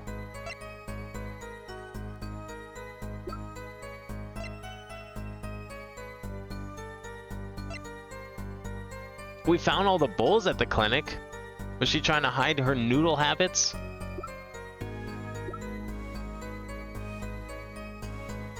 Okay, well, we're insinuating that she had access to a gun.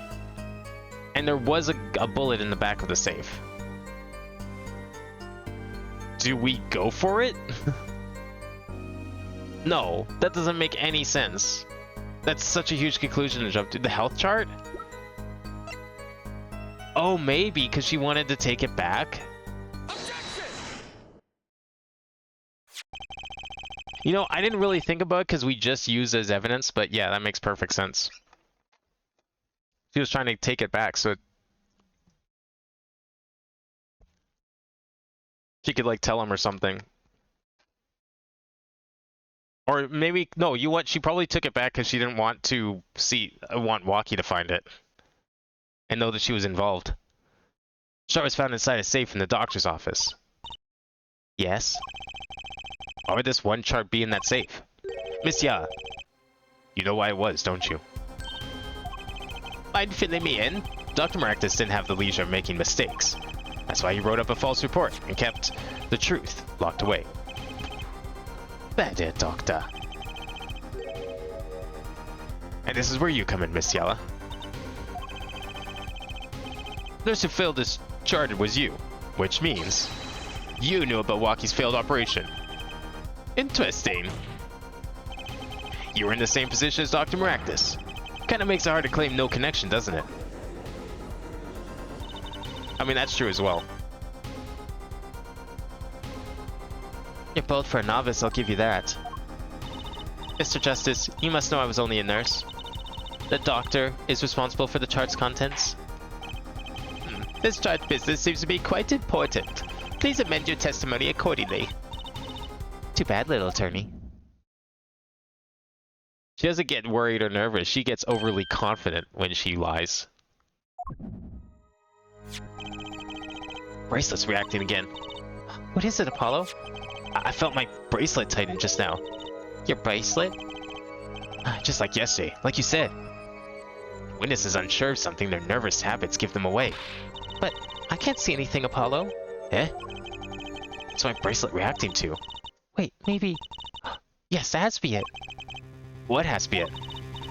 Your senses, Apollo. They must be sharper than mine. Huh? I can't see it, but you can sense it. What, are we a mind reader now?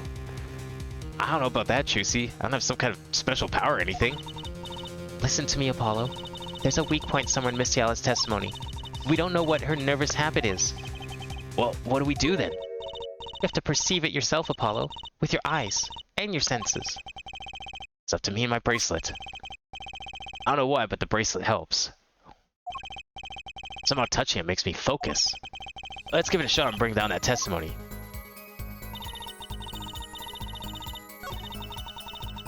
Okay, which one do we want to go on here? This one, right?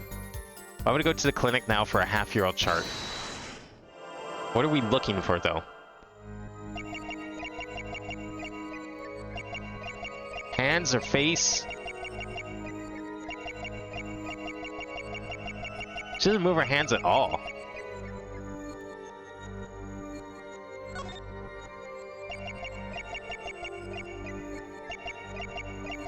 I don't know how subtle this game is gonna be. Maybe this isn't it.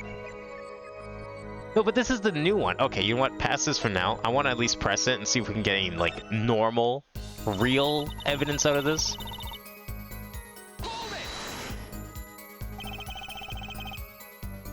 But your signature was on that chart. So, what does that have to do with this case? If there was something in that chart to make me look bad, I would have dealt with it. The only one responsible for that chart is the presiding doctor, Dr. Maractus. She's hiding something. Alright. I bet she's got a habit that gives away. Just have to focus to find her nervous habit. It's time to give my bracelet a rub.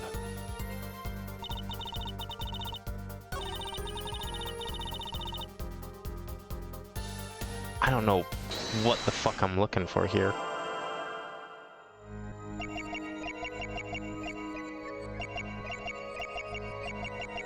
Oh, there it is. How did I miss that the first time? Gotcha! Miss Yella, you're unsure about something, aren't you? Not as unsure as you are. Wow, she sure showed you. Gotta focus to find out. Oh, did I miss it? Did, like, she just stop doing it? I thought it was just like, look at the spot, doesn't matter, you don't have to time it, but... Okay, I guess we have to time it. Oh, that was clearly it!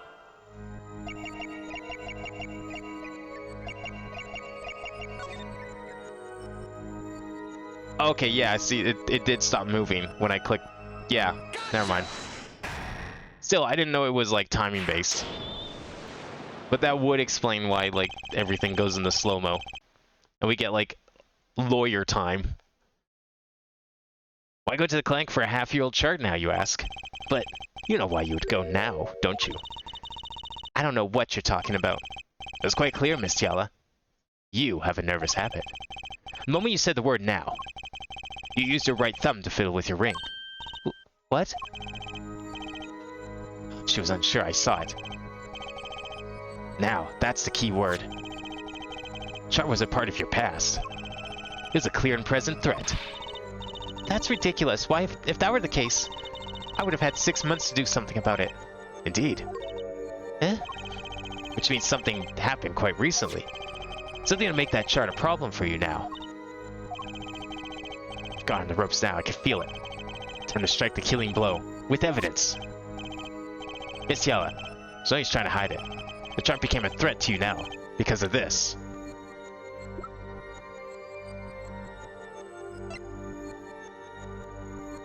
The June checkup, right? Because they found out about it, right? That's gotta be it. She was scared. He was gonna go confront the doctor, find out she knew, and then kill her too.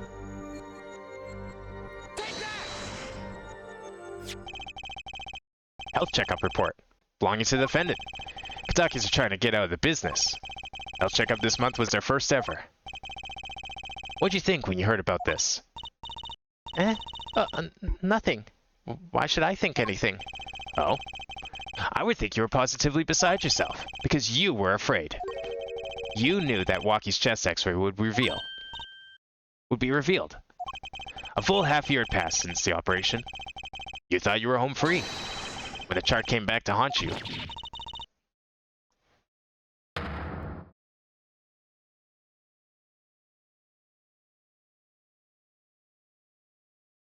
Oh, don't tell me we broke her already. That's all, Your Honor. What just happened?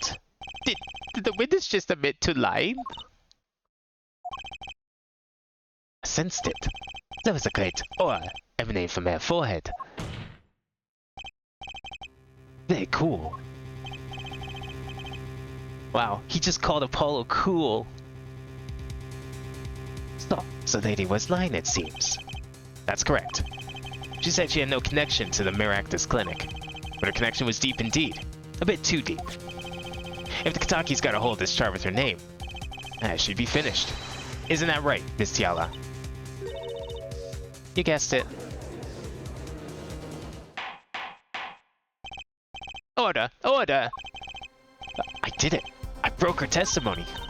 Amazing, Apollo. I didn't see it at all. Daddy was right about you. Wait. Miss Tiala? It's true. That chart was bad news for me. That's why I went to meet the doctor that day. But that's all. I told him about Waki and went home. This cross-examination is far from over. What? See, here's a tooth from us. This is clear, yet It is not clear that this tooth had anything to do with the case at hand. Very well. The witness will add this to her testimony. And we'll have a bit more cross-examination. Almost. Still close. Keep on her, Apollo. Nothing happened at all. I warned him and left. Alright, well, our mind-reading bracelet isn't going off, so I guess we gotta just use evidence here. Let's press first. How did Dr. Maragdas respond to the warning? Oh, he was quite surprised. Panicky, even. Who wouldn't be scared to learn that Kitaki was after them? Incidentally, this court's not afraid of any mobsters. Why, we had a life-threatening situation just yesterday right here in this courtroom. Yeah, you get one like every other week, it seems. What's security like in this place? Like, forget yesterday even. What about all the times shit actually happened in here? Yeah, real impressive the way you stood up to the attack of the amazing Mr. Hatzer. After which I carried you back to your chambers. Damn. Sounds like the judge had quite the fright. Nothing happened in Dr. Maragdas' office that day, huh? But what about the mess we found? Something definitely happened at office, Apollo. I know. We can't prove when it happened. Nor that Alita Tiala was involved in it anyway. Let's try putting some evidence up anyway. I don't have enough, like, the penalties left for that, Trucy. There's no way she went to that clinic just to warn him. Do you know why she went, Apollo? Alright.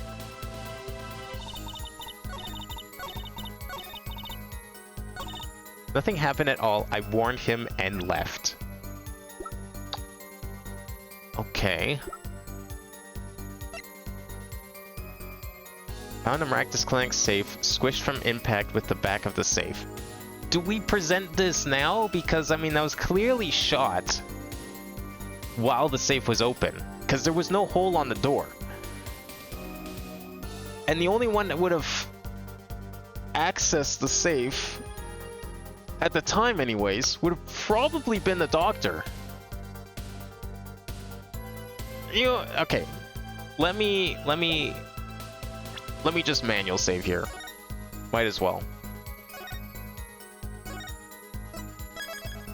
I don't know how good this game's checkpointing system is compared to Edgeworth. But I'm gonna present it. Objection! Fuck yeah. I hope. I don't know, the game's pulled this already. It's not as clear cut as the previous games. You say nothing happened at the doctor's office. I disagree. Take a look at this. Okay, never mind. It was correct. They only show the picture if it's correct. What's that? Looks like a squished up ball of clay. Actually, it's a muffin. I'll have you know. Kind of like you, actually. Whoa, hey, no assaulting the defense attorney in court, okay? That's slander. This bullet was found in the Maragdas clinic office. Something did happen in that office, Miss Tiala. Enough of this joking around. The police investigated that clinic. Ah, but this is what's stuck inside the doctor's safe. Inside the safe? I guess the police didn't check that far. Yeah, it was brought up earlier that they probably didn't check the safe. That's pretty clear. But there's a problem. How can you say that bullet was fired on that day? Weren't you the one to explain rifling marks to us? Pistol was taken from the Kitaki mansion that day. If the marks in this bullet matched the murder weapon, and that proves a firearm was discharged in that office on the day of the murder. Not a bad forehead. Bailiff, have this bullet analyzed immediately.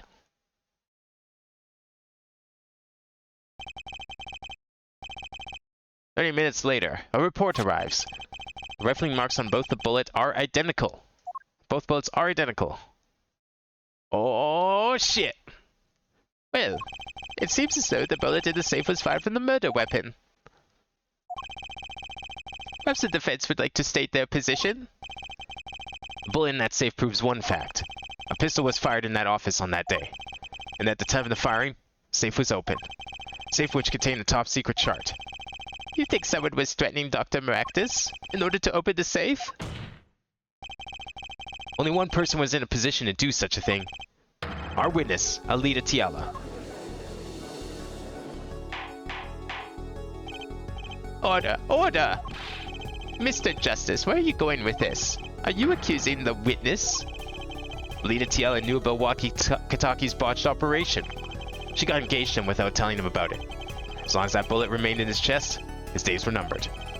What if she married him, and then the bullet finally reached its destination? What? That reminds me. Apparently, the Katakis have been asserting themselves in lawful business practices. They're making quite a great deal of money. A fortune, if you will. Various. So she planned to marry him just to get her hands on this fortune?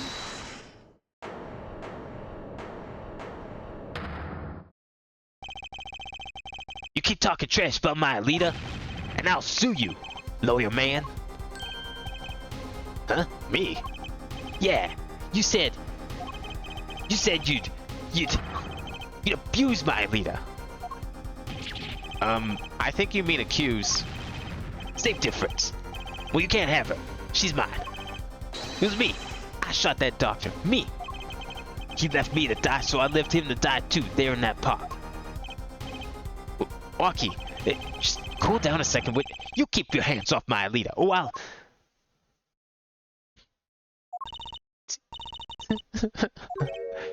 Mr. Ayala? I'm sorry. It's been so long since I've laughed so hard. Something funny? Waki, wake up and smell reality. Alita, baby? Signature on the chart, the engagement. I mean, come on, it's so obvious. Even for a brainless, spoiled brat such as yourself. Alita. Your honesty is like a breath of foul air, Pauline. Hey, I wasn't getting out of this clean anyway. So, the family fortune is what you're really after. That's right. I wanted the money. No way. That's whack. I ain't trying to hear that. Should have done the wedding earlier. Oh well. By the way, can I ask you a question? Who, me? I believe you said you were going to abuse me? Accuse. Of what crime, might I ask? Huh? Oh, I'm a bad girl, sure. I got close to that brat because I wanted his money. But he was the one with the pistol. He could have fired it into the safe after I'd already left the clinic. What? I would never do a thing like that. It was definitely that silly brat. Wait, but... What are you talking about? Juicy? You had the most to lose if that chart was found. But I didn't have a pistol now, did I? Well, you could have taken walkies. You'd think he'd have mentioned that, no? All I'd hear him say is, it was me, I shot him. Yeah, why is he so adamant on this? Like, I believe that she's the killer. But why is he so adamant on being like... Because he knows he's guilty and he doesn't want to... She's guilty and he doesn't want to admit it? He's trying to cover for her now? It's only because he was trying to protect you.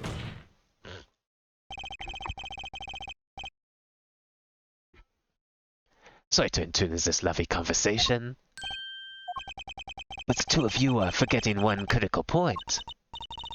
What point? Certainly the foreign one is that chart.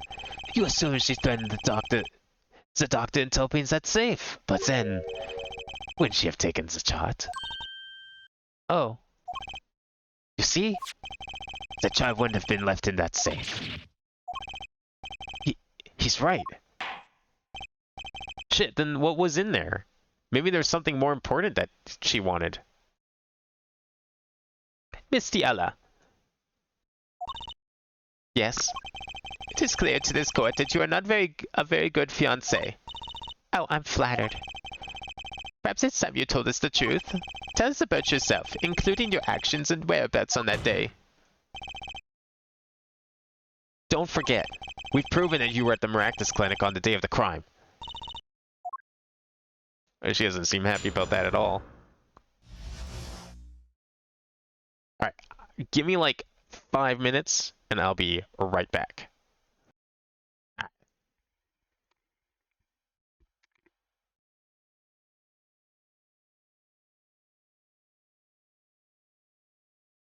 Alright, there we go.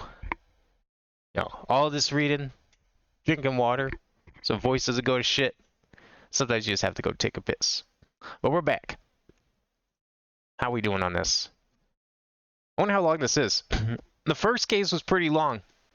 This feels like a normal case too, though. Even though the first case was like twice as long as a case 1 usually is. But it's a good long. I'm liking it. Yes, I went to the clinic that day to speak to the doctor. I wanted that chart, but I failed to get it. So I went back to the clinic later. In any case, I didn't shoot him. You don't even have proof I stole that pistol, do you? That brat was spotted in the park the moment of the crime. Frankly, I don't think it matters if Dr. Maractus was shot in the temple or not.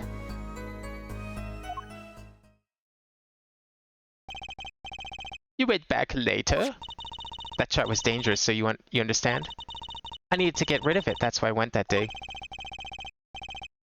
But you couldn't get the chart then, could you? And later that night, Dr. Maractus was shot. I heard about the shooting, waited a day, but then I had to go back. No easy feat with the cops all over the place. So are you admitting to breaking in yesterday, then?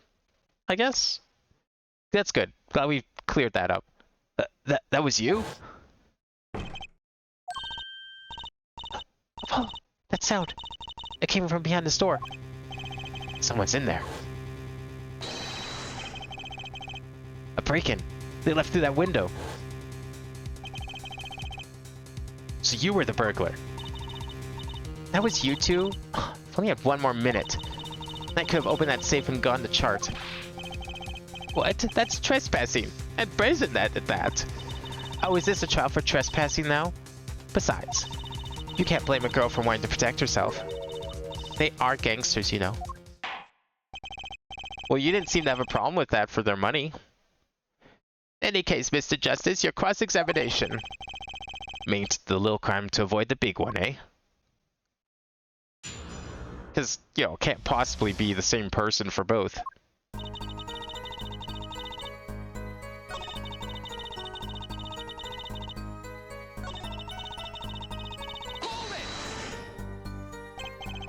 Why that day?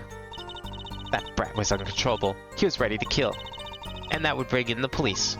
And that chart would become evidence. And I'd be hung out to dry. But the police didn't check the safe, did they?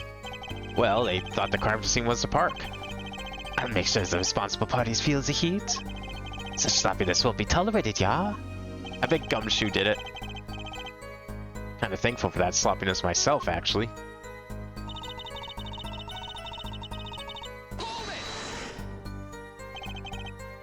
Later? When I heard what happened, well, I was too scared to do anything that day. So I waited until the day after. The 16th, was it? Of course, you and that meddling kid had to get in my way. Why did Dr. Maractus keep that chart around? It was clearly dangerous for him. He could have burned it. 'Cause he's a coward. chart was his insurance. Insurance? My signature on the chart, to be more specific. That made sure I couldn't betray him.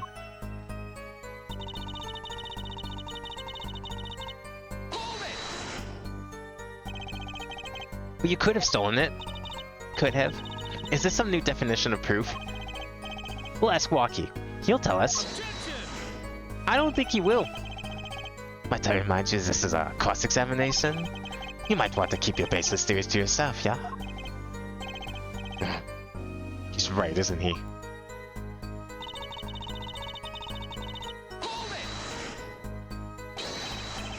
Yeah, but... But what? You have nothing to say. This case is over. It was over the moment that brat was seen in the park.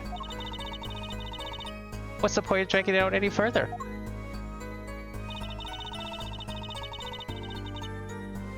I don't think it matters if Dr. Ractus was shot in the temple or not. What? Wow, okay. I thought you guys were like old friends. Doctor was shot in the right temple, yes? So it seems. Let's review the facts again, shall we?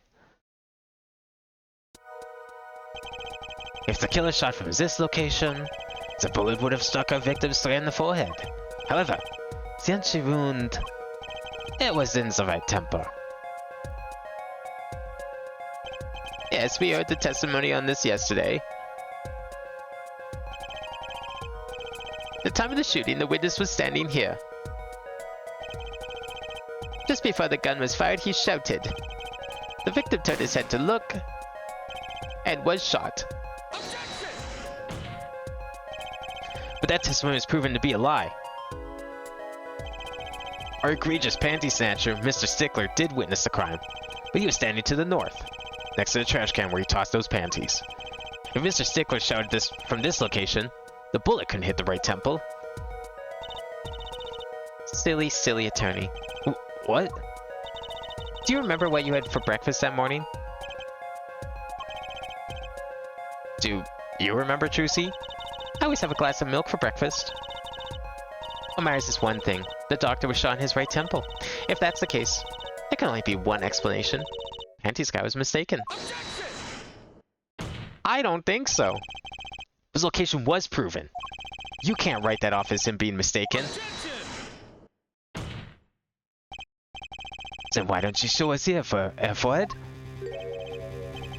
Show you what? Does that explain everything? Very well. Let's recap. If the witness, Panties guy, was standing to the north, then where was the shooter standing? In what location did the killer have to shoot the victim? But wait, if the witness was standing there, how could anyone shoot the victim in the right temple? I merely laid out the facts for us. It is up to the one possessing the shiny forehead to show us. If you can, that is. Walkie Kitaki was standing at the killer mark. Wesley Stickler at the witness mark. And of course Palmeractus was at the victim mark. Let's see what the defense has to say. Where was the killer standing when they shot the victim? Well, it has to be someplace else. Both of those places would be impossible given the evidence. As the facts stand now, we can't explain this crime without contradicting ourselves at some point. But I know why. The real killer shot from an entirely different location. What are you talking about? I don't see any other place. Apparently, Mr. Justice does. Let's hear it. Where in the park did the killer shoot the victim from? Oh, are we about to get weird? Is it time to pull a Phoenix Wright? And it's time to raise the roof and the stakes. Eh? Penalties are such frightening things, don't you think? Or what if they were a bit more terrifying? Wait, did I get it wrong? Oh. Like so. Double penalty? Therefore it wishes to take us in a new direction? Then he must be ready for the challenges ahead. I mean, it doesn't matter. I only have one penalty left, so... Yeah, there's only one logical, I hate to use the word here, place for the killer to be. But I mean, it's a Phoenix Wright game, so of course it has to be here. We had like the weird secret passageway out of nowhere in the last case, of course. Are you sure, Apollo? He is the witness, Mr. Stickler's testimony. If we believe that, and we know where he stood, and we do know where he stood because we proved it with footprints,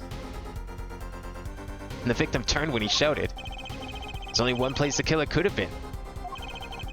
The killer shot the victim from here.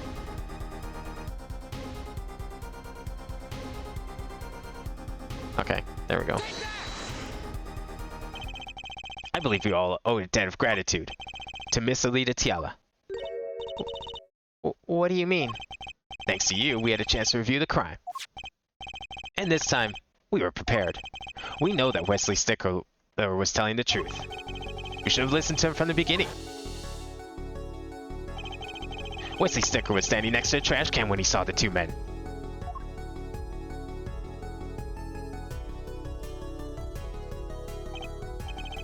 He shouted, just as he told us in his testimony. And the victim turned to look in his direction. Shot was fired. The victim was hit in the right temple. Oh no! Oh yes. Which direction was his white temple facing at that moment? That's right. Toward the noodle stand.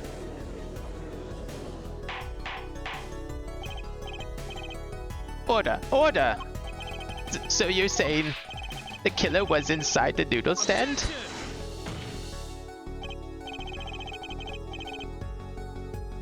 Let's think about this a bit more, shall we? You say the killer was inside the noodle stand, which means the victim, Dr. Marcus, came to the park, wheeling his own murderer in the cart behind him. This is the most ridiculous thing I've ever heard. I think you'd notice if you were pulling someone along. With how heavy the cart is? Doubt it. Something we should worry about before that. Why was he pulling the noodle stand in the first place? Let's deal with our own problems one at a time, shall we? Someone was hiding in the sand. You've not come this far to talk about possibilities. Let's talk about proof, baby. Show us evidence that proves that someone was in that stand. Can I prove that? You want evidence that someone was in the stand? Yeah, you know what? I think I got something. I've got it right here. Yeah, I think now's the slippers. I don't know where exactly the paint came from, but I'm guessing it was probably something to do with the stand. Have we encountered? Oh no, it would have been the paint from the entrance to the mansion. But how? Like, that's the only paint we know about. Yeah, not sure where that fits into the timeline, but it's gonna fit somewhere. Intriguing. Let's see what you've got. Show us proof that someone was hiding in the noodle stand.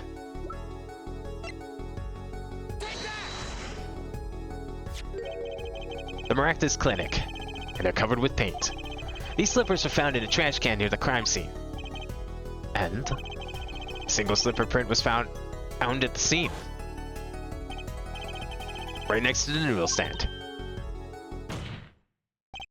Oh, and Miss Tiala, your toe print was found in the left slipper. In other words, this is proof that you were inside that noodle stand.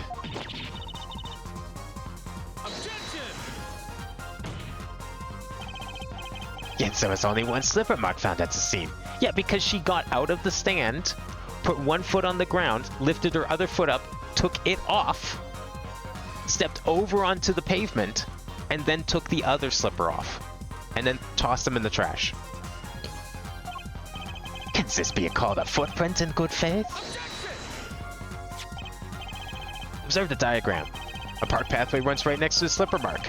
Slipper wouldn't have leave a trace on cobblestone path. Oh, okay, I mean, yeah, maybe she didn't take them off, whatever, you know. She didn't want to walk around on the cobblestone on her bare feet in the middle of the night. Yet you still cannot say this is a footprint, yeah? Why not? You have an impression left by a single slipper. But if he was on the stand and slipper fell to the ground? That's a heavy slipper then. What was it filled with? Lead? That's just dumb. One more thing. A noodle stand is typically cluttered with the tools of the noodle making trade. There's no room for a person to ride in there. You have a point. Could someone have hidden in that stand? Apollo, I think I might be onto something. I think I figured out one of our pieces of evidence. In order to make room in the stand, some things would have to be... Don't tell me it was that full of bowls.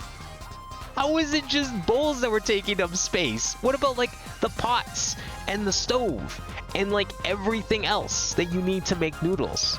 And you're telling me the bowls were the only things that had to be removed? Why were there that many bowls to begin with? That they had to be put on the floor?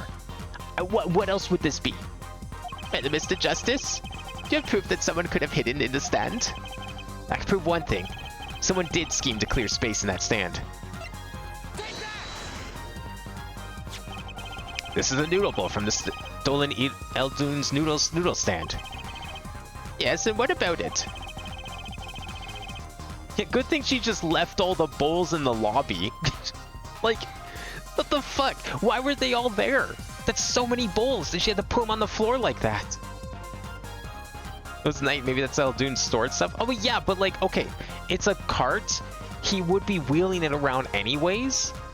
But like, where does he put the bowls then when he's using it? Like, he doesn't have a proper place inside the stand for his bowls.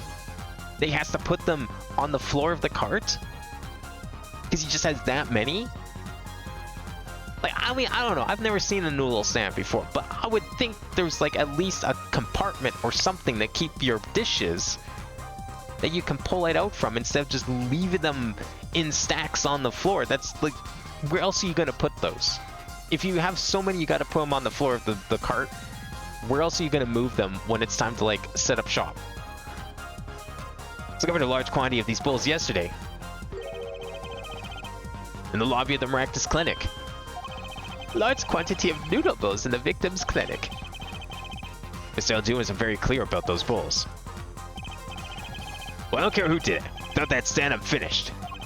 All my noodle bowls were in there too. That's a lot of noodle bowls. If the bowls were removed. That night, there was space inside that noodle stand. Space created at the Maractus Clinic, no less. Right around the time that you were there, Miss Alita Tiala.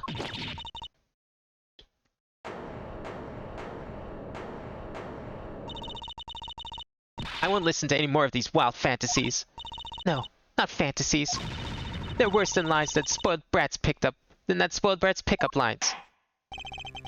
I would like to remind the witness of her current status. This court does not consider you entirely innocent. Show me an innocent, I'll show you a fairy tale. So you admit to being guilty? In any case, the defense has somehow made its point. The witness had both a motive and an opportunity to kill Dr. Maractus. More fairy tales. This whole trial's a fairy tale. And please, pull us back down to reality, Miss Tiala. I'm giving you one last chance to explain yourself. This is it.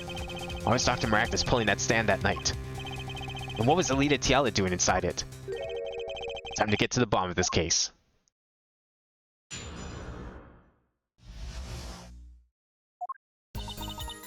I'm still curious how the paint fits into all this, because there was a lot of paint on the bottom of that shoe.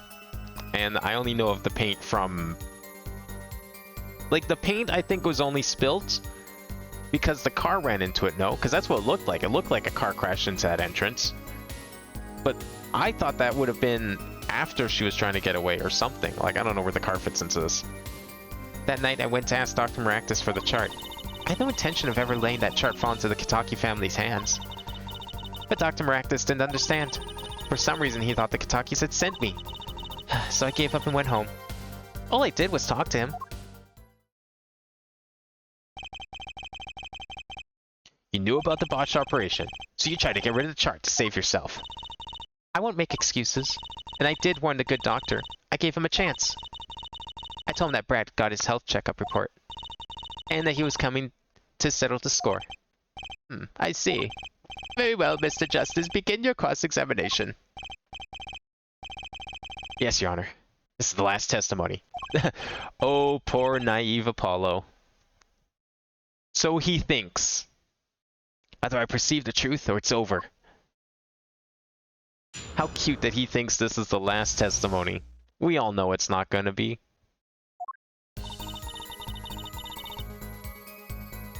We could go for it. Nah, let's do it. We'll do it the old-fashioned way for now. So you did go to steal that chart. Were you listening? I said I asked him for it. Victor was a man in his good health. I don't see how she could have coerced him. True.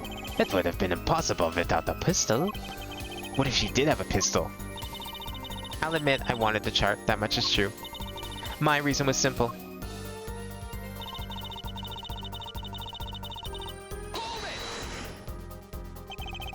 Certainly would have put a damper on your wedding plans, I'd say.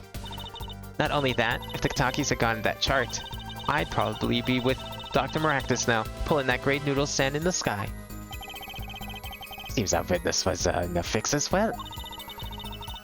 Who'd want to die pulling a noodle stand? And I thought you'll be by disappearing mysteriously in the middle of a magic act.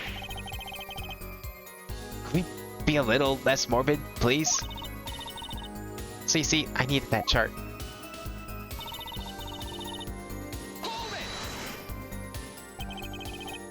He didn't understand? He wouldn't listen to a word I was saying. The moment he saw me, he started to tremble. I thought, what a sad excuse for a man. Please don't smile like that anymore. It's creepy. He was practically delusional.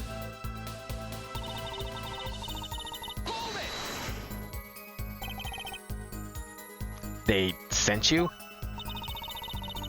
He thought the Katakis had sent me to get the chart. Makes some sense. You are their son's fiancé? Don't make me laugh. The Katakis send me? They don't play that way. If they had known about that chart, they would have gone in there with guns blazing. But I couldn't convince the trembling doctor otherwise.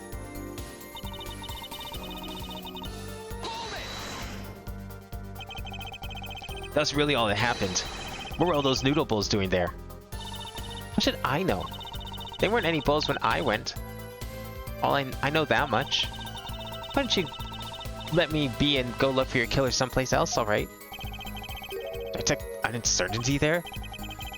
Ah, it's my last chance. Apollo, any word from your bracelet? Yeah, actually. Felt it respond. I can see a thing. It's up to you, Apollo. Alright, it's probably that last one. The press seems to confirm it.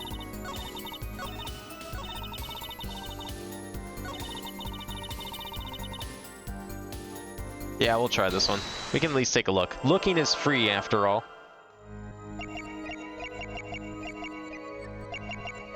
Hands again, maybe? Ah, there it is. Try again. I missed it. Gotta be real precise with these.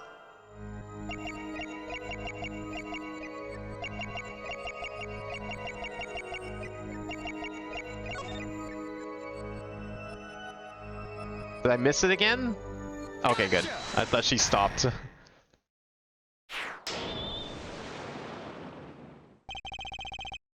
All I did was talk. And lie. What? Show me proof. Pretty sure about this one. Think I'm getting the hang of this. A little slip up in confidence and they gave it all away. The proof is you, Miss Tiala. All I did was talk to him, you claim. Yet you couldn't hide your own nervous twitch when you say those words. My twitch? What are you talking about? You have a habit of scratching the area of your neck around the edge of your scarf. What? This is working better than I'd hoped. Unconscious actions tell the truth she won't say. Habits and lies. 2 dots. Connect the dots and find the truth. Don't look at me like that. I told you the truth. It seems that when you recall what really happened in that office, you can't keep your hands off your neck, can you? Seems like nervous habits are unconscious reactions that manifest when someone is trying to hide something. You can't hide behind your scarf, Miss Tiala. Something happened between you and the victim in the Maractus clinic office. And I've got proof that shows exactly what happened.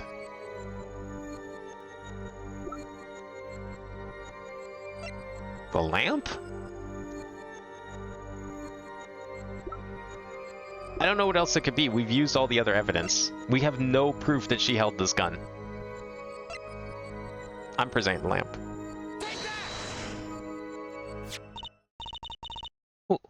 What's that? You're touching your scarf again. There's something unusual about this lamp. The bulb's broken, and there's a red splotch on the cord. Seeing how you hide your neck, I think I can come up with a plausible explanation for the lamp's state. Well, spit it out. This talking in circles nonsense is killing me. Very well. The answer's very simple, Miss Alita Tiala.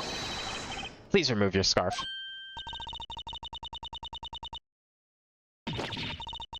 Yeah, she's not gonna do it, is she?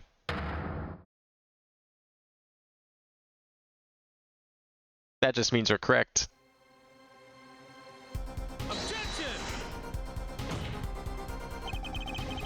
It's to the child to determine what happens in that park.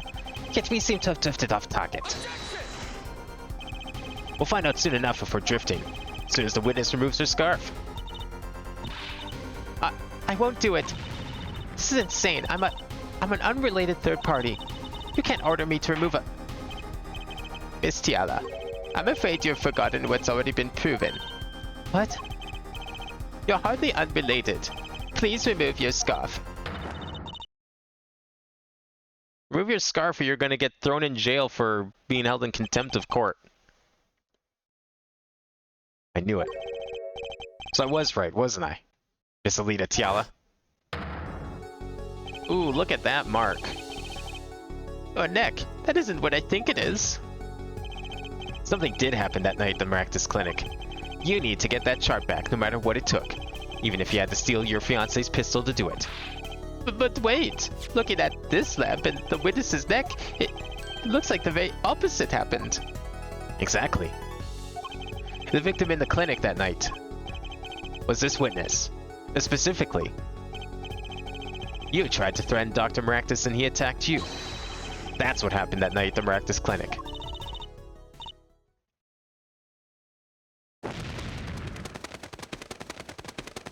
I mean, I almost feel bad for breaking her, but, look, come on. She clearly killed the man, too. Order! Order! I don't think any self-defense claim in the world is gonna protect her now. Will someone please tell me what really happened? I told you the truth already. I went to the clinic that night to warn Dr. Maractus. Warn her at him at gunpoint? Okay. That gangster knows everything. He's coming for you. It looks like my client in clinic seen his last patient. Have to get rid of that chart. Quick, open your safe. Give it to me. So you can save your own skin? What? I know what you're up to. You want in with the family. And if they see that chart, you're finished. Come in and once again, Corey's telling women to move their clothing. Man, you missed a lot of shit this case already. Do you want to know the kind of stuff that Apollo's been getting up to in this case? He has two pairs of women's panties. He is already, well, actually, we didn't have to, but we almost had to ask people to remove their shoes and look at their feet. Fortunately, we didn't have to do that.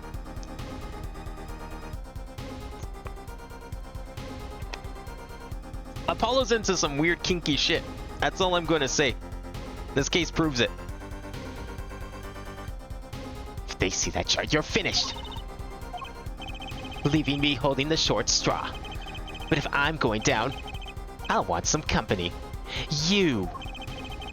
And what happened next?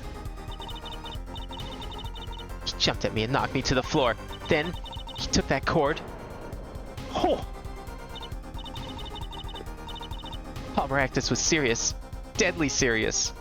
Damn, he went hard on that. That was like instant. Like he just grabbed it. She had a loaded gun pointed right at his head. And this man was like, went gung-ho and just fucking yanked the lamp. Instantly subduing her. If it was any other situation, that would almost be impressive.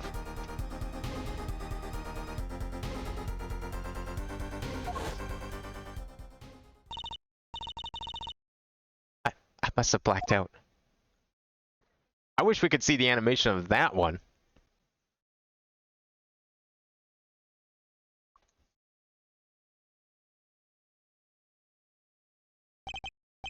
So, you were the victim. And the red splotch on the cord was your lipstick. I didn't want to remember that night. That's why I didn't bring it up. There. Are you happy now? I was out cold, almost killed. And you claimed that I then snuck into that noodle stand. But how could I?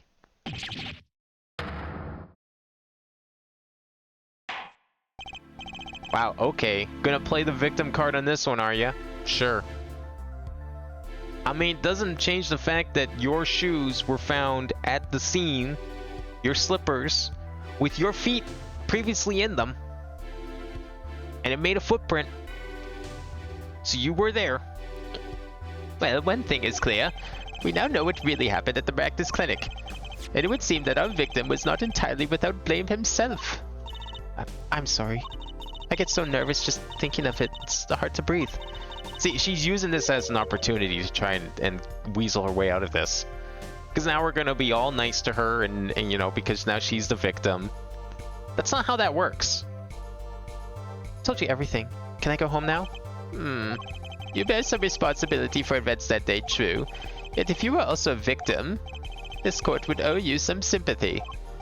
Well, Mr. Justice, I believe this clears up the remaining questions for Miss Tiala. When did this happen? Suddenly everyone's sympathizing with her. I don't know what to think anymore, Apollo. I mean, is that it? Do we know everything we need to know about Miss Tiala? Very well, this finishes the cross-examination for this. Oh, you think maybe he took the cart to, like, dump the body, thinking she was already dead? The only thing I'm wondering, I mean, the only questions we really have left at this point, then, is why is Waki so adamant on saying that he killed? I mean, I guess it's just out of love for her. This man's an idiot. But then, how did what's his face like see him point a gun? Or he said that he was Waki was specifically holding a gun, not the knife, but a gun. I'm pretty sure he did. He said that. Not so fast. This party's just getting started. Now, we rock. What? Those spikes on your head are softer than they look. Or do you not have the stomach to go all the way? Prosecutor Gavin? Practice choked the leader Tiala. She fell unconscious. But what happened next? He's right. There is more we don't know. But she was choked hard enough to leave that mark. She would have been out for a while. Even still, what if it was her in that noodle stand? Leader Tiala, half dead. Dr. Maractus pulling that stand. The bullet fired from inside the noodle stand. What if it's all true? Wait, I've already figured out what truly happened that night. Still doesn't explain the paint, though. Or the car, necessarily. Miss Alita Tiala, as you can see, we're not through with you just yet. You really want to blame me for this murder, don't you? You too, Prosecutor Gavin. Me? Fraulein, I only wish to know the truth. Well, let's go back over what we've learned up to now. On the day of the murder, Waki saw his checkup report, from which he learned about the bullet that's still inside him. So he took a pistol from the family stash, with the intent to give Dr. Maractus some of his own medicine. And Miss Tiala heard about this from Waki, so she went to the Maractus clinic ahead of him, in order to get rid of the chart with her signature. How did she get her hands on the gun, though? Like, did he already have the gun out, and he just kind of carelessly left it on a table, and she just yoinked it from under his nose, and then ran off? Maybe he heard the shot and assumed? I guess. I mean, it was pretty dark. Do we know if that light was working at the time? If he could have actually seen it, or he just thought it was a gun? Maybe it was a knife that just looked like a gun to him. That's possible. Then something happened. Sounds like you figured it all out. But remember, I was the victim. I was out cold. Yeah, I've heard that one before, lady. Like, at least 3 times. What about Dr. Maractus? That does seem to be the problem. He had just strangled the leader Tiala, perhaps, he thought, to death. What did he do after his crime? I was just knocked out, not dead. From the state of his clinic, and the scene in the park, I think it's clear that the good doctor... what the good doctor did next? Well, Herr Forehead? Care to guess? Well, Mr. Justice, what did Dr. Maractus do? Maybe he did think he killed the leader Tiala. Do you have evidence to show what he did next? Oh, we have to prove it with evidence, do we? Okay, well, we have the cart. Are we to show the cart?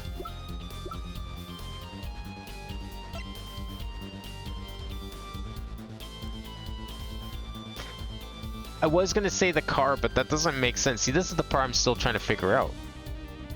It's like, when did the car get to the park? Are you telling me he put the stand on the cart? No. Then who drove the car home? I mean, it must have been Alita, right?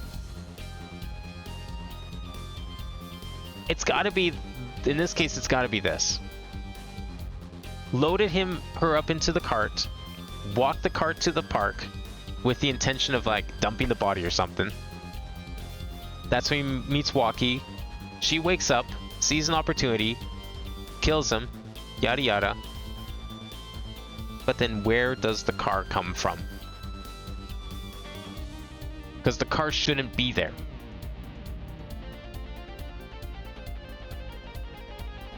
I know the cart, but the car is still relevant because when does Phoenix get run over by the car?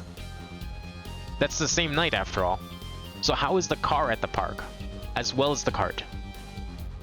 He wouldn't have loaded the cart into the car. That doesn't make any sense. That's impossible. It's got to be the cart in this question here. The answer is the cart. But I'm just trying to figure out like where's the car coming into this.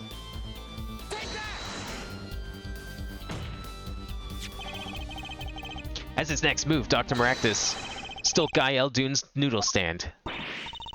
What, killing me disturbed him that much? So much he randomly stole a noodle stand? Wasn't so random. Remember all the bowls in the clinic's foyer? Bowls that belonged inside that stand? I think it's pretty obvious, don't you? That stand was at the clinic. However, question was why did he remove the bowls? Maybe because the stand was heavy? Or he wanted to put something in the stand and something in the stand in their place. Ah, wait, you don't mean... I do. Dr. Maractus did replace those bowls with something. Your corpse, Miss Tiala. But why was she wearing slippers then? I'm just picturing... Okay. I just thought of this. Why did she have slippers on? Like, okay, look, I get it, it's Japan. They take their shoes off to put slippers on whenever they go into a building. But she went in with the intent to, like, threaten this guy with a gun. She didn't, like, but she was still like, oh no, gotta remove my shoes. You know, don't want to track dirt into this guy's clinic, despite the fact I'm probably gonna kill him.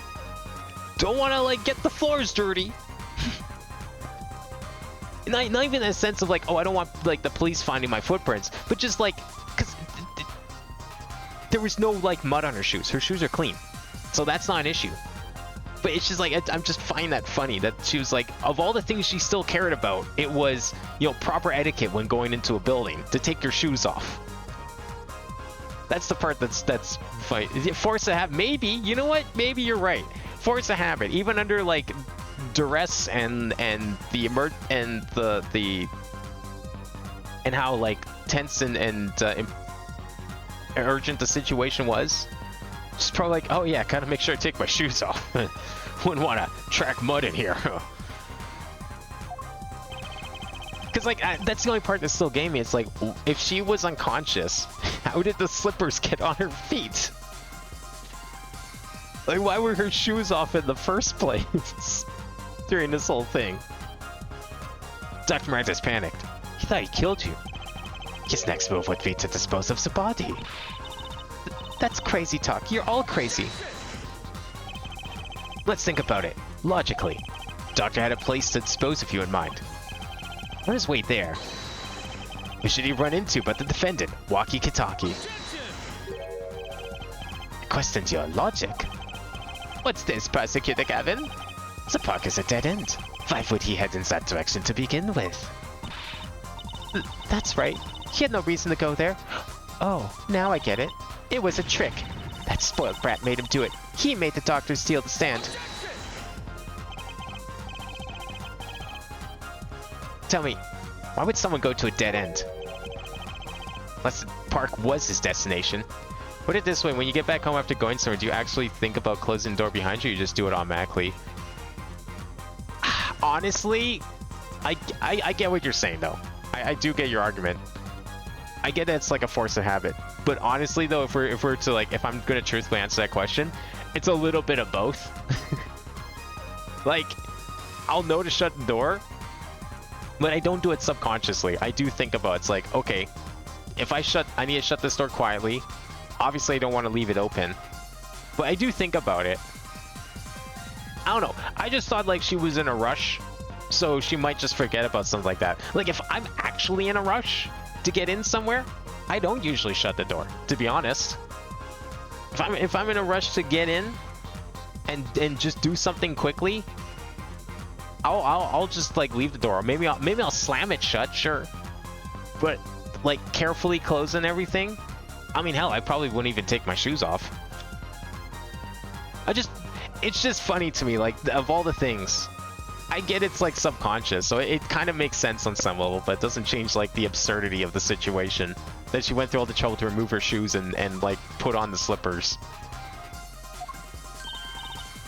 I just can't see, like, any other... I wonder how often that happens.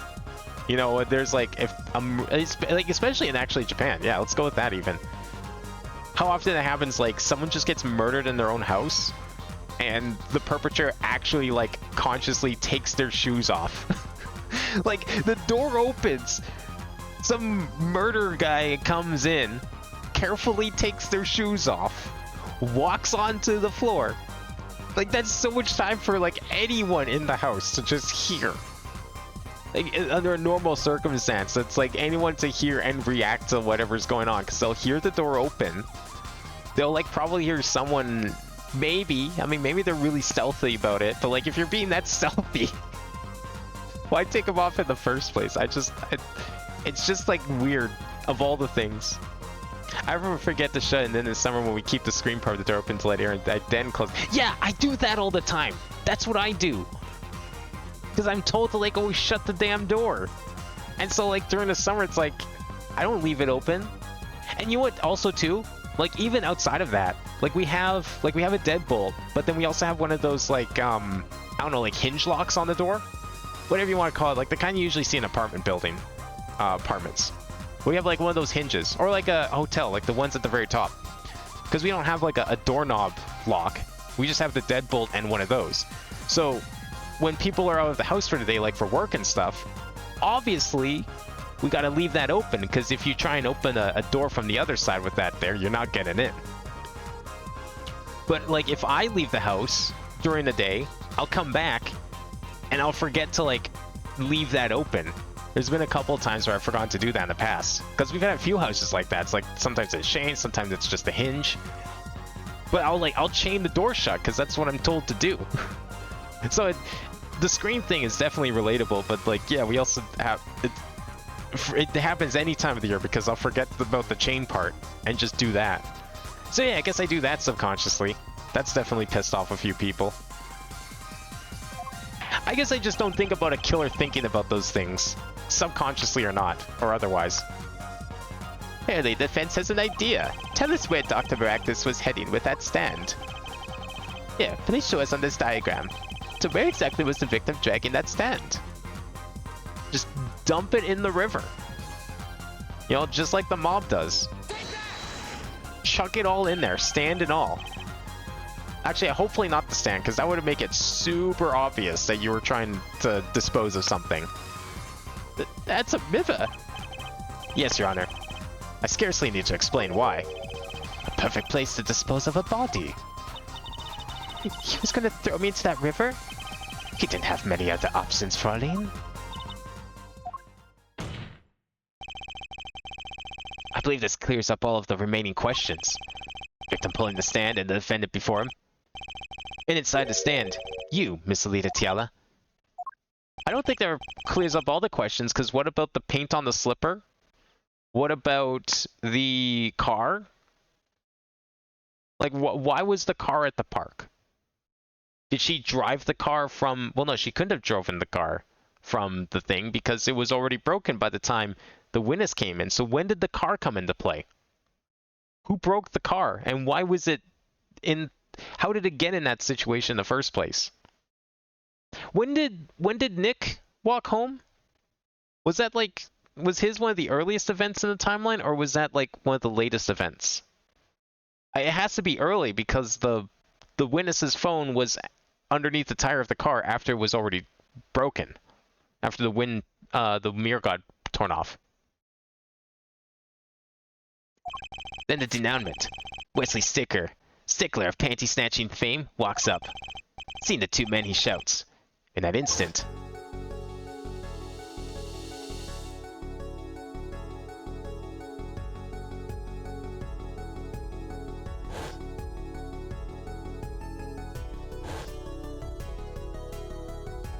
wow, I can't believe the roof of the noodle stand just flew off like that. How did Stickler not see that?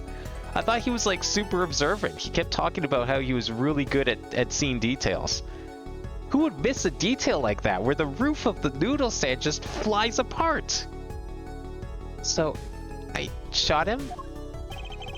You're the only one who could have stolen Walkie's pistol. Had to be you. Well, Miss Tiala? Nice work. You mean I'm right?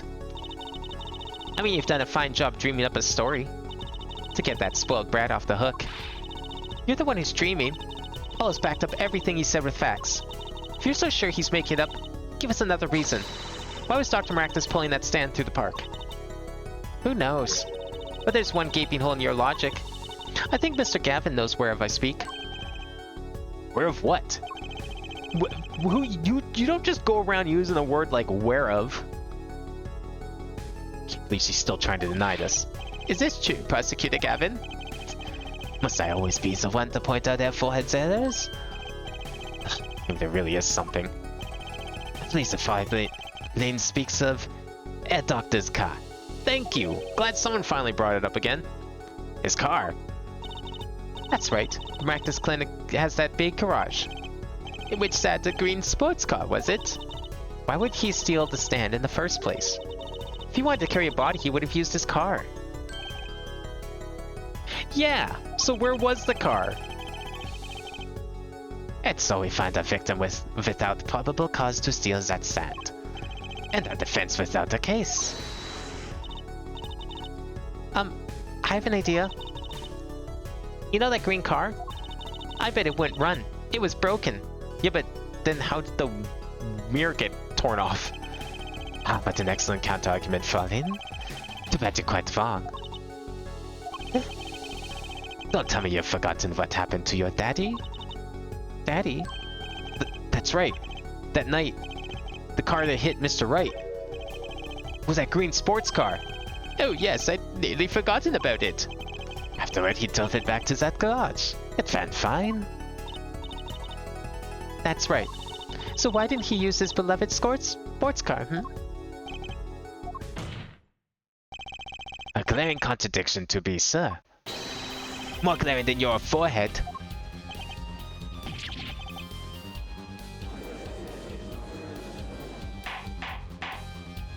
Okay, how much... I don't know how this would fit in the timeline, because I'm really struggling to see.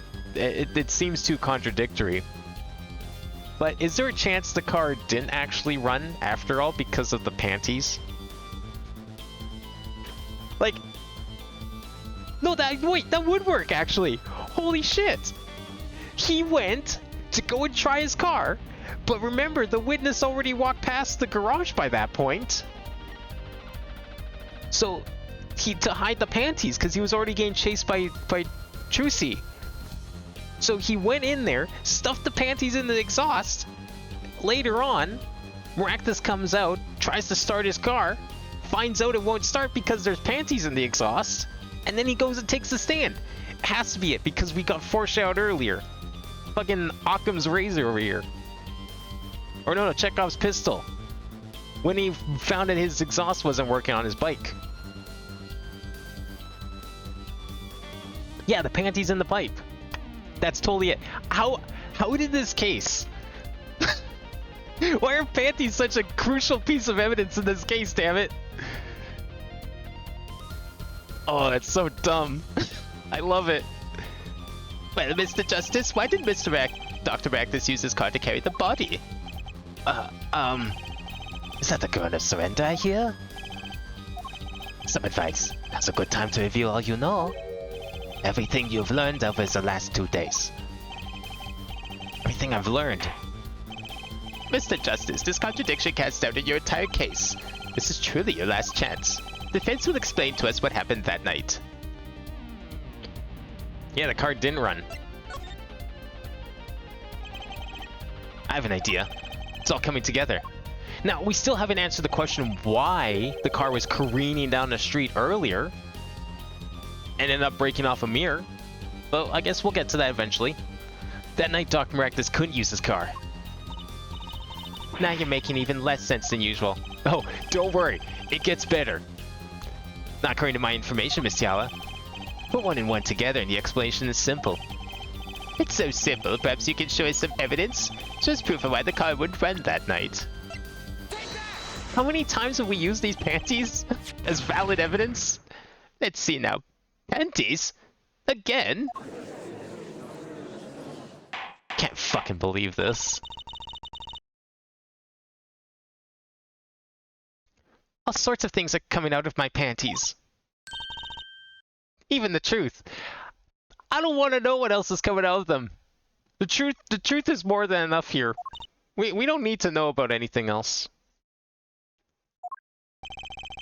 But the crime was committed the night of the murder. The theft of these panties. The latest in a string of similar thefts, actually. But that night, the snatcher was caught in the act. Brave young girl chased the thief until he hid. In the Maractus garage. What? Snatcher hid the panties there before running. Perhaps someone in this court remembers where he hid them. Why? Weren't they found in the car's exhaust pipe? Exactly. By the way, I learned something yesterday. A very important piece of information.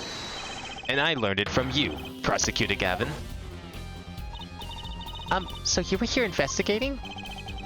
And I was on my way home when my hog gave up the ghost. Your hog? Your hog? My motorcycle won't start. A clogged exhaust pipe. Oh, too bad. Looks like such a nice bike, too. Hard to believe that it could break just from that. Cars, motorbikes, they're all the same. Clog the exhaust and they won't run.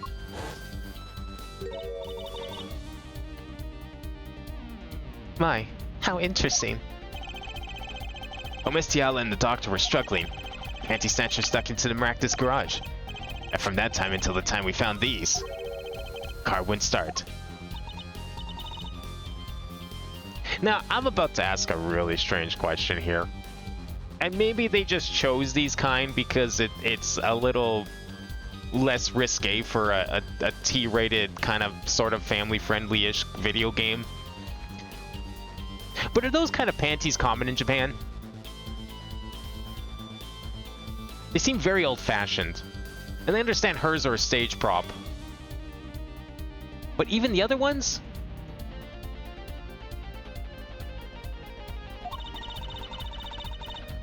That's why Dr. Maractus had to use the noodle stand.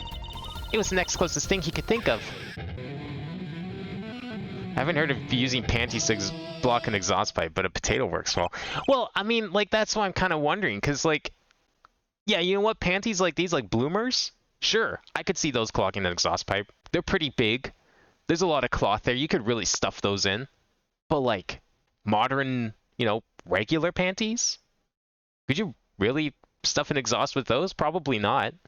But it does make me wonder, it's like, was it a weird, a specific arbitrary choice because it made it worked better with the case, or is that just like happens to be still a common type of undergarment of choice over there? I mean, look, I don't know. Maybe it's a common type of undergarment of choice in most of the world, and I just wouldn't know. It's not like I wear them. This wraps up your doubts up pretty nicely, I think. So it does.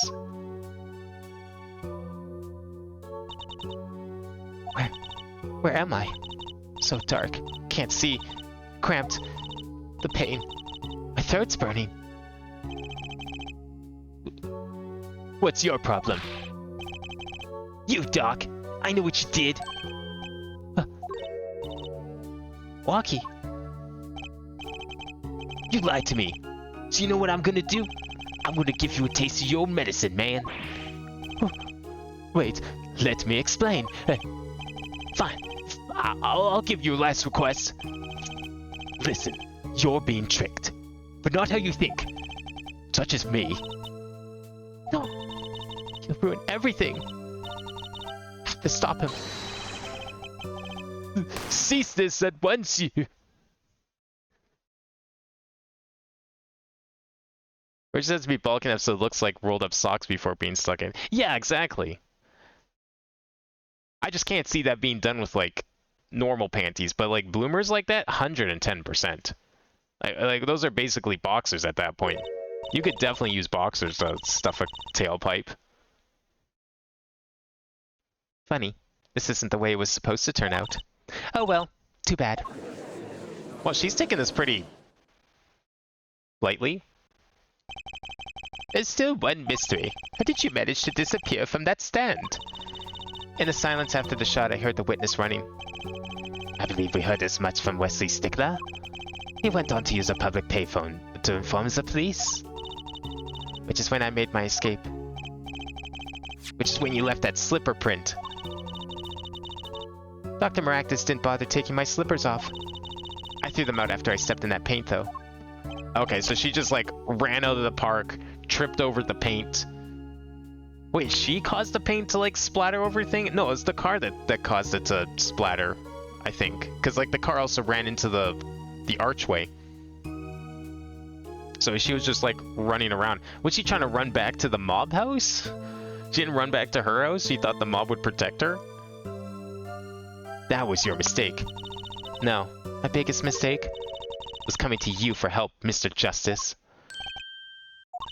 I believed in you. You and your anything agency. If anyone could get Walkie declared guilty, it was you. Yeah, sorry, lady, that's not how we roll. We're not really about getting guilty verdicts around here. I believe we reached a conclusion of sorts. Prosecutor Gavin, how is Miss Alita Tiala doing? She's confessed to everything. We're not processing her arrest now. Prosecutor Gavin sure seems calm for someone who just lost. I think you already knew. You figured out she was the killer a while ago. That was like the calmest breakdown I've seen in a while. Like, she had a few freakouts throughout the thing for sure, but just like, oh, I guess I lost. Oh well. Sacrifice. Now's a good time to review all you know. Everything you've learned over the last 2 days. He lost. I didn't exactly win either. Something's the matter here, Forehead? Looks like it's time to announce the verdict.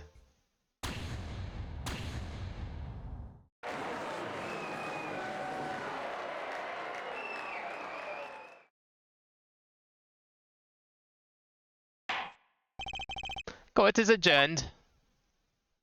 Man, I can't believe she just wanted to get him out of the picture for his money. Well, she wasn't willing to kill him though. She was willing to wait. You know, get him locked away, let him live out the last couple months in jail. No one would be the wiser.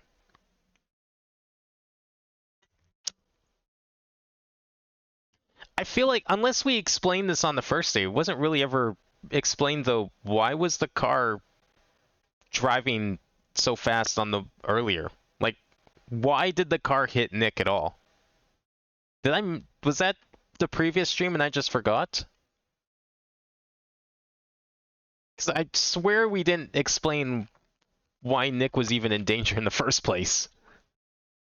Was the doctor just a reckless driver? Was he drunk or something? I mean, I guess there was the juice that we didn't fully explain that was seen on the count on the desk back there. So he was probably drunk that night. She only ever said help him, but never specifically said she wanted not guilty. Yeah, she wanted to help him by putting him in jail. She wanted help putting him in jail so that she could get away with the money. Obviously. Great job, Apollo. You did it. Yeah, we did. Somehow. Waki's off the hook. Free to become the gangster he's always wanted to be. And he has you to thank. Hey, Attorney Man. You gonna pay for what you did to my Alita, Holmes? Or to blame, I guess. You give my Alita back. Stupid pointy-headed attorney with a death wish.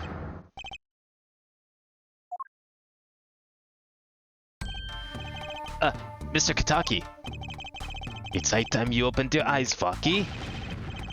Well, you know, man. I think it's about time you opened yours. Giving up the life trying to become some kind of businessman. Don't talk about what you don't understand, Waki. I'm afraid the guard is going to throw them both out. If not in jail. Wouldn't that be a happy ending? Hey, maybe we can help them out. We know why Mr. Kataki needs to make so much money. Maybe we should tell Waki. Oh, Waki, Paul has something to tell you. I do? Way to put me on the spot. Eh, what's it? Show him the reason why, Apollo. Why's Mr. Kataki trying to become a businessman? Do we show the... Okay, it's clearly the surgery. Do we show this or do we show this, though? Is it the chart or is it gonna be the... Is it the x-ray or is it the report? Because, like, I feel like both are pretty much the same thing, but we know what we're trying to get at here. It's a 50-50 and I don't like the odds. I'm gonna say this.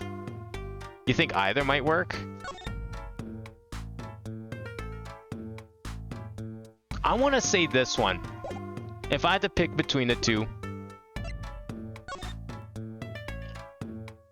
I mean, this one says bullet lodged in your heart, but that was like, this was from months ago. I think it's this one because this was the moment I believe his dad found out. Because remember, up to this point, no one knew, and he only went off the hook when this came out. I'm gonna say it's this one.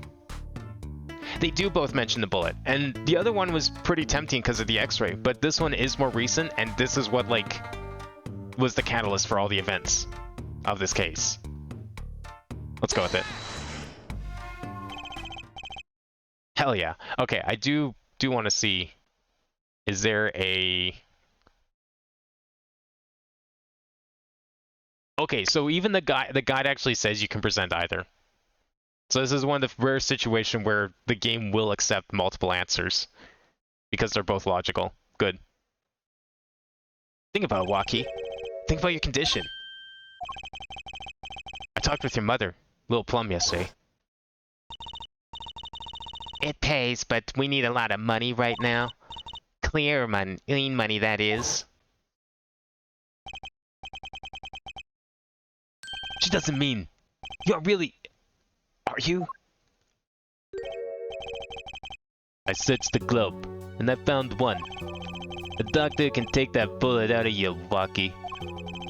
But it's an expensive procedure. Man, but you got plenty of money already, don't you? I won't use it. It was the gangster life that did this to you, Waki. I want to help you, and I want to do it clean.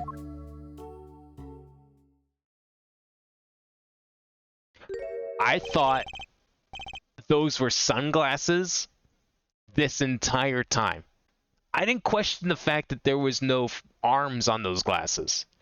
I just assumed they were glasses this whole time.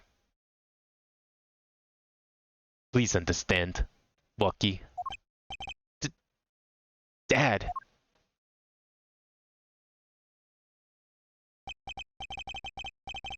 Man, I see how it is, old man. Always looking out for Waki? Listen good, old man. One day, I'm gonna take you out. Then we'll see who's the real OG. Try hiding your business suit. I'll find you. Stupid old geezer. Why, Waki? No, it's as it should be. Mr. Kitaki, I liked him more without the puppy dog eyes. I'm glad to have met you. Not so good with words, but I know a professional job when I see one. Thank you. Oh, me? I don't think. Someday, I'll bake you one of our latest. The Kitaki lime pie. He's opened a pie shop? So long. You're gonna pay for a super ultra expensive surgery on a pie shop fund? And he was gone. Well, let's head back, Apollo. To the Right Anything Agency. Hey, since when do I work at your agency? We make a good team. Don't just stand there, let's get going. Huh. Why not? She did help me out. And there's a few questions that still need answers. Yeah, like, why was the car careening down the road and almost ran into Nick? I don't think we have that answer. Something tells me there's a reason we don't have that answer yet. Like this power of mine that she showed me. And my bracelet. If anyone can help me figure it out, it's her. Well, yeah, the crash happened first, but why? Like, the crash was unexplained. Like, we don't know why the car crashed. That was a thing that happened, and it didn't even really seem related to this case. Like, I can't recall the crash coming up once outside of context of Nick getting hit by the car, just to help, like, frame the timeline of events. It wasn't actually relevant to the murder at all. I thought it was going to be. So I'm guessing that's probably part of, like, some overarching plot that we haven't run into yet. I can't say I care much for what her father has become. Oh, that's right. We have to go someplace first. Huh? Where? Why, claim our reward from Mr. Aldoon. Ah, salty noodles, right. You got to stand back already? Oh, and after that, you can come see my show. With a special appearance by amazing Mr. Hat. Oh, it's special, alright? Please, anything but him.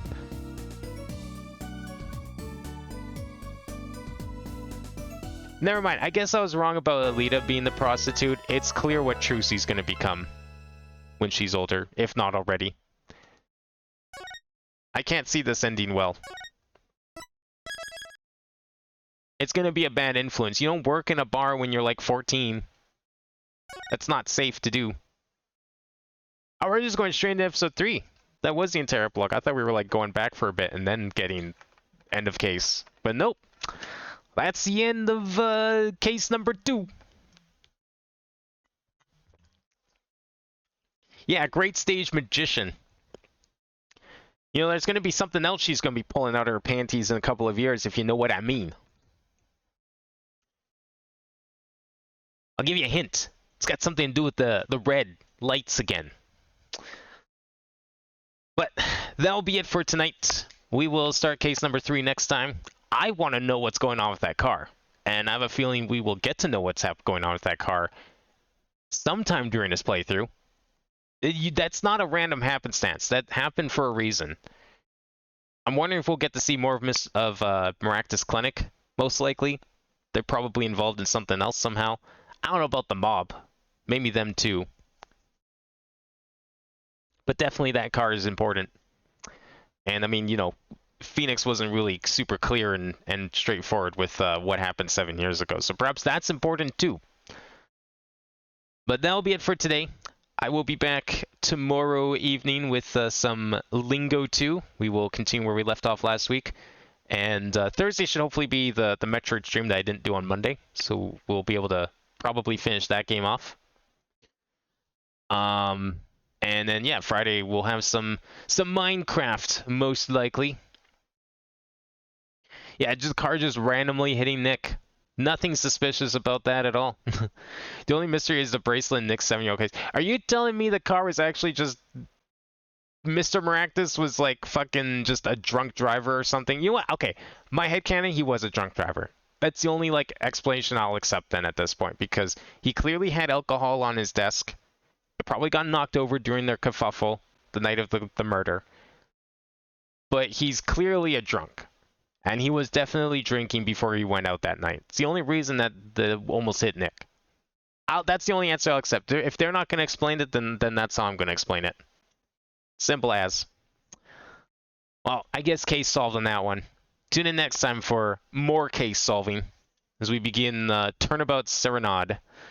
We got dancing now. Maybe we'll actually get to go see her show. God, I don't know if I want to see her show.